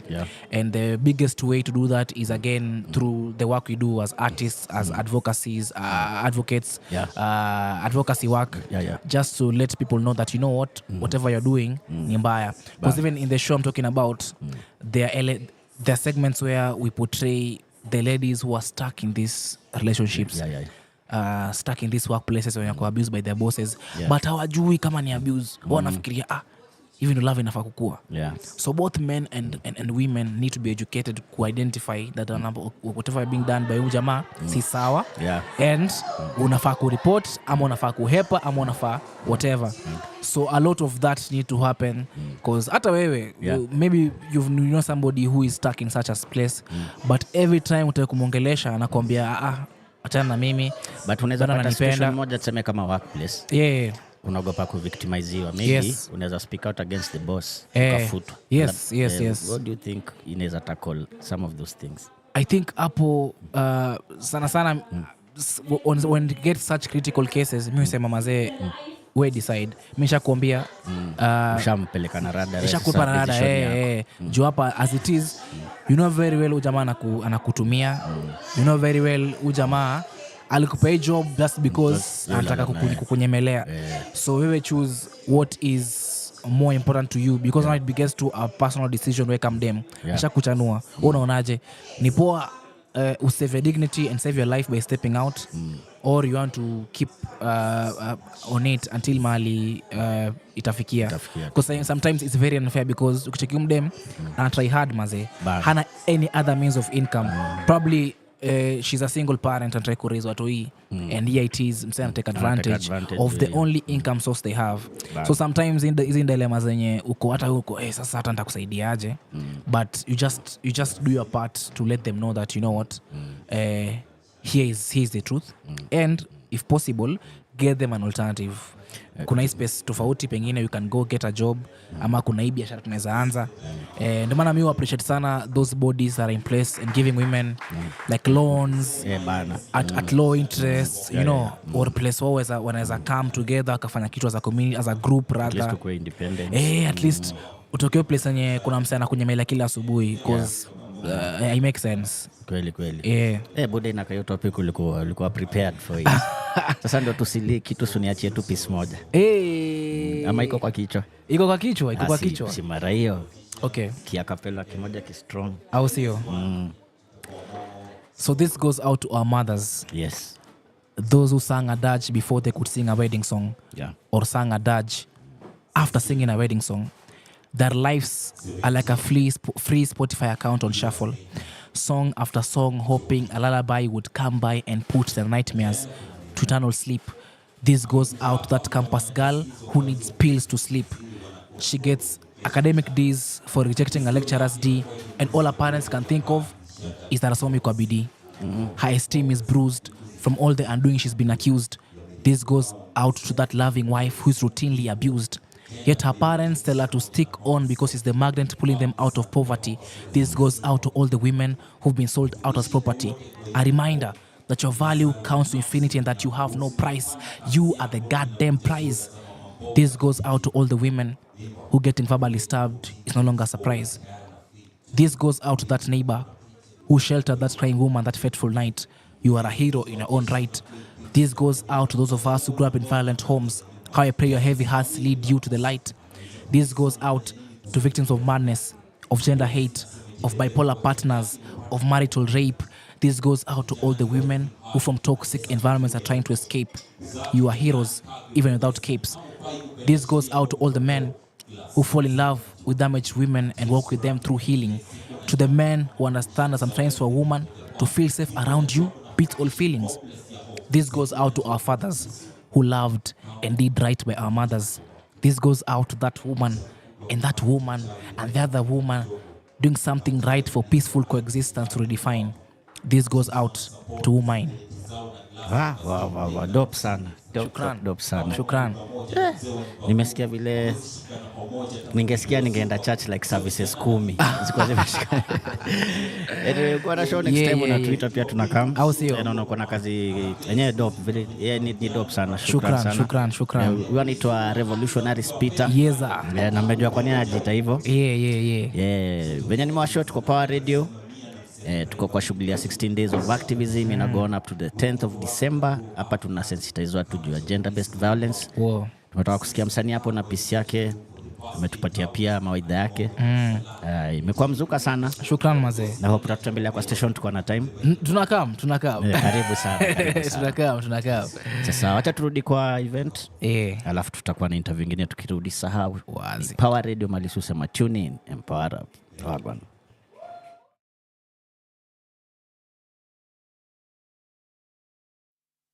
Inajita Mr. Officer, and ipis ningependa kuperform with a brothers of mine. Tuko kwa band moja inajiita African Cuisine, so let us welcome His Africa.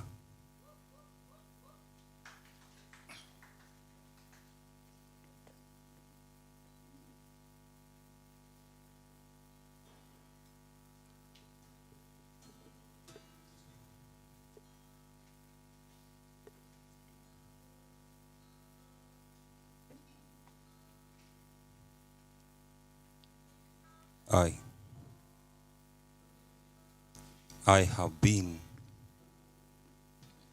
singing broken records, drawing incomplete perfect pictures, and my spoken English bado kuna grammatical errors, kuna maneno na mispronounce nikiwa naye. I have been driving along the old roads, hoping to find her with young memories, young and stupid, kalongolongo na birikicho, karaoke za Dunda Night Friday full, memory verse Sunday school, copy, style walking some living a voiceover za DJ Afro. I have been staring at a portrait hoping that sura yake inaweza kuwa something. Siwezi tamani kumiss tena. I have been trying to stitch up old memories into a fabric, but haiwezekani. Mr. Officer, I have been lamenting for the past 1 year, the past 2 years, the past 3 years. I have been lamenting, sijui ni lini, but I have been seeing her. So Mr. Officer, I said, I need a book and a pen. There is so much to talk about, so let me write you a statement. One of a lady about to give birth. Alikuweko hapa just a fortnight ago. Remember her? Remember her? There trace footprints zake along these cold, black corridors of justice. Not more than once. With the hope of having just a chance to record this kind of statement. Skin tone. Sauti yake rangi mara si haba umeyaona. Unamfahamu huyu mwanadada. Alifika hapa bila makeups, just layers of bandages, kilema cha mguu pia, black eyes, dentals dislocated, a broken jaws, unable to hold words, a heavy tongues, her heart bleeding in front of this reception desk.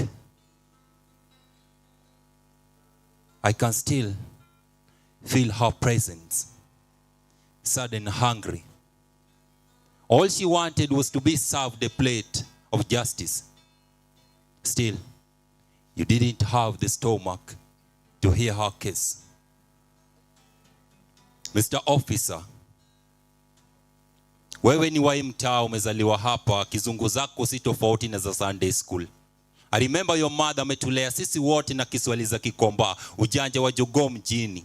City clock, watchman, insecurity ndani ya CBD, kengele za liberty, sauti za uhuru Kenyatta, tafuta light at the end of a tunnel, Kenya Power shazima light.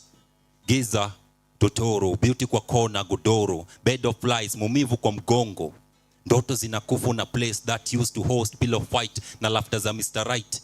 Hopes fading away on a place that brought blessings na kaibeba kwa tumbo. House on fire, rotisa bade na guaya. Blows after blows after blows after blows. Holes in our soul. Present na chuki na our future. Kumbe past ndio ikuna kuche na chuna present na wivya kuna future. Yalopita ni ndwele. Ona sasa vidonda zake aziskidao. Mr. Officer. Mr. Officer. Remember ukimwambia ndio uweze kuangalia kesi yake, lazima akupeza macho, mkono tupu wa ulambwe. Ukweli, he wanted something to bite. So she stood here, a testament to your neglect. Fumbo za macho kwake uliona za kipofu. Her pain, a silent scream zimetanda kwa hizo kuta. Her scream, lost in the noise of your pride.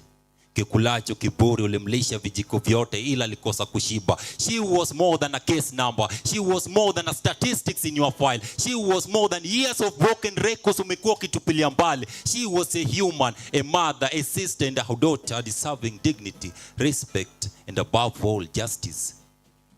Yet, you turn her away. Her broken body canvas of this system. Her tears, a river of sorrow, you chose to ignore the flow.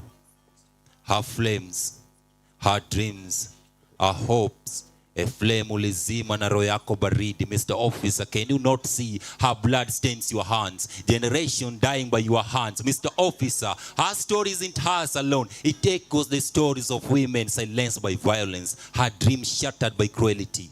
Her life cut short by brutality. Mr. Officer, can you not see?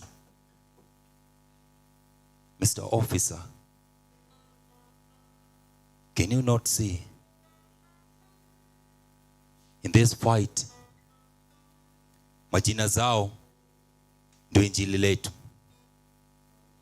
In high tones, in morning songs, in our scars tunachora tatu zao. Their faces, a haunting reminder of a system that failed them, of a system that turned a blind eye to their suffering, to their plea for justice. Mr. Officer, can you not hear them? Can you not hear them? Because I hear them. Mr. Officer, the cries of mothers and fathers, daughters and sisters, their voices rising, demanding justice. They march for those who can no longer walk. They fight for those who can no longer fight. They talk for those who can no longer speak right now. Mr. Officer, they fight for a future where justice isn't just a privilege, but a reality, a promise, and a right. Mr. Officer, they are me, and I am them. Mr. Officer, all of us are them, and all of them are us, Mr. Officer. Mr. Officer, next week tuko demonstration na tuhitaji permit. Thank you. Thank you so much. That was my time. Kijana mtanashati in all social media. Thank you so much. Wow, wow. So you guys know how to appreciate a good spoken word. Let's see if you know. Let's hear those soul claps. Yes, in poetry they're not called snaps, they're called soul claps, you know, because it comes from there. Yeah? Okay, beautiful. So we're just about to get into our panel session. Vitu deep sindio. Yes, we're getting into the intellectual side of things. We've heard the art side of things. Mechora vitu weird. Ma vitu beautiful. Yeah, don't fight me, guys. And when I say manga, perspective is personal. Yeah, sami niliona vitu zingine. Lakini ni sawa. It's okay, it's allowed. Okay, yes. So let me call up Marion. Marion, our very respectable, very serious human. We've said when Marion comes up here, mnatoa notebook, mnaanza kuandika notes, because you always learn from this woman. Yes, so I'd like to call her up as we introduce our panelists, and she lets us know what this next session is about. And you guys are MVPs. Thank you for being here, Marion. Appreciate her, guys. Come on. Wow. Hi again, people. Karibuni sana. For those who've just joined us in the afternoon, please give Carol her flowers. She's done an amazing Kwa job. M-Pesa, Yeah. 0791. So we are quite behind time by 2 hours, actually. So we want to do this real quick. The next thing that we want to do is, most of us have placards by our sides. So we want to take pictures with the placard. So what you're going to do is you're going to just hold the placard with the message that it has. Then our photographers will come and take them. As we all mentioned, this is a 3-month campaign, so you'll be seeing a lot of this on social media. So hold it as high as you can, so that we're able to see the messaging, and we're also able to share the messaging as wide as possible. Yeah, Kate, karibu. In just, I think, 5 minutes. Yeah.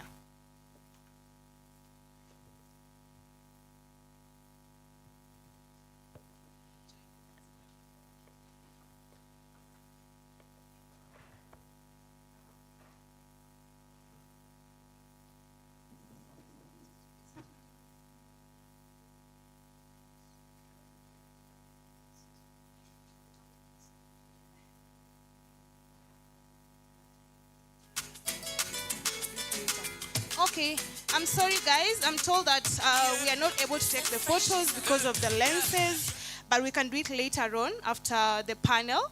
So allow me to welcome our lovely panelists today, and we start with Gloria Madegwa, Head of Programs, Defenders Coalition. Clap for her. Next is Rick's Poet, our very own storyteller, mental health advocate and a poet. Karibu Ricks. Next is Mr. Mark Baraza from the ODPP. He was here in the morning and we are happy to have him again. Karibu Mark.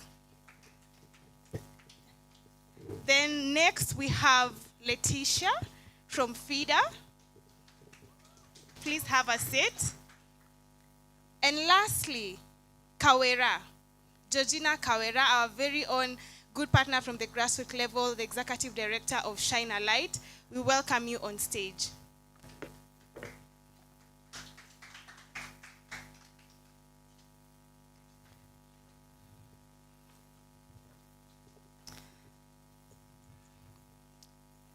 So I will start with Gloria. Kindly just give an introduction of who Defenders Coalition are, what you do, and your role in the human rights space. Just briefly, we only have exactly 1 hour. Yeah.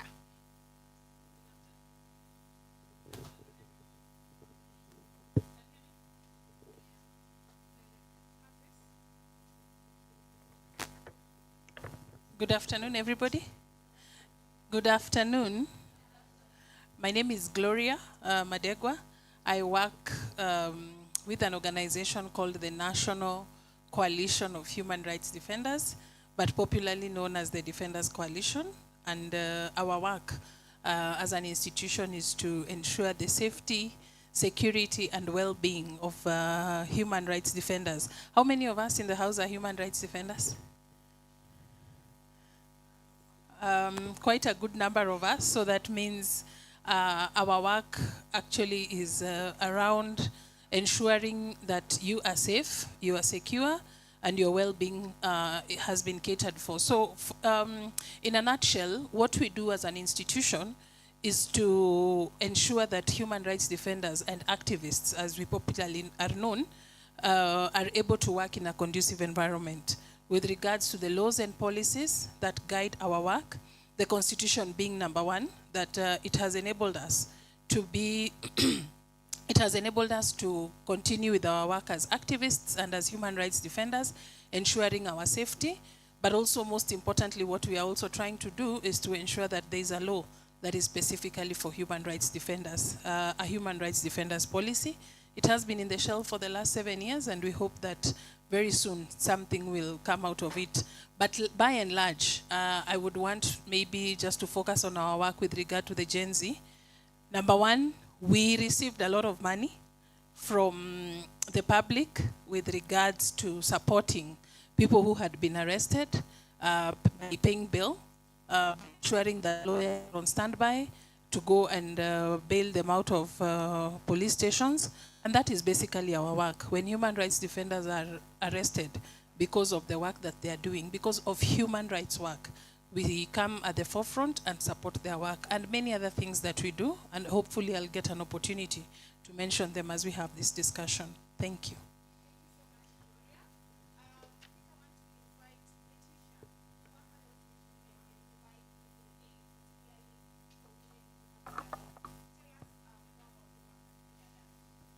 Thank you. Good afternoon, everyone. My name is Letitia Mwavishi. I work at FIDA. I am an advocate of the High Court of Kenya. I'm a certified professional mediator. I'm a feminist. I'm a human rights defender in all those capacities. As it has been mentioned, I work at FIDA. FIDA is the Federation of Women Lawyers. We are a membership organization of lawyers and law students. Our work ni kutetea haki za kina mama katika jamii. How we do our work, we empower the woman to know their rights. We empower the woman to access justice. We empower through that knowledge building and capacity building to ensure that women within our space, our sphere, are aware of their rights and they're able to occupy the spaces that have been discriminatory subdued to them.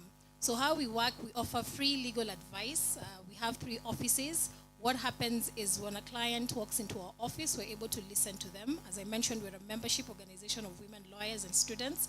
We are able to assess the issue that has brought them to our office. Mostly we deal with a lot of family matters. You tend to see children matters. These are cases regarding to custody, maintenance, divorce, marriage, succession, land and property around that area. And then in the aspect of SGBV, what we do, we offer psychosocial support. We also offer legal aid support. How this works, if a client comes into the office, for example, they've faced issue around SGBV, we try to first hear from them to give them that survivor-centered approach which has been mentioned. Once we hear, we are now able to assess the kind of assistance they need. If it's legal, we're able to approach in terms of just advising them to go and report so that there's a report which you can follow up. Then we take them through what the court process goes in terms of once it is reported, this person has to be arrested. After arrest, then they're taken to court. Then the matter begins from there. And now we seek in between the kind of protection that they can have. Some of the protection that, for us, that it's really key in terms of protection orders, because you find sometimes when the perpetrator or the offender has been taken to court, they're released on bail. So it's an aspect that you also have to approach it in a multi-sectoral way, that once you have reported, it just doesn't end that the matter is in court. We have to have that aspect of seeking for protection, if there's an aspect of safe houses, and just to see how that survivor victim is going to move from there. And then an aspect of psychosocial support is really something that we emphasize around this space of SGBV. We have our internal counselors that try to support us in that aspect, because as it has been mentioned, and I think also with the lived experience that has been shared through the start, we tend to see that a lot of SGBV cases have that trauma-related trauma bonding. So it's something that we have to take part in terms of assessing, and it also helps us in terms of pushing for protection orders. We work with partners around Kenya. Some of them support us in terms of providing safe houses, also in terms of working with the police, Office of the ODPP that I've seen that is here, and other key human rights defenders in this space. So our work mainly, we do it in Nairobi, Kisumu, and office. Those are where our offices are, but we serve all women in Kenya within the 47 county. I'll be glad to share more as we go on in the conversation. Thank you. Okay. Thank you so much, Letitia. I want to welcome Kawera. There's a lady, one of the GBV survivors, told her story, and she mentioned that Kawera played a big part in helping her to get out of the situation. Tell us more about Shine a Light and the work that you do in just a few minutes. Okay. So, yeah, Shine a Light is a community-based organization at Mathare. Our offices are at Kiamaiko. And at Shine a Light, we focus so much on our GBV, prevention and response.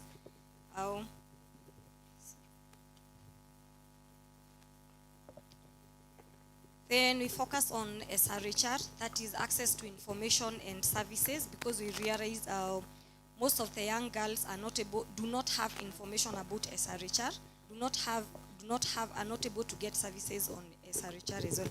And then we also focus so much on economic empowerment, because we realize on GBV, when you're doing prevention, you need to equip the girl to be financially stable, because we realize that it reduces the chances of being violated.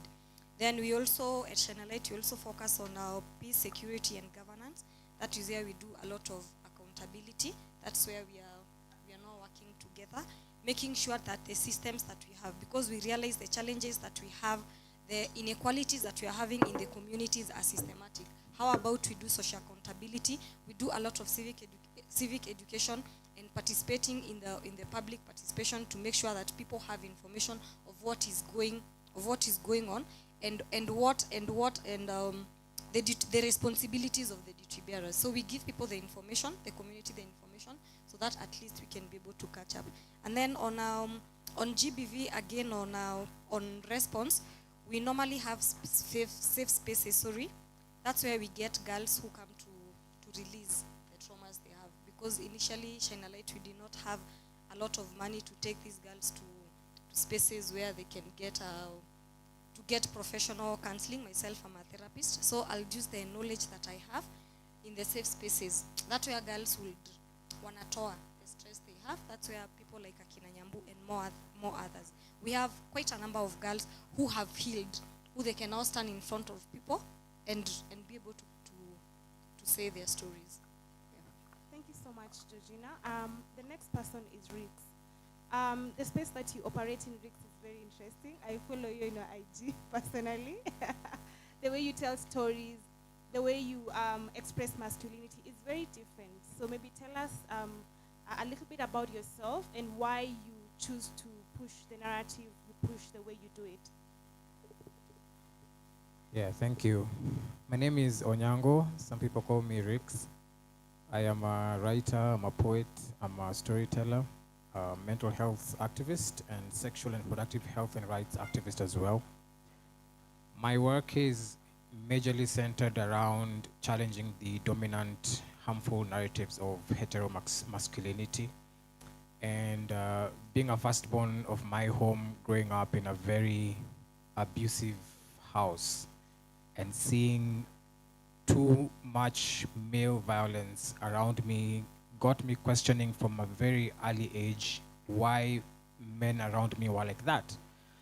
And I was not getting any answers. So I usually joke with people that it's feminist theory that gave me the language to express male violence, because I wasn't getting anything from my uncles and my dad and everybody else around me. And of course, that comes a lot of backlash, you know, because on some very random days, I wake up on Instagram and dance in my boxers, and it triggers so many people. But then when I imagine freedom for the man, I imagine him as well unshackling himself from what patriarchy forces him to be. And that's why I do what I do. Yeah. Thank you so much, Rick. Next is Mark from the ODPP. You are here in the morning and you gave opening remarks very comprehensively. Maybe just in a minute, for those who are not here, what is the role of the ODPP in the criminal justice system? Thank you very much, Marion. Good afternoon, ladies and gentlemen. Thank you very much. It's, again, a very good privilege. It's a pleasure to join you here, a group of very talented, very wonderful folks, to socialize with you as we commemorate this period to mark 16 days of activism. So the Office of the Director of Public Prosecutions derives its mandate from Article 157 of the Constitution. Basically, our mandate is to exercise state powers of prosecution. That means after the case has been investigated by the investigative agencies, either the Independent Policing and Oversight Authority or the National Police Service or other investigative agencies, ours is to peruse the investigation file to ensure that the evidence in the investigation file is sufficient to enable us make the decision to charge. Where we find that the evidence is sufficient, we make a decision to charge the suspect in court. That is very, very important, and it's a departure from what used to happen in the past. You remember we used to have police officers who would investigate and prosecute. So the person investigating you is the same person who is prosecuting, the era of police prosecutors. And there was a lot of human rights abuses during that period before the 2010 Constitution was adopted and it became law. A police officer would simply arrest you, and if the OCS tells the constable or the investigation officer to ensure that you are charged in court, you definitely be charged in court. But because of that, there was an independent body known as the Office of the Director of Public Prosecution was created under Article 157, alongside other independent offices and democratic institutions. This is to ensure that the person investigating is different from the person who will prosecute. So the person investigating the investigation file has not interacted with the suspect. He doesn't know who the victims are. He has no or little attachment to the case. He's looking at it without any bias. But if I'm the one who arrested you, who investigated you, chances are that I've already made up my mind and you have to end up in court. I know that can be very distressful, and it can lead to violations of human rights and arbitrary arrests. I personally, I was arrested when I was barely 18. I was just walking peacefully along Jogo Road. When I was still in secondary school, I had not committed any crime. At around 7 p.m., and I was taken to Shauri Moyo police station.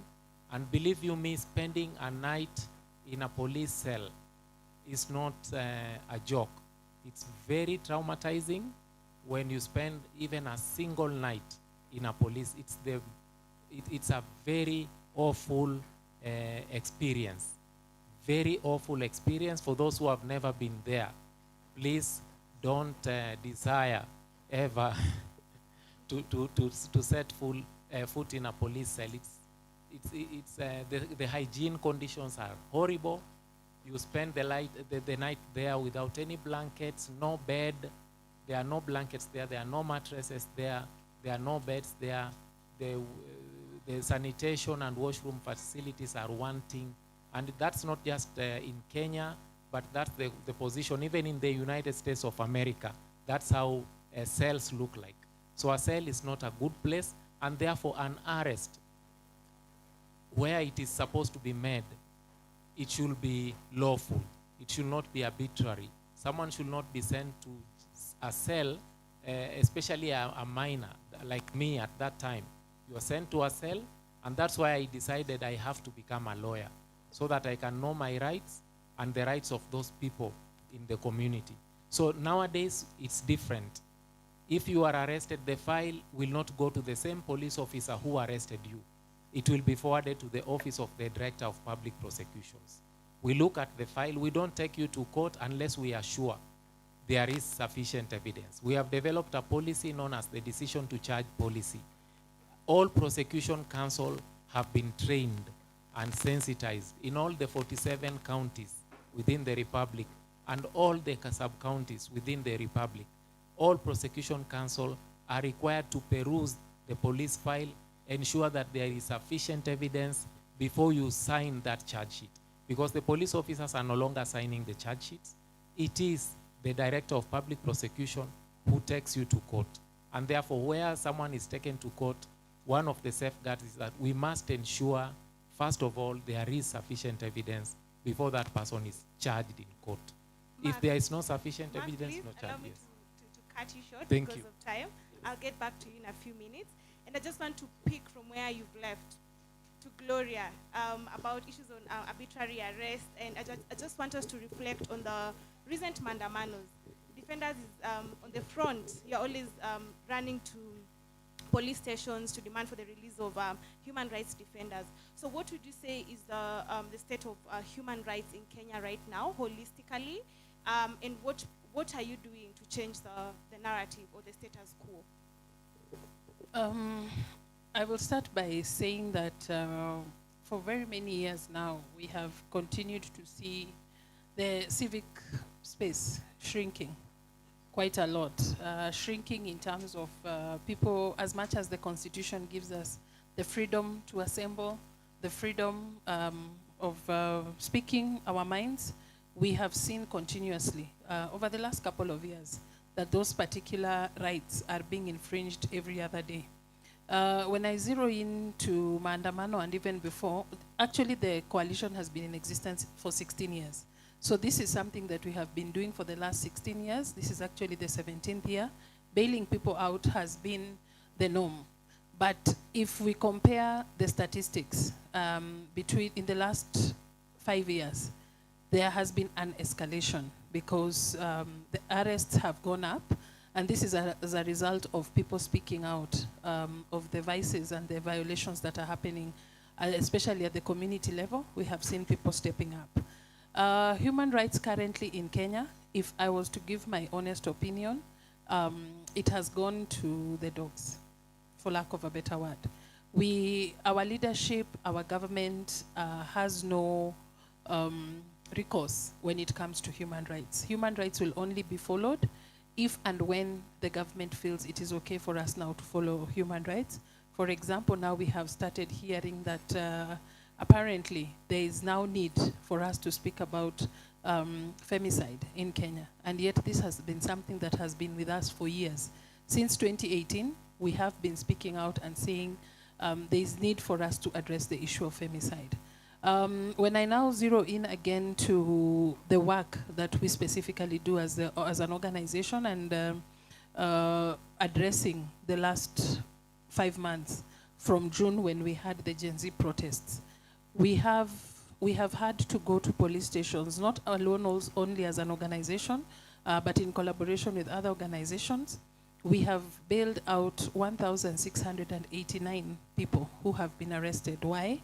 Either because they were in the streets protesting, either because they said something on social media that did not augur well with someone and they were arrested or abducted, and therefore we have had to go to the police stations to bail them out.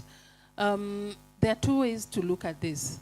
Number one, Kenyans are woke, which is an extremely, extremely good thing.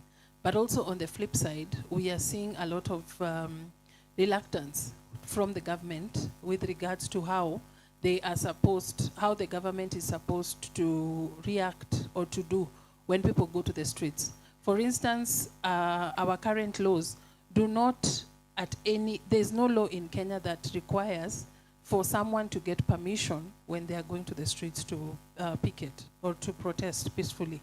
What they're supposed to do, they're supposed to notify the police so that the police can prepare themselves to give them security during that day.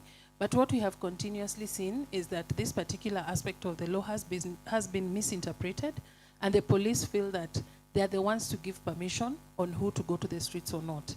That is one area that we really need to see how to go about it. We have tried to engage different sectors of this government. We have tried to talk to the police. We have tried to have conversations and doing advocacy around it, and that's why I made mention of a particular law that we are pushing as an institution, which is the Human Rights Defenders Policy. That policy prescribes, number one, that human rights defenders are enshrined in the Constitution, and there are particular areas that need to be focused on when we speak about human rights defenders.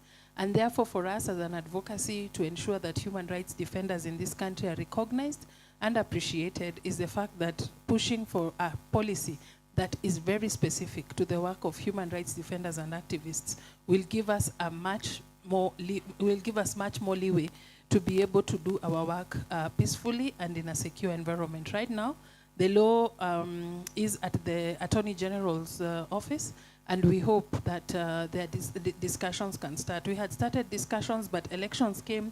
After elections, we have seen what has been happening in the last 2 years, but we are hopefully maybe in January we can be able to pick up that conversation. That is one area of advocacy that we feel if we have a particular law that is specific to human rights defenders, we will have better chance of activists speaking out without fear of being either intimidated, abducted, what we are seeing, or even threatened at most. Thank you so much, Gloria. It's amazing to know that at least there's some ongoing work in progress. And you mentioned legal frameworks and the rising cases of femicide. I want to come to Letitia. You work a lot with women and your organization exists to protect them. Then what would you say are the gaps in terms of legal frameworks and policies in our country? Since of late, I mean, women are dying. Is it that we don't have laws, policies? Is it that people are not being prosecuted, or what's going on? Thank you. Just to pick up on my fellow panelist and what she has mentioned, femicide is not a conversation that started 3 months ago. It's not a conversation that started in July when we had the march. Or it's not a conversation that is starting recently. It's something that has been ongoing, and if you check statistics, even it starts way back from 2016. And 2016 we're relying because 2016 is the reported ones.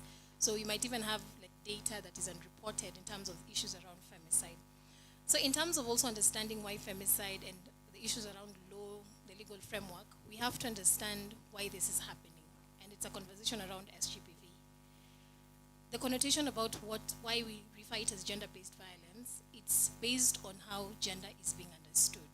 Gender is something that is socially constructed to understand that men are supposed to be like this, women are supposed to be like this. And out of it, then we tend to see that there are some barriers or some instances where there's a particular gender that is prone and to be violated.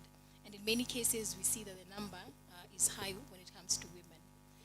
When it comes to the legal framework, Kenya is, from the start of the constitution, which has been mentioned, it is progressive in terms, sometimes we mention it, it's feminist. It's a feminist piece of legislation or law that we have in our country, because we see from the onset of it, from Article 1, it talks about the people, that is sovereignty of the people. When chapter 1, when you go to chapter 2, it talks about the defense of the constitution.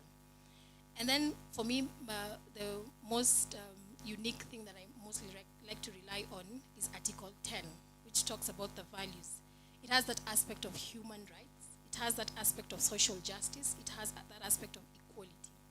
And this is where now we stem in terms of the legal framework that we have, because out there, the Constitution really values human rights because it has that human, people-centered or person-centered in how it amplifies the voice of people, especially women and girls.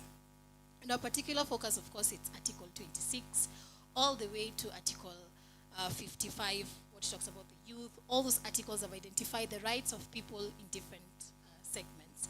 So for us, it's more of like the obligation under Chapter 4, which has been created for the state.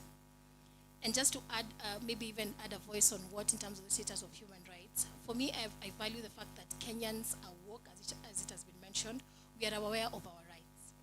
And when it comes to demand for the state to actually amplify their obligation, that is when now we feel there's a failure. Because now, when it talks about the law, we have law like the Sexual Offences Act. And this was a very timely piece of legislation that it came at around 2006. The number of cases when it comes to sexual violence was quite high. And we did not have a particular law. We had the penal code, which was carrying all sorts of crimes. But this one specifically came as a more feminist approach to just identify that issues around sexual violence were quite high, and women and girls and children were undergoing some sort of violence that the law wasn't really protecting. So that one came as a form of reform, which of course we applaud. applaud, but still there's some gaps because from 2006 to right now, a lot has changed. There's sexual violence that is happening on the social media, which you're calling technology facilitated GBV. So there's need to have that reform to address those issues because you find things like sextortion, you find things like what they normally call when they post your photos without consent, nude photos, I think. I don't know the term of it, but you see something like that. The law has not really come out. Yes, we have the computer misuse, we have the data protection, but we want specific reforms to address that. If I share personal photos with you and then you come and post them online, what are the repercussions? So we have to have reforms around that. Then you have issues around like protection against domestic violence, as I'm wrapping up. This particular law tends to identify that a lot of violence happens in the intimate spaces. So what did we have to do? Come up with a protection against domestic violence. Because a lot of cases, even femicide, it has been actually identified that a majority cases are intimate partner cases. It's persons within the space that you know, and a very few cases are about strangers. So it's a conversation about the law is there. We just need to amplify our voices in terms of implementation because apart from now informing the citizens about their rights, we also have to hold account the persons with that mandate to ensure that they promote and protect the rights of women and girls and everyone in general. Okay. Thank you so much, Letitia. So I just want the next two panelists also give their voice to this and do a one-round question because by 5 some of the panelists will be leaving. So if I cut you short, tafadhali, just take 1 minute. We are really pressed of time. But Georgina, you work with a very interesting demographic. They're adolescents, they're young men and young women. And yesterday the president said, he emphasized the importance of raising morally upright men. I'm actually quoting him. Raising morally upright men who will never need to affirm their masculinity at the expense of women. That's what he said in his State of the Nation address. And maybe just wondering, how does Shine a Light do this? Because you work with young men, you're able to nurture them, you're able to shape their personalities through the work that you do. So what programs do you have at Shine a Light that support this kind of work? So thank you, Marion, for the question. So on men and boys, we also have safe spaces for them, which we do them on weekly basis. And why we came up with safe spaces for boys is because we realized that we are giving a shoulder to the girls. They heal, but then they go back to the same spaces, either to the same houses of maybe boyfriends or fathers. So we realized we need to engage boys as well and parents. So we used to have safe spaces for boys. And then sometimes on monthly basis, we bring them together. And then we tell them, young men, can you listen to how girls feel when you do this to them? When you beat them up, this is what they feel. So they talk, like they pour their heart. Wanaongea ile ya ukweli kabisa. And the boys, we realized that the cases of ile Nyambura alikuwa anasema kupigwa ni kupenda zikapunguka because we asked them, if it was your sister who was going through this, how would you feel? And the boys will say, it won't be nice, I'll go to defend my sister. Then take this woman as your sister or your mother. Respect her as a family member. So we also realized that even when it comes to male parents, they were the main causes of teen pregnancies. Most cases of teen pregnancies, most of them, I'm not saying all of them, but most of them, it was a case of a dad said, Rudi kwenye umetoka. A girl came late and they said, Rudi kwenye umetoka. You don't listen to this girl. Maybe she was late for tuition. Maybe they're just children. She was late somewhere, but you won't listen. And as a woman who is not even in charge of the family, you just watch as your girl is being sent away. So we bring about even the men, the male parents. We tell them this is how you should at least give an ear to your children. Let them listen. If you're making a decision, involve the girl, involve the mother as well. So, okay. I'm just curious. The 3 presenters, our amazing storytellers for today. Tafadhali wapigeni makofi. Levine, Felista, and Helen. If you listen to their stories carefully, the issue was there were factors that contributed to exposing them to gender-based violence. And mostly they're talking about economic issues, yeah? So how do you then deal with this at the grassroots level? Do you have any programs that support young girls so that they're not exposed to such environments? Just in a minute. We started with table banking, where we could tell the girls, save the little that you have, even if it's 10 bob. We at least, because when you're coming to save this 50 bob or 20 bob, one, you're tracking discipline, you're tracking commitment. Because we realized there's a time we were given, the Uwezo Fund came to give us some money. And listening, we realized that these girls do not know how to manage even this money. So we started with savings so that we can track the discipline. If you get 50,000 right now, what will you do with this? Will you buy clothes? Will you utaenda sherehe? So we started table banking small. You save. If it's about your child going to school, you do not have to go to the community telling people that nichangieni, give me some money to take my child to school. At least you have savings somewhere you can go and borrow. The table banking is still going on, but we don't force the girls to do a lot of money. Come with what you have, because if you can afford to eat maybe chips 50 bob or 30 bob every day, just set aside a 10 bob. Today 10 bob, tomorrow 10 bob. And we started with 50 bob weekly. It was 50 bob weekly. Used to do the sessions on Friday. Then it went to 100. After the first day, it went to 100. Some girls would even afford to come and save even 500. But now, after the second day, it went up to 200, where we've seen people are able to take their children to school. If you have a business you had intended to, you don't have to go to borrowing people money. You can come to the space where you have girls who understand you, where you have your money.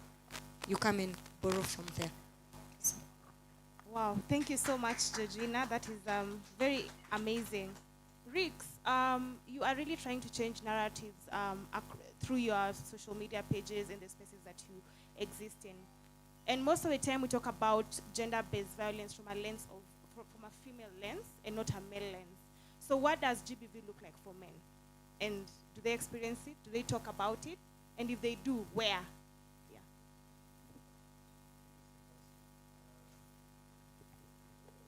Can you hear me? Yes. Well, gender-based violence, when it's mentioned, does not necessarily mean violence against women. It's all genders. And I dare say also including people who are gender non-conforming. When we talk about gender-based violence, we are often also talking about, as Letitia mentioned, the social constructs we've given each other in this society. And I also like to mention that whenever we talk about society, we have to put into mind that most of how we see the world as society is centered on patriarchal culture. So the people who set rules for society are the people in power. And for most of us, it's people who are men. And they're the ones who say, okay, this is how to worship God, this is how to dress, this is what education will look like, this is how your safety is going to look like, this is how much you can eat, this is how much you can earn, depending on your social class, and all that stuff. So I like one writer called Bell Hooks who said that before patriarchy gets to violate women, it first violates men. Because by the time I'm violating a woman, it means I myself, I'm dead inside. I don't know who I am. I'm not aware of who I am. The illusions that I am powerful just by design because I am a man is what patriarchy has taught me. So as a result of that, when I am the one being violated, it becomes a center for shame, right? In my spheres of work, I hear so many cases where maybe a man was emotionally violated by a partner, or also physically in some instances, and not even just the partner, but sometimes even his family. And when he went to report that, it's the police officers who are like, wewe unachapwa na bibi, wewe ni mwanaume na gani, you know. And he's also very afraid to open up to his fellow men about the same thing. I've been vocal about sexual assault that I went through when I was way younger. And many times it's the men who come at me first to ridicule me, saying that, oh, I was violated by a woman. How is that possible for a man to go through this? It's unheard of. You must have wanted it, or you're looking for attention, or you're just a sissy, as they put it. And so, because of that patriarchal mindset, where it is taken that a man ought to be strong and ought to be in charge, when on the flip side, the man witnesses or experiences violence as a result of him being a man or from any other person, he certainly does not know how to go about that, because most times perpetrators look like him, or most times he is the perpetrator. So there so many men I know, and in this country and in this world as well, carry so much shame that submits them into silence because of this picture of who a man ought to be. And because I cannot express that I've been violated, especially if it's from my partner for heterosexual men, they really don't know where to go with that. Our systems of, our legal systems as well, I think are also struggling with that. Because again, as statistics show us, for most times it's women and children who are victims of especially intimate partner violence and child abuse. And we also see, for example, how the state treats men, especially like, for example, just during the protests you can see, or, the way police mostly handle men when it comes to these kind of things around security. So the men themselves don't know how to act around men who are more powerful than them, and so this anger, this frustration, most times they take it out on the women. When they're the ones going through it, they really don't know how to open up about it. So we do have a long way to go in educating them around how speaking up against violence you've gone through. I mean, I see men laugh at other men when somebody says they've been heartbroken by a woman. Just like that. And heartbreak is serious, guys. Like, this stuff is not a joke, The culture of accept and move on is actually also dehumanizing. So I really try to help men see that your emotions are actually real, and it's actually as a result of you bottling them up that you actually become violent. So you need more spaces where you are actually around other men, where you can express yourself in ways which you feel validated, so that the need to be violent towards somebody who actually loves you diminishes. Wow, thank you so much, Rix, for that. Lastly, I want, Mark, you've shared a lot about the work of the ODPP, but I want to speak to this specific, the Rapid Reference Guide for prosecutors handling SGBV and GBV at your office that was launched, I think, 2 years ago. Maybe just briefly, what are the successes in terms of implementation? What do you think are the challenges in ensuring that the guide facilitates prosecution? And what opportunities do we have? Yeah. Thank you very much for highlighting that. Yes, indeed, we have developed and launched and published many standard operating procedures, sample charge sheets, and rapid reference guides, which prosecutors use in their day-to-day work. One of those is the one we've just mentioned, which has been very instrumental, and it has been cascaded down to prosecutors operating in our counties and sub-counties. One of the successes, of course, is that we've been able to register many cases in court involving gender-based violence, especially sexual and gender-based violence. I'm not sure whether there's anyone here who can guess how many number of cases related to SGBV are currently pending in court. Does anyone have any idea? Any idea? Maybe Gloria, any idea how many are pending? Okay, so currently we have around 15,000 cases which are pending in court relating to sexual and gender-based violence. These are rapes, attempted rapes, defilement, sexual assaults, they are all pending in court currently. This is the data. I made sure I come with it before the session. So we have around 15,000. So that means actually work is being done. People who are committing these offenses, where we have the files, where the evidence is there, we have made decisions to charge. People have been taken to court. We have also partnered with civil society organizations. We do a lot of interagency meetings every week. Every week, the ODPP is having an interagency meeting with civil society organizations. Like today alone, there are almost 5 interagency meetings going on. Right now, we have an interagency meeting in Eldoret, another one in Mombasa. Here in Nairobi, we have several. We are always very open to civil society. We want to listen to you. We want to hear what you are saying so that together we can see how we can serve our people better.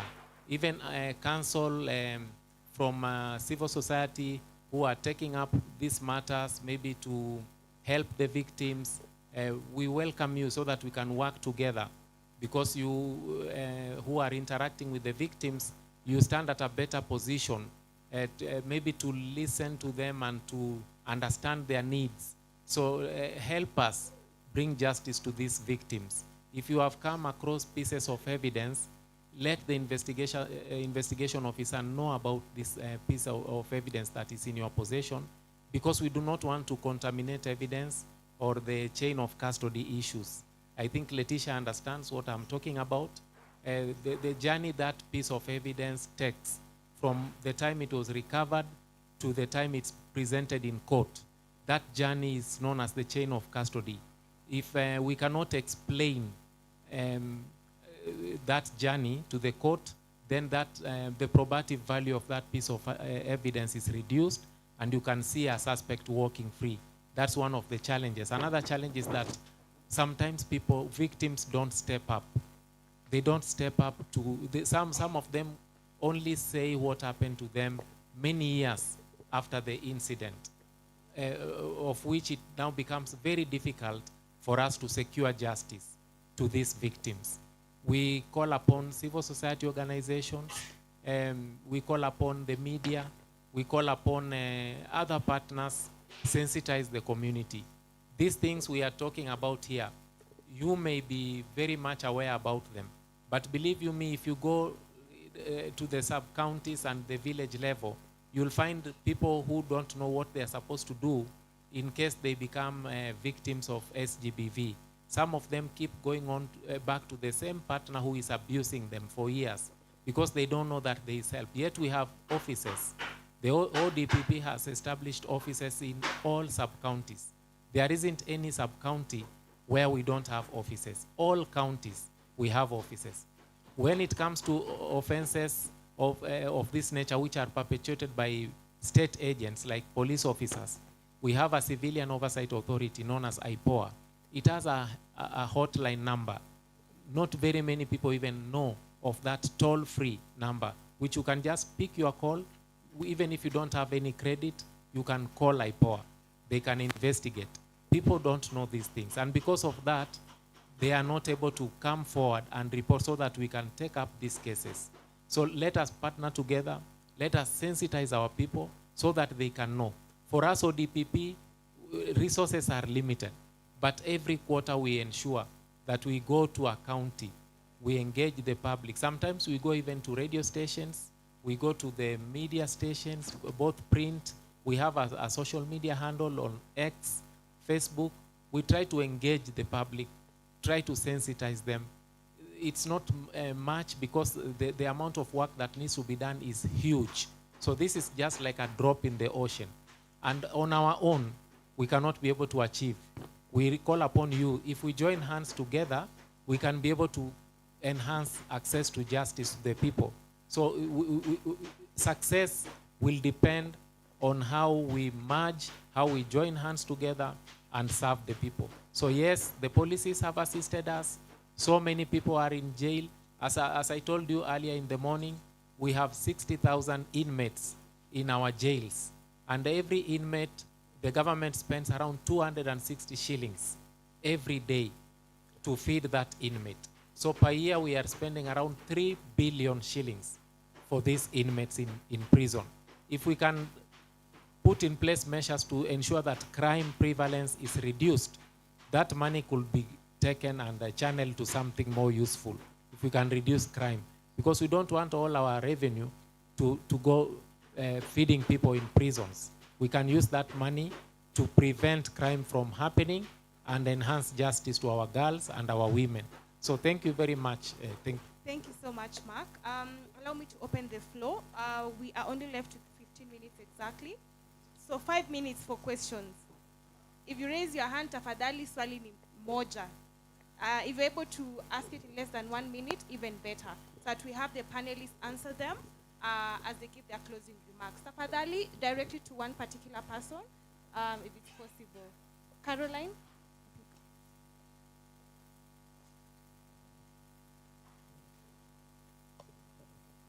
I have a couple. Okay, one question.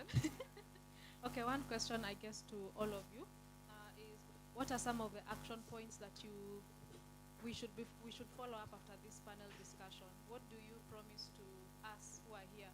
What will you do? Thank you. Thank you for the insightful conversation. My question is pretty simple. How do we strip power of perpetrators, and how do we reclaim back power to the victims? Thank you. Thank you. Okay. Good evening, everyone. My question is, we've been discussing a lot about women, men, and there's a group. Actually, I need to stand for this. There's an upcoming group that identifies differently. That is the LGBTQ. And actually, a colleague of mine, when we were doing the drawing thing, educated me a little bit, and she said, as much as the media doesn't publish their stories, they face a lot of gender-based violence. They are sexually assaulted day in, day out. They are beaten to death. They are not accepted. But society always doesn't want to put that out there. No one wants to fight for them. They are humans, and they deserve to have the right to live. They deserve to have the right to defend themselves differently. What are these institutions doing about it? I know most people, especially the communities we come from, they don't support them. But imagine waking up one morning and your son or your daughter is identifying that as that person, a he, a she, or they, him. You know, it can be possible. You cannot know sometimes because maybe you're a harsh parent, you're a harsh sister, but she or he is identifying differently. So what are we doing as institutions to work towards seeing safety of their lives, and also their rights are being also monitored as human beings, not as how they identify? Thank you. Any other questions? Okay. To this dapper gentleman over here. My name is Griffins, and I really appreciate all your talks. But then I would want to understand what's your position or your take on drugs and substance abuse. Do you have rehabilitation centers for men and women? Because I haven't had that talked about, because I believe drugs and substance abuse is the #1 cause of gender-based violence. Thank you. Back to you, Maria.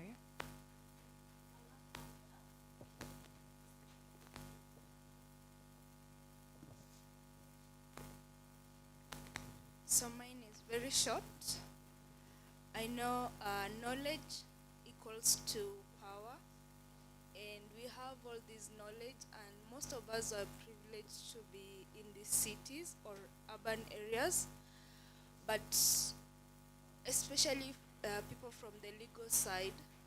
What are you doing in the rural areas, and what are you really helping these people to know, to be aware?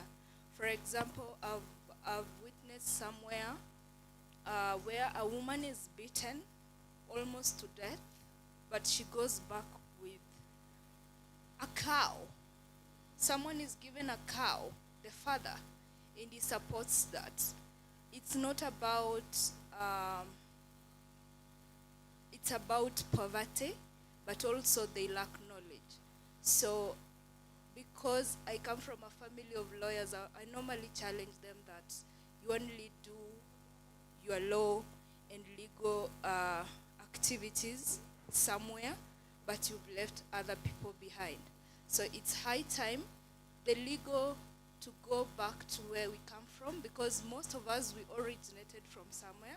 So it's good for actually it's a suggestion I'm putting across. And then when you are doing the data protection,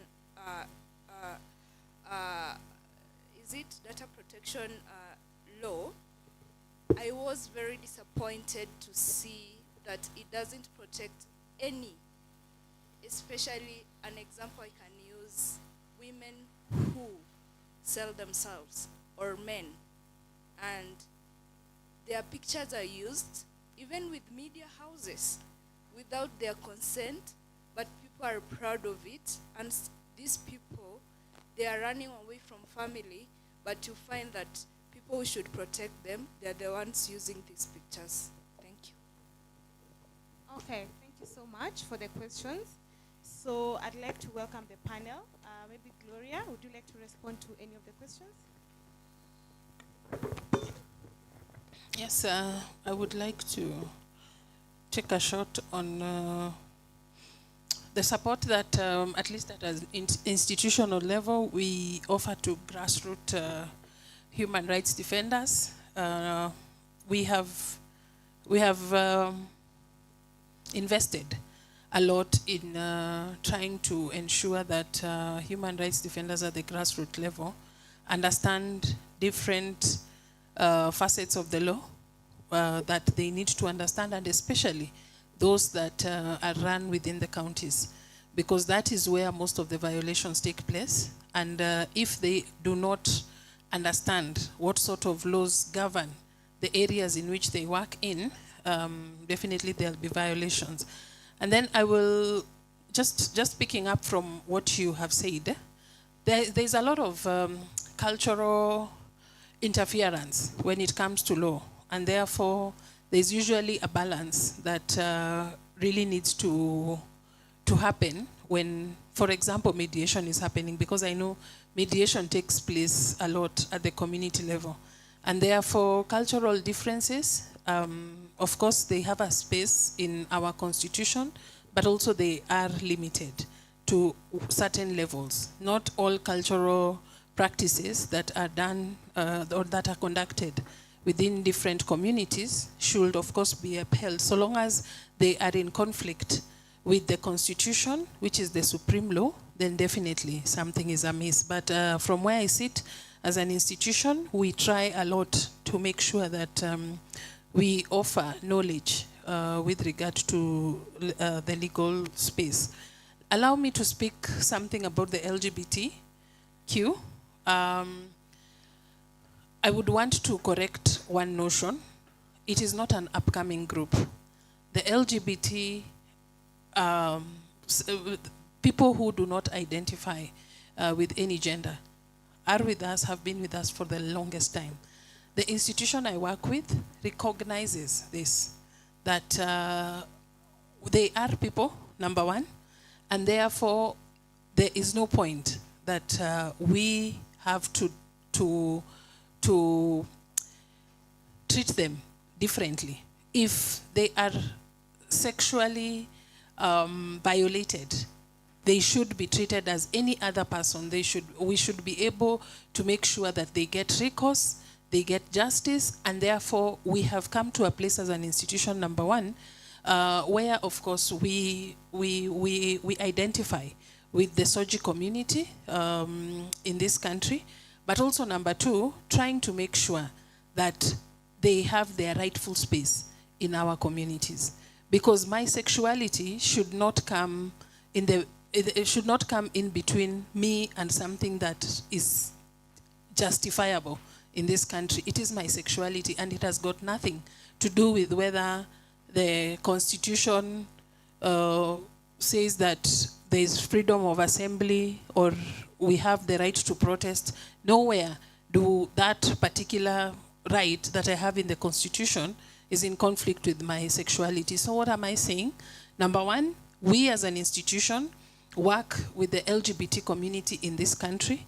We know that they are a thematic, the SOGI people in this country are a thematic group that we need to defend their rights, because unfortunately, our constitution has completely refused to follow what the constitution says when it comes to gender in this country. And therefore, maybe on the side, or maybe I can guide you at least to our website, there's a lot of work that has been done to ensure that the LGBT community in this country are protected against bad laws, number one, but also number two, are protected against people who are homophobic in this country. But one thing that I will want to let you know is that, of course, there are fights in terms of law, that laws need to be passed which are geared towards family values, and putting laws across that do not, laws that ensure that the LGBT community do not have spaces here. So an action point, as we have been challenged, one thing for those of us at least who raised hands saying that they are human rights defenders, the LGBT community are people. They deserve to be treated justly. They deserve to be treated like every other human being. And therefore, when we are agitating for rights, we should be very careful not to say, I will fight for the rights of women, but I will not fight for the rights of LGBT. There is where you cross the line, because you are no longer a defender. When you find yourself choosing particular rights that you are okay working around and others that you are not working around, you need to have a discussion with yourself. That is, at least I will take those two.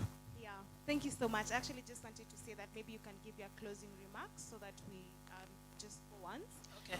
And particularly just mentioning the specific action points that we would want to follow up after this meeting in regards to protection of human rights defenders and advocating for respect for human rights. Right. For me, because I started making reference to the human rights defenders policy, it is a challenge that I will want to throw back to us. As an institution and as part of civil society organizations, we are really trying to push for this particular policy to be passed so that in the bare minimum, human rights defenders can have the security and the safety and the laxity to continue with the very good work that they are doing. I want to throw it to all of us. We are residents of different counties in this country. We have members of county assemblies that represent us. Please go and push for this particular law. As I have mentioned, it is at the Aegis chambers, but we are hopefully beginning of next year, at least in the first quarter, it will find itself on the floor of Parliament. And then it does that, I am really praying and hoping that you would have had a discussion with your leadership, be it the MP, be it the MCA, so that they can be able to push this particular law and say that we are human rights defenders, and the bare minimum that we would want is, number one, a recognition of our work, but also number two, a law that specifically protects us. If we were to share statistics here of human rights defenders who we have had to make sure that they are safe in terms of protection for the last 5 months, the number has actually not quadrupled, but 5 times what we had last year only. So what does that mean? The environment in which we are operating in as human rights defenders has become very, very bad. We are being intimidated left, right, and center, and therefore something needs to be done. Therefore, an action bit from my end, if and when we meet very soon, an update on where the HRD policy is, but I also would want to challenge you. It is also your duty to make sure that the leaders who lead you at different spaces ensure that this particular law is passed, because every human being is a human rights defender in their own right. Thank you very much. Thank you so much, Gloria. And I want to assure you of Power's commitment. We are going to support you on that and call us on those tables. Asante. I'll go ahead with Mark. Maybe your closing remarks, and also if you want to respond to any of the questions, please go ahead. So maybe just action points. What are you committing to as a representative of the ODPP? Thank you very much. ODPP is open to working with civil society and to serving the people of the Republic of Kenya. For us, our mandate is to exercise state functions of prosecutions, and wherever we receive an investigation file from the police, we ensure that if there is sufficient evidence, we either, number one, go to court and prosecute the suspect. For sexual offenders, we don't even do diversion. We don't negotiate. We don't settle. We don't ask the suspect to bring a cow to the father of the victim. If the DPP finds you doing that in a sexual case, you will actually be inviting your own sacking. You'll be sacked, because for sexual offenses, we don't negotiate, because we take them very seriously. I think Letitia can bear me witness. We don't do diversion in sexual offenses cases. And that's why I was telling the parents of boys to go and talk to them, because if they fall in that trap, go to committee and all the prisons, you will see how young men are languishing there.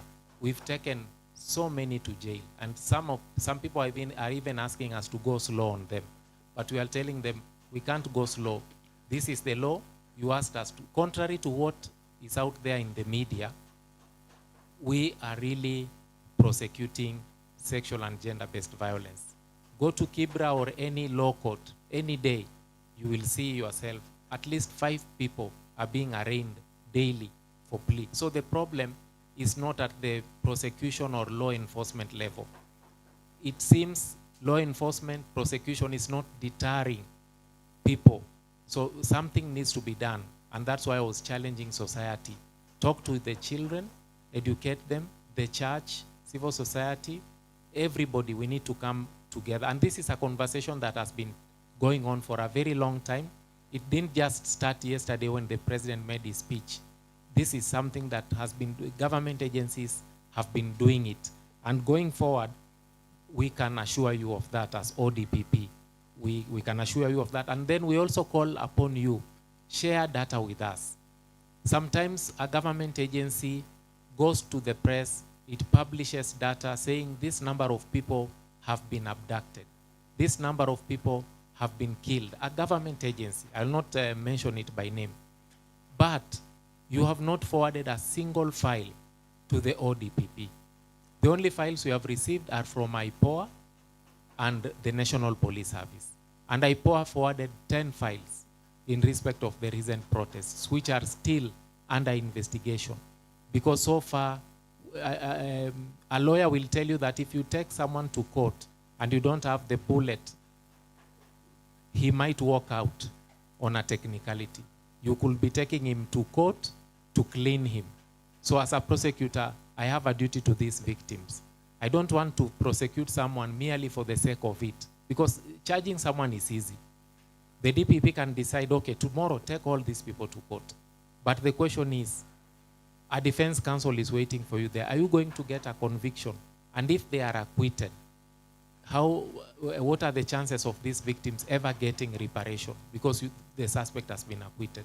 So you have a high duty as a prosecution counsel to act in favor and for the best interest of these victims. So going forward, we call upon civil society organizations, other government agencies which are charged with the investigatory duties, kindly share the data with us. If there is a complaint anywhere, someone is being intimidated, these human rights violations are being challenged or threatened, let's get the complaints. We have our offices, all sub-counties. Report even to one of our offices there. We have hotline numbers on our website. Let us know. We will direct the IG, investigate this case. Let us have that file within 14 days. And if we find evidence there, we will charge. So we call upon you, bring those cases to us. We don't want to hear there were human rights violations, the space is shrinking. We report to the UN. Kenya is supposed to report on various human rights implementation and recommendations by the UN. And when we report to the UN as a country, as a member state, we are ranked. We don't want to be ranked poorly as a nation, because it is for the interest of all of us that we are ranked properly, and that can only happen if we improve our human rights records. I'm not saying that we should say we are doing well when we are not doing well, but I'm saying let us paint a positive picture if there is a positive picture. And despite all the gloom, there is always a silver lining in every cloud, isn't it? Let us look at where that silver lining is and build on that for the prosperity of our republic. Thank you very much. Thank you so much, Mark. And yeah, to invite Kofi, we make you laugh a bit, and we'll be sure to come with Caroline. I'm looking forward to that. I'm really looking forward to that. We want to socialize with you. Let's go for a walk at Karura Forest. Yeah. Prosecutors leave office at 8 o'clock in the evening. They come at 6 o'clock in the morning. They don't smile. Those pictures they see of murdered people in the files, they make them gloomy all day. So it will be a very welcome opportunity. Thank you very much. Thank you so much, Mark. Rick, maybe your closing remarks, and maybe you can talk to what programs are existing programs for men, existing support programs for men who are survivors or who have been exposed to GBV, and what can we do better as a society? Yeah. Well, first I'd like to give a little voice to what Griffin's asked about drugs and substance abuse. As a culture, we have very little to no understanding of trauma. And a lot of our violence is really centered on trauma, from SGBV to drugs and substance abuse to other forms of injustices. And there is a huge need for all of us here, both practitioners and activists and everyday people, to have access to information around psychology, which I think is one of the most basic needs we have for where our society is. We need to understand how the brain works, we need to understand how trauma works and how it affects behavior. And lastly, it would to call all of us as an invitation to courage. There are so many of us who get into activism as a way of escaping our own pain. There are so many of us who get into activism as a way of escaping our own pain. And I like leading by example, to share my own stories, because it is through these stories that data can be collected that can even inform what? Policies. You get? So if men are quiet, we won't know your problems. So think about what ways can you use to save yourself as a dude, as an activist. We have to be more courageous to share what our pain points really are. And we have to get more personal. And I know we are living in a society, in a culture, in an environment that feeds on your fear to keep you quiet. But it is this silence that is actually killing us. And as Audre Lorde once said, your silence won't protect you. Thank you. Thank you so much, Rick. Letitia, I just want you to speak in closing. I know there are some questions. You can respond to any of them. But also I want you to speak to the President's commitment of allocating Kenya shillings 100 million, to address the issue of GBV and create safe houses for survivors. What does this mean for civil society, particularly women rights organizations who are at the forefront of this fight? And what are your expectations of this commitment? Thank you. I'll respond to that, to also the questions that have been asked in brief, but of course you can engage afterwards. The one that was saying in terms of strip power to the perpetrators or offenders and reclaim, that one you can do in terms of sensitizing, continuous sensitizing to victims to come out to report, which has been mentioned, for that statement to actually be realized, because we identify that a lot of victim survivors actually undergo because of lack of information on how to proceed and all that, and then the power remains with the perpetrator. So it's to continue sensitizing them to come out, to take an action, to seek support, so that now this that can be realized. In terms of institutional and the aspect about LGBTQI, and I also like the fact that my fellow panelists mentioned, we also have to change the language that we use in terms of saying that they are not recognized, because also that adds in terms of the stereotype and the discrimination this community face. I'd surprise you that in terms of how the law has responded to LGBTQI issues is very progressive. And one we can acclaim is the Supreme Court decision that was made in terms of registration, which we can actually take directions with that. And you can even find cases that in terms of LGBTQI have actually amplified Article 27 in terms of equality, Article 29 in terms of freedom from any form of violence. So it's a call upon ourselves also. If you identify an organization is not coming out directly to support this community, you can reach out in terms of a collaboration to see how best you can amplify their voices. But at FIDA, we are as much as we do advocate for women and girls, we're an open door policy. Of course, if someone walks in, we amplify, or rather we work with the aspect of equality, non-discrimination as we are guided by the law. And in terms of the one about the community, as FIDA, I can even tell you, as from last week, we had a session, a conference, where we convened women rights from all the 47 counties which we work with. And the essence of this is just to build that collaboration, because we realize as much as we cannot be directly on the ground, there are certain organizations or people are working on the ground. So how we work with community-based organizations identified within that community to just create that awareness and just support each other in terms of just supporting people on the ground. Even if we don't have like a physical presence, we do convene this human rights organization, community-based organization, male champions, to just see how best we can partner in trying to add our voice on the issues that they face. And another thing about the data protection. One thing about the law, and I'll tell you from the legal perspective, and my fellow panelists will also say, if the law is missing, the Constitution is also your backup.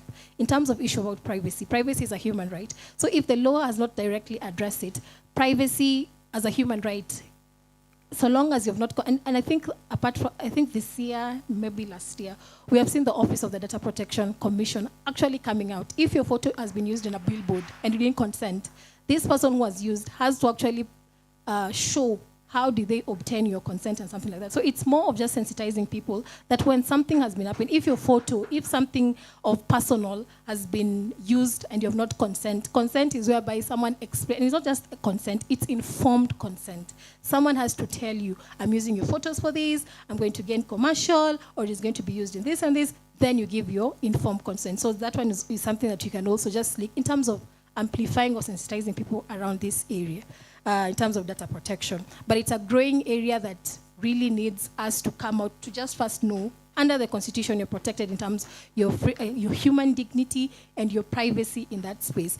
And another thing that has been said, at the start of this year, sorry, I'm rushing, but at the start of this year, we do acknowledge the judiciary coming out to actually say, through Justice Murima, there was a case which a judgment came out this year that actually amplified that there's zero tolerance when it comes to alternative dispute resolution when it comes to SGBV cases. So that is a win for us, because at least the judiciary has rubber stamped that any form of kusema mwende mwonge nyumbani is not allowed, and there's no law which is supporting that.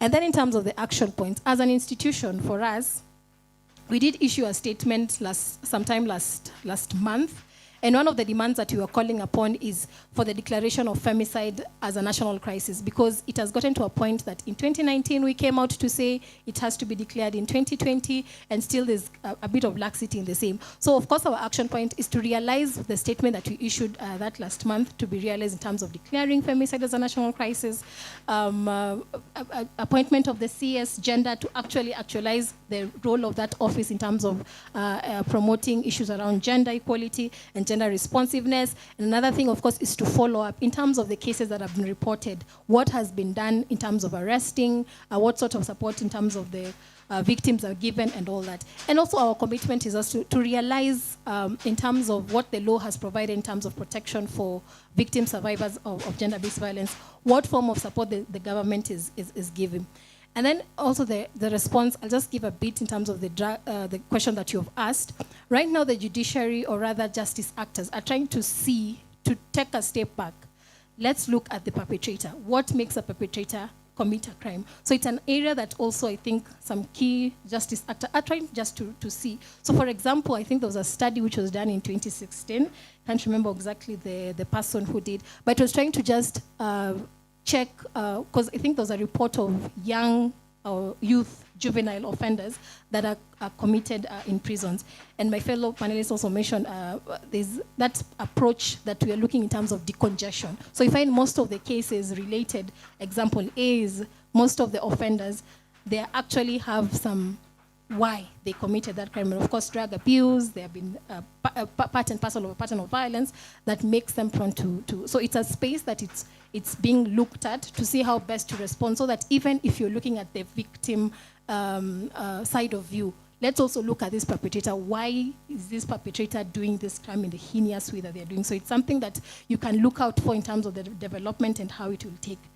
To the question that you've asked, in terms of the statement that our president issued, as a civil society, of course, our commitment is to just look at how the state commitments and what they pronounce, the steps that they're going to take. Of course, we're going to look out, are they going to set up safe houses? Are they going to reform the police in terms of how they do these cases? Of course, from the ODPP, we're trying to see if there's something that they're going to change in terms of how they prosecute. We have seen, in terms of the judiciary side, they have tried to also set up courts to just address this issue, which is a good thing from us in terms of the civil society that we're trying to see. So it's more of just an accountability and transparency approach that you're going to use. And of course, you're going to seek, of course, if support, since you're in this space and we work with victims and all that, to just see this kind of support they will need. So it's more of a collaboration that we are looking out for, and it's an accountability that you're looking out for. And as I take my final remarks, sorry. You know the beauty about being a lawyer, sometimes you're told 5 minutes and it's 5 minutes. So I will wrap up. It's just a call, and also to just add on the action points. For us, 16 days of activism is coming, starting from 25th to the 10th day of December, which is Human Rights Day.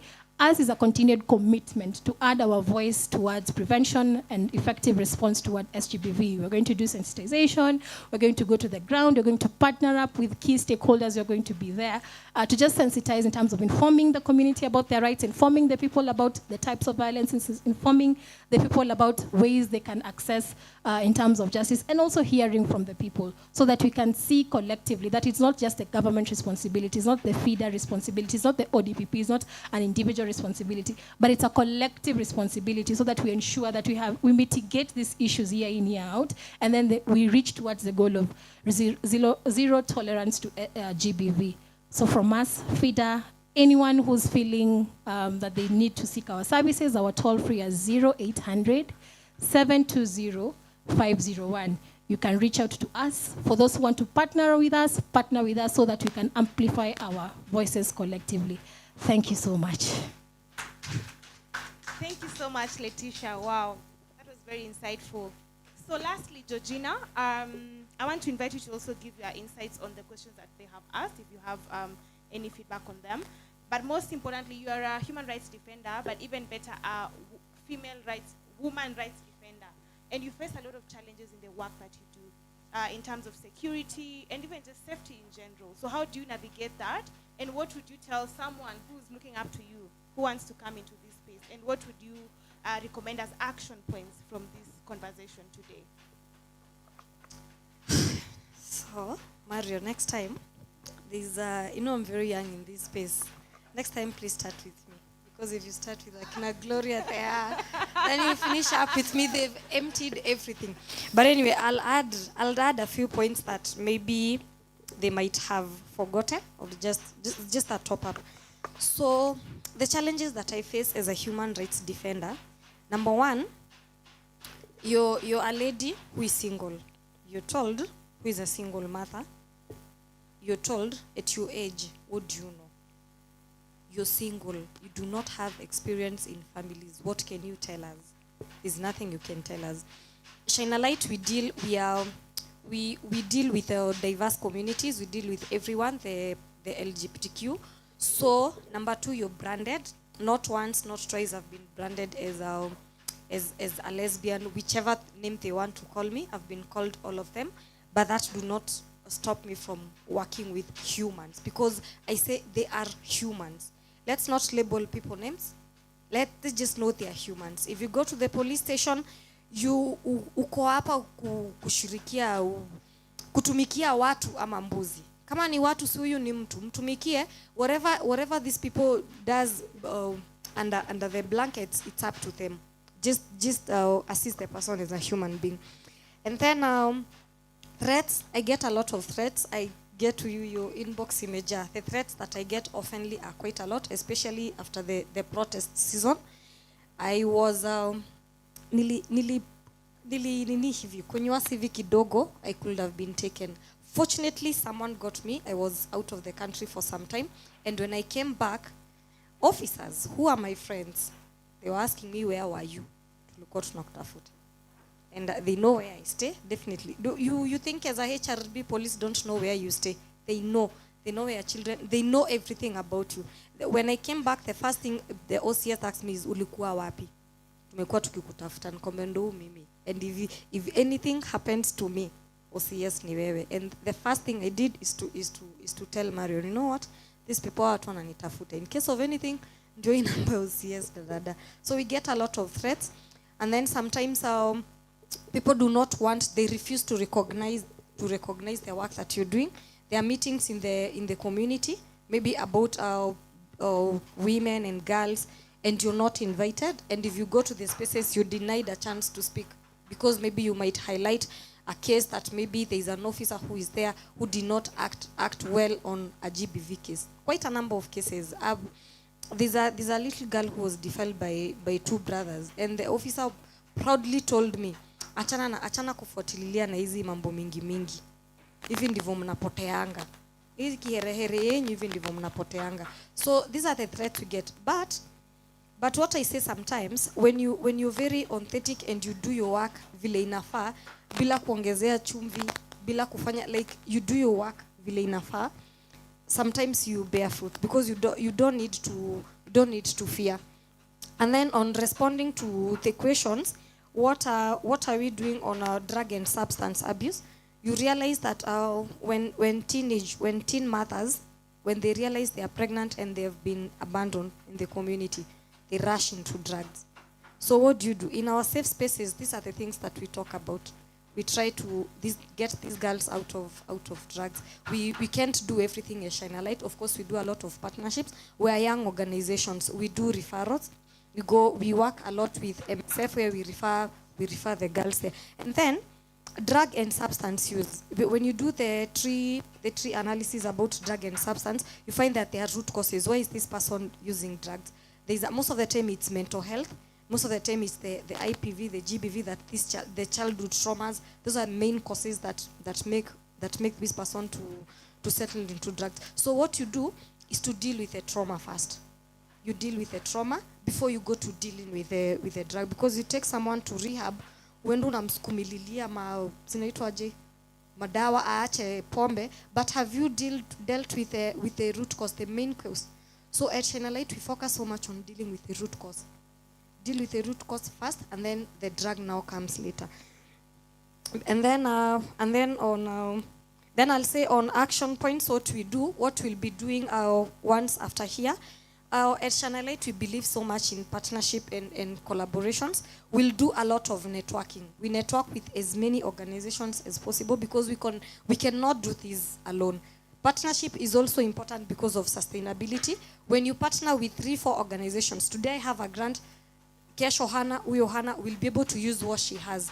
And when we even put our resources together, we tend to achieve more than I could have done when I was alone. And then something else, this does not go very well with fellow HRDs, is partnering with duty bearers. That is now like the chief.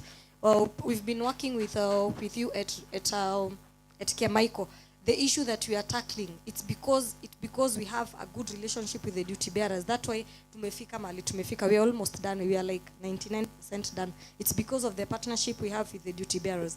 The police, let them be friendly. When you're having outreaches at Shine a Light, we invite the police to come and talk to the people so that they can be friendly. The community can see the police is not an enemy. The fear, ile uoga ya kwenda kureport, at least inapunguka.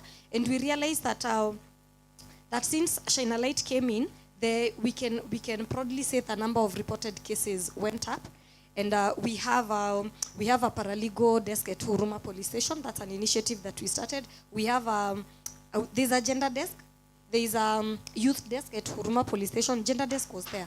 But now we did Shine a Light, we did youth desk and paralegal desk. Where the youths, kama ni when you wametoka jela or reform, what do you do with this person? He's from jail. This person gets in the community, ndio yana sink kwa drug kwa sababu of the issues zenye alikuwa na go to jail. So we tell the police, you can have a session, be having weekly sessions, you can be talking to these people who are from jail so that they don't sink back to the bad behaviors that they were doing initially. So, yeah, and then what we also do as an action point is as a HRD, we sometimes listen to a lot of cases, mental health. While she was doing about therapy, she was talking about the survivor who deals with the HRD. I was talking to Eba there, and he was asking me, "Are you sure you're okay?" I get a lot of issues in the office, and sometimes I do not have someone to talk to. So unapata unaumwa na kichwa, unaumwa na tumbo, utaambia nani? So most of the time watu wa power ndio wamekuwa karibu na mimi, so I call them na rant na ventilate. Sometimes I call Rachel Mwikali, she's also a support system. Unapigia simu ama unamtafuta mahali penye uko, unaenda unamwambia na kusikiza, and then they hug you and tell you, Georgina, don't worry, you're okay. So when you're doing these things, can we also focus on debriefing of HRDs so that we are able to do things? That's why you'll find that when you're going to the streets, like the maandamano, umesimama hapo unamwagiliwa maji na usikii. Umesimama hapo umepigwa na tear gas, because we also have issues. Maybe we go there to scream out our issues, and people do not know, and people think, hey, huyo HRD ni courageous, ni confident. Wapi ni shida pia zimetupeleka pale, because we are not able to atujatoa the issues that we have inside. Thank you. Okay, thank you so much, Georgina. Please, a round of applause for her. So allow me to close the panel. I know we've passed by 30 minutes, but it was an amazing conversation. And maybe just to conclude is that at Power, like I said during my opening remarks, is that our aim is to strengthen support system for human rights defenders and also even survivors. So therefore, we have officially launched the 16 Days of Activism campaign, but also we are launching our second phase of the project that we're implementing called Retie, which seeks to support human rights defenders. You've talked a lot about mental health support, creating awareness. That's what you're going to be doing in the next 2 years. We also have resources to support HRDs. So even after this event today, if you need support, if you need a psychotherapist, individual support, kindly register your name. Talk to Angeline. She'll be able to take your name, because we have a follow-up activity next week whereby we'll have psychotherapists on board to just talk to survivors. So if you know someone, a GBV survivor, a human rights defender who is not okay and needs support, kindly reach out to us. I also want to welcome you to an event that we'll be holding next week. It's called Ital Groove. As you all know, Power also works a lot with artists, and therefore we have an event that is bringing, again, creatives together. So the title of the event, I think, is Ital Groove, which is a reggae session and a reggae show in our Power Radio. Yay! And yeah, so the topic will be addressing GBV in the creative industry. So if you know any creative I'll welcome them. It's an open event. And we'll have amazing panelists, Heva Fund, MDQ, and the rest, the big names in the industry who are able to have this conversation. Other than that, I want to say thank you so much to our panelists, even on behalf of our executive director who's not here. Thank you for creating time. And most importantly, thank you so much to our audience, the storytellers who've taken their time to come and tell their stories. So I'd like to end our panel here.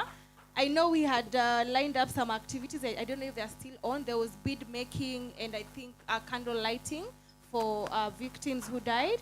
But I'll just hand it over to Caroline. Thank you so much. Wow, wow. Can we appreciate everybody with a round of applause?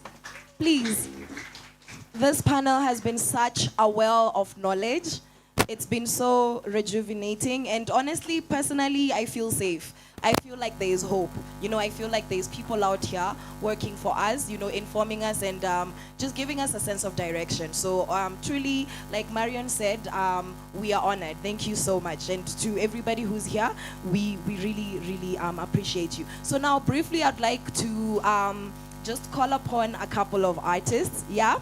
Yes, so we have Antoinette and we have Nderevam Tua. So they're just going to tell us about the beautiful work of art that they have been creating. So if you guys have been observant as you are walking in, there was artists who are creating their pieces of art live. And we have this piece that we're going to light our candles in commemoration to all the lives that have been taken unjustly. So just tell the person next to you, hatujamaliza, bado, kidogo tu. Thank you. Subiri. I like guys. All right. So yes, Antoinette and come tell us about your work of art and how we can best appreciate it. Guys.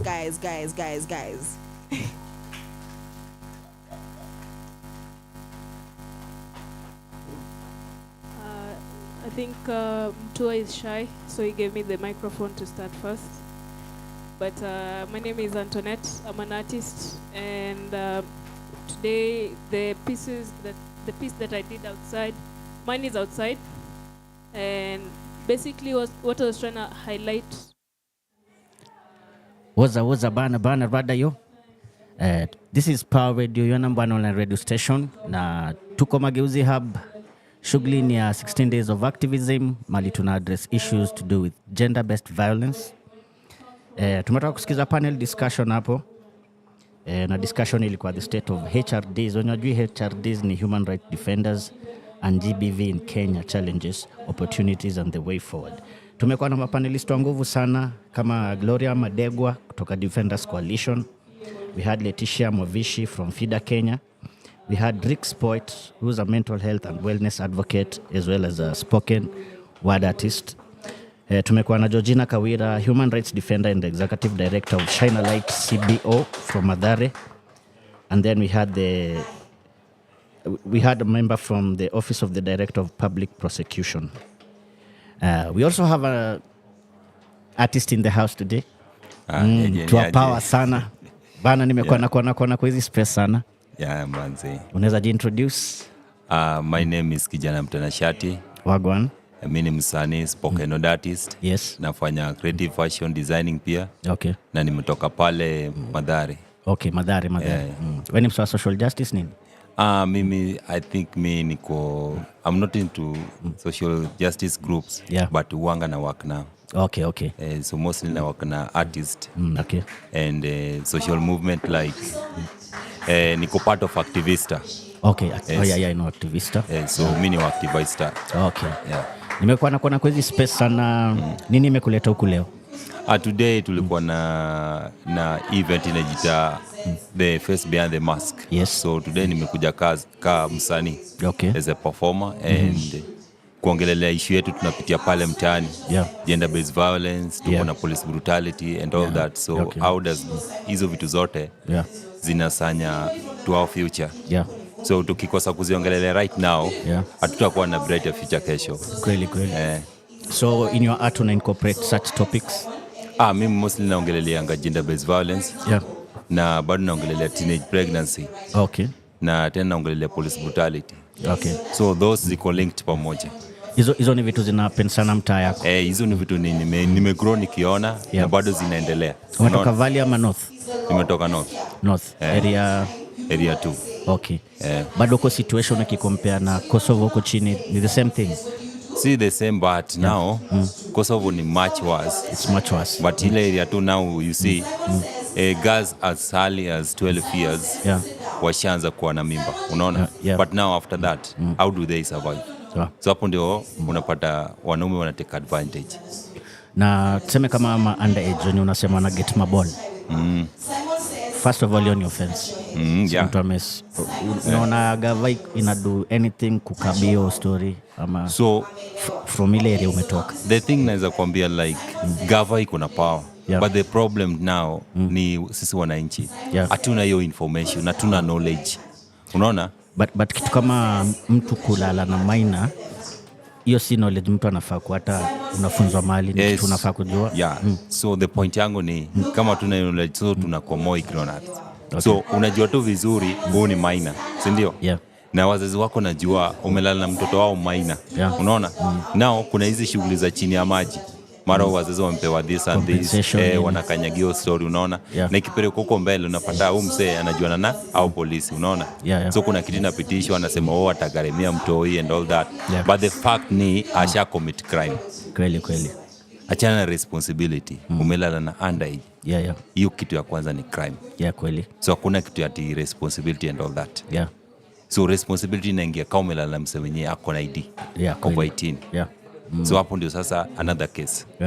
So now hizo ndio issues zina happen mtaani. Na hizo vitu yenye nikiangalia like azinifurahishi, unaona, as an artist. Na wewe venye nimekuelewa mtaani huko kwa hizi groups maybe za si ndio uko kivyako.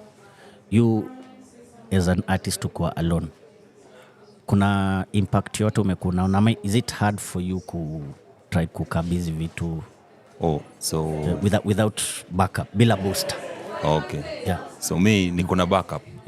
But now I work na social justice. Si rahisi. Naelewa. Simaanishi necessarily social justice. Nakuuliza just juu sasa unawaka kiwewe. I have a movement. Imekuwa na challenge as opposing to being in a group. So about that nimefail kukuambia I'm also part of a CBO. Called Symbol of Hope Warriors. It's a cancer centered but bado tunaongelelea HIV, teenage pregnancy, vitu zina happen kwa society. Iko mtaani bado? Iko mtaani. So hii imecover from Kariobangi North to hizo mtaa ziko around. So tunaongelelea hizo vitu. Then another thing, I'm part of this large movement called Activista. So we have so many members wenye bado wanatoka mtaa yetu, unaona? So together tukisanya hizo issues zetu, tukae pale mbele, then to present something, tuanze kuongelelea like press conference. So sasa like tunaamua kuangalia zile vitu yenye Ruta amesema. Tunaanza ku fact check. So then after that sasa ndo as a movement tutaenda sasa kuamua sasa tuna release press conference ama tutaingia online journalism. So those are the things yenye tunafanya. Na mtaani what do you think are some of the reasons zinafanya gender based violence inaongezeka? And what are some of the solutions unafikiria? The reasons ni tuko na lack of information.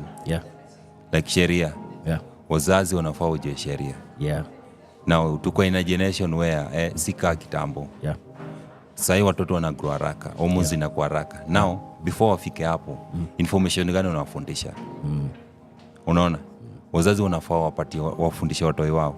Na sisi vijana yenye tuko na information na watu wenye wako na information kama sisi tunafaa tuache kuwa selfish.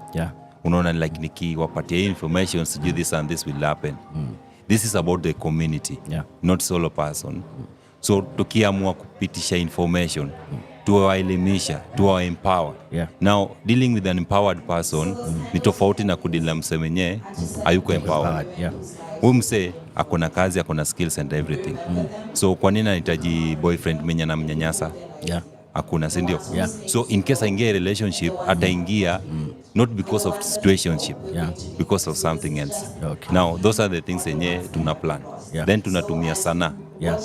If kama sai na nimeventure into fashion, now we are working on a project that will be tutakuwa tuna showcase stories zetu through outfit.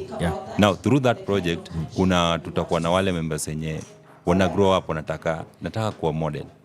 Now ukishampatia chance ya model, si ndio amevaa outfit, si ndio? Now the next time tumehost event amekuja kama tuseme kama panelist, si ndio? Now apart from being a model amepata another career sasa as a panelist. Now before kwe hapo kuna step yenye atafundishwa to be a panelist you have to do this, this and this and this. To host an event you have to do this and this. Now that's another step. So those are the project yenye tunataka kuanza mtaani sahi.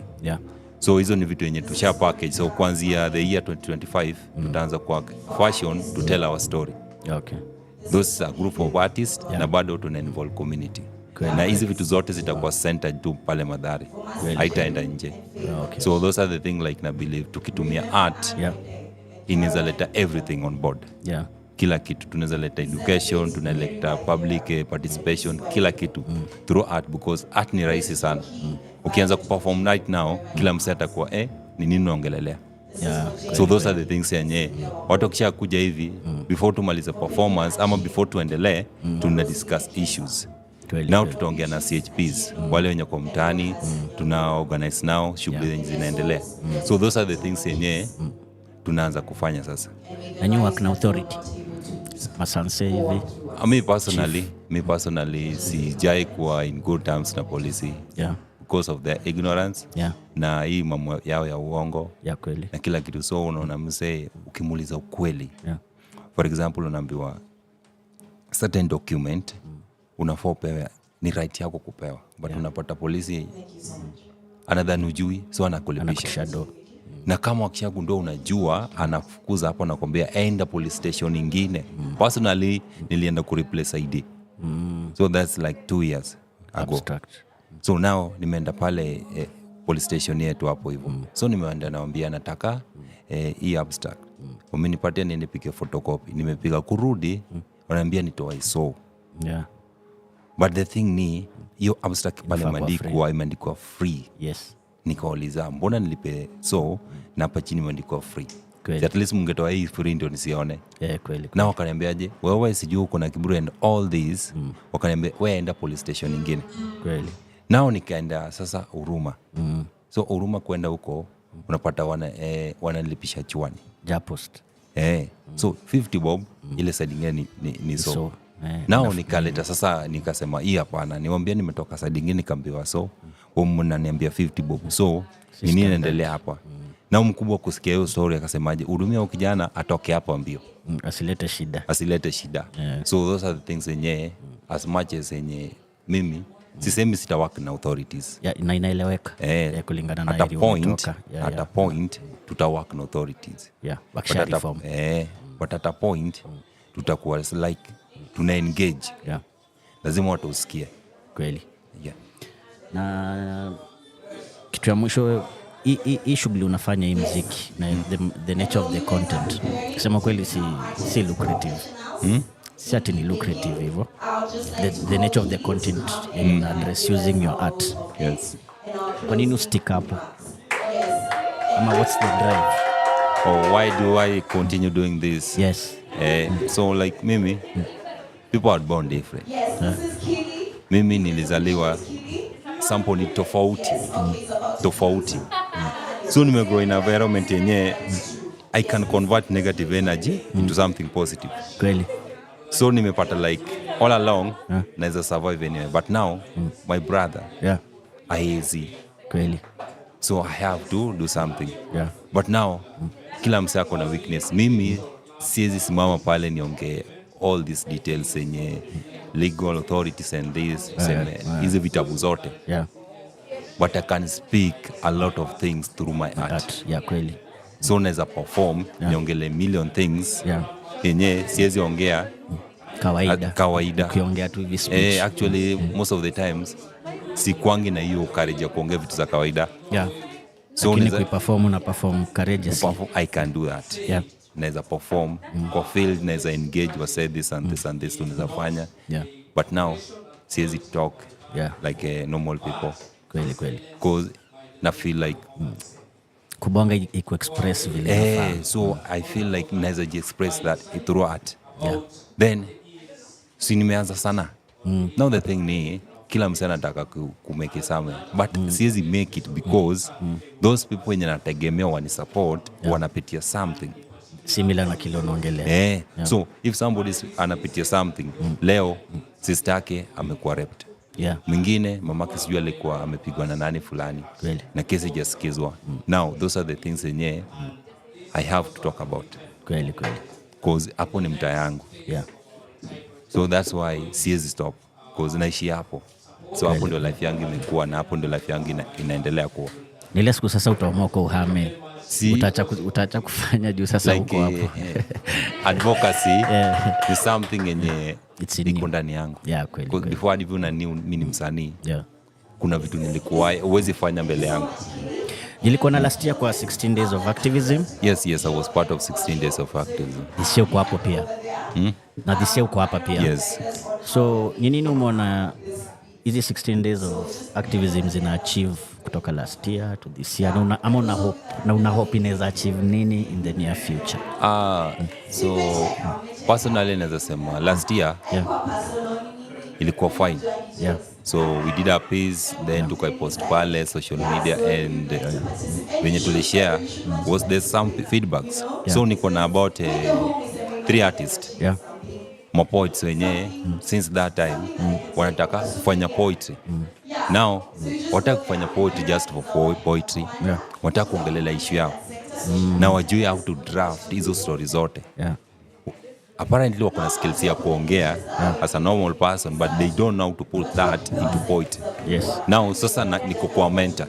So uli inspire watu from the piece uli do. So niko kwa mentor how to package the content, how to draft this, how to do research, how to inquire.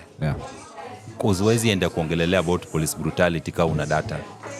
You must have data, the right data, and you must have experience yenye mehappen mali unaishi.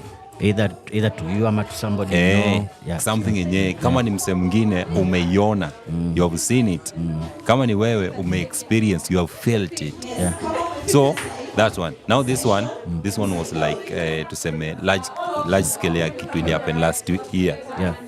Yenye nimefurahia sana like tumekuja hapa tumekuwa engage, tumemeet na creatives wengine, tumeshare, unaona like ideas zimeanza kumix, unaona nimekuja na brother of mine leo yenye tumekuwa tukigrow na yeye yenye amekuwa akisema hizi spaces nini uendelea, at least umeleta. So leo nimekuja naye nikwambiaje nao wewe leo tunakuja na show.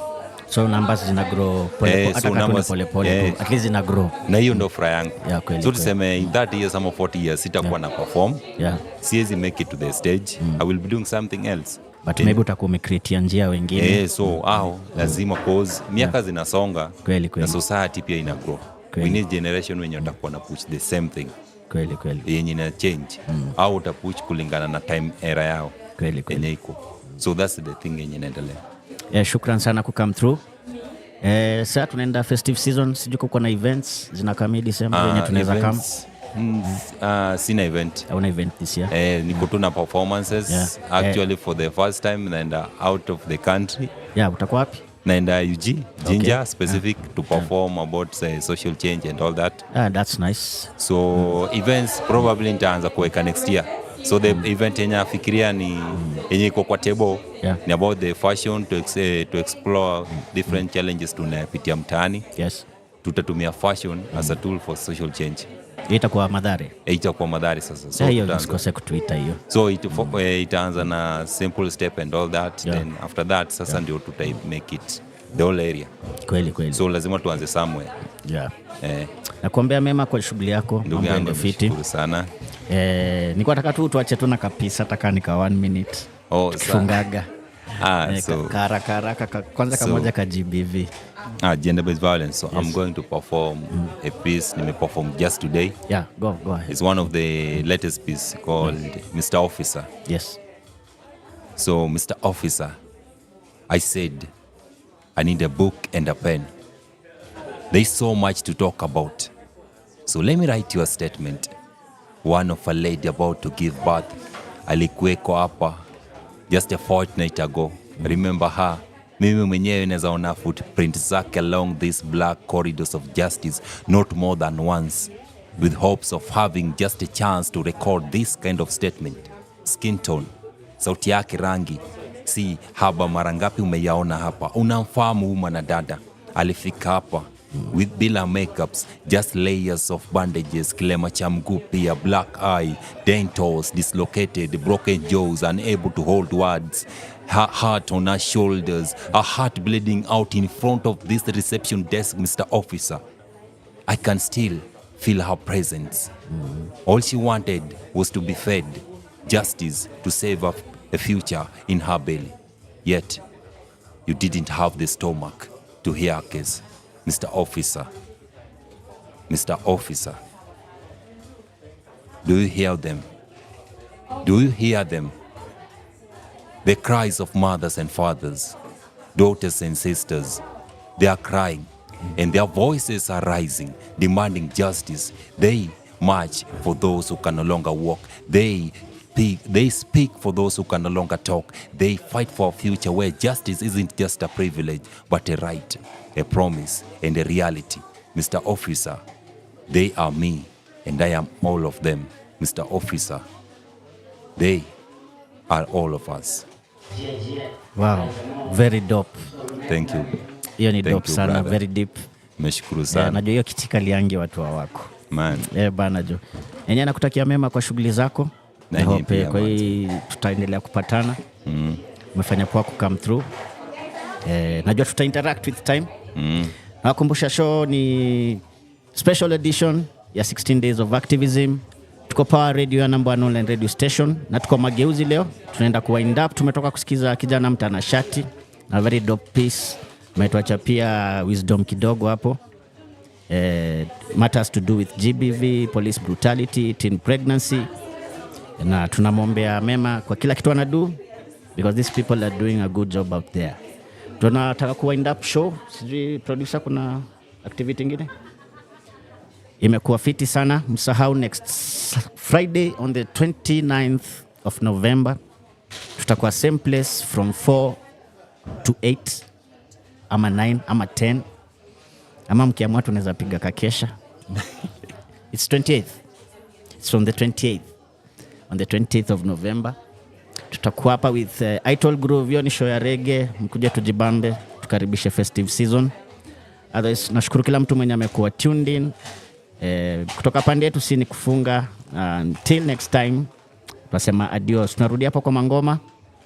Tuonane next time, God willing. Usahau show ni special edition. Tuko Power Radio. Na hapa sikuambia tune in and power up. Nimekuwa your main man Elijah Mose. Until next time, adios. Oh no, no. Oh yeah.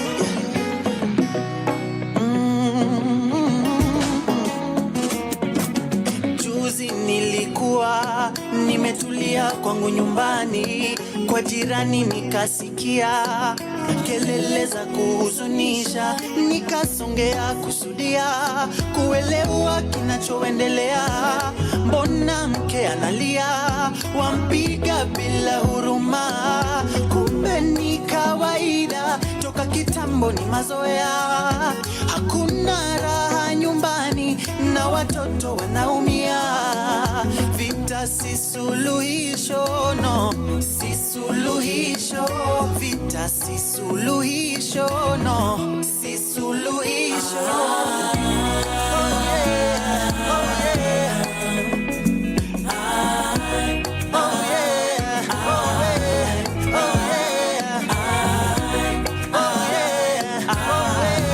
Oh yeah. Usipende vita rafiki, mapenzi mtunzie. Si lazima tuishi hivi, inaumiza roho. Usipende vita rafiki, mapenzi mtunzie. Si lazima tuishi hivi, inaumiza roho. kila wakati ni matusi, vita imekuwa ni kawaida. Hatuwezi kuongea kubadilishana mawaidha. Mume wangu wabishwi anajiona shujaa, hata ninaogopa sema yako si vitisho. Imekuwa ni kawaida tangu kitambo, nishazoea. Pesa pia natafuta na mapenzi nazidishia. Heshima mimi nampa ila sikosi kilio.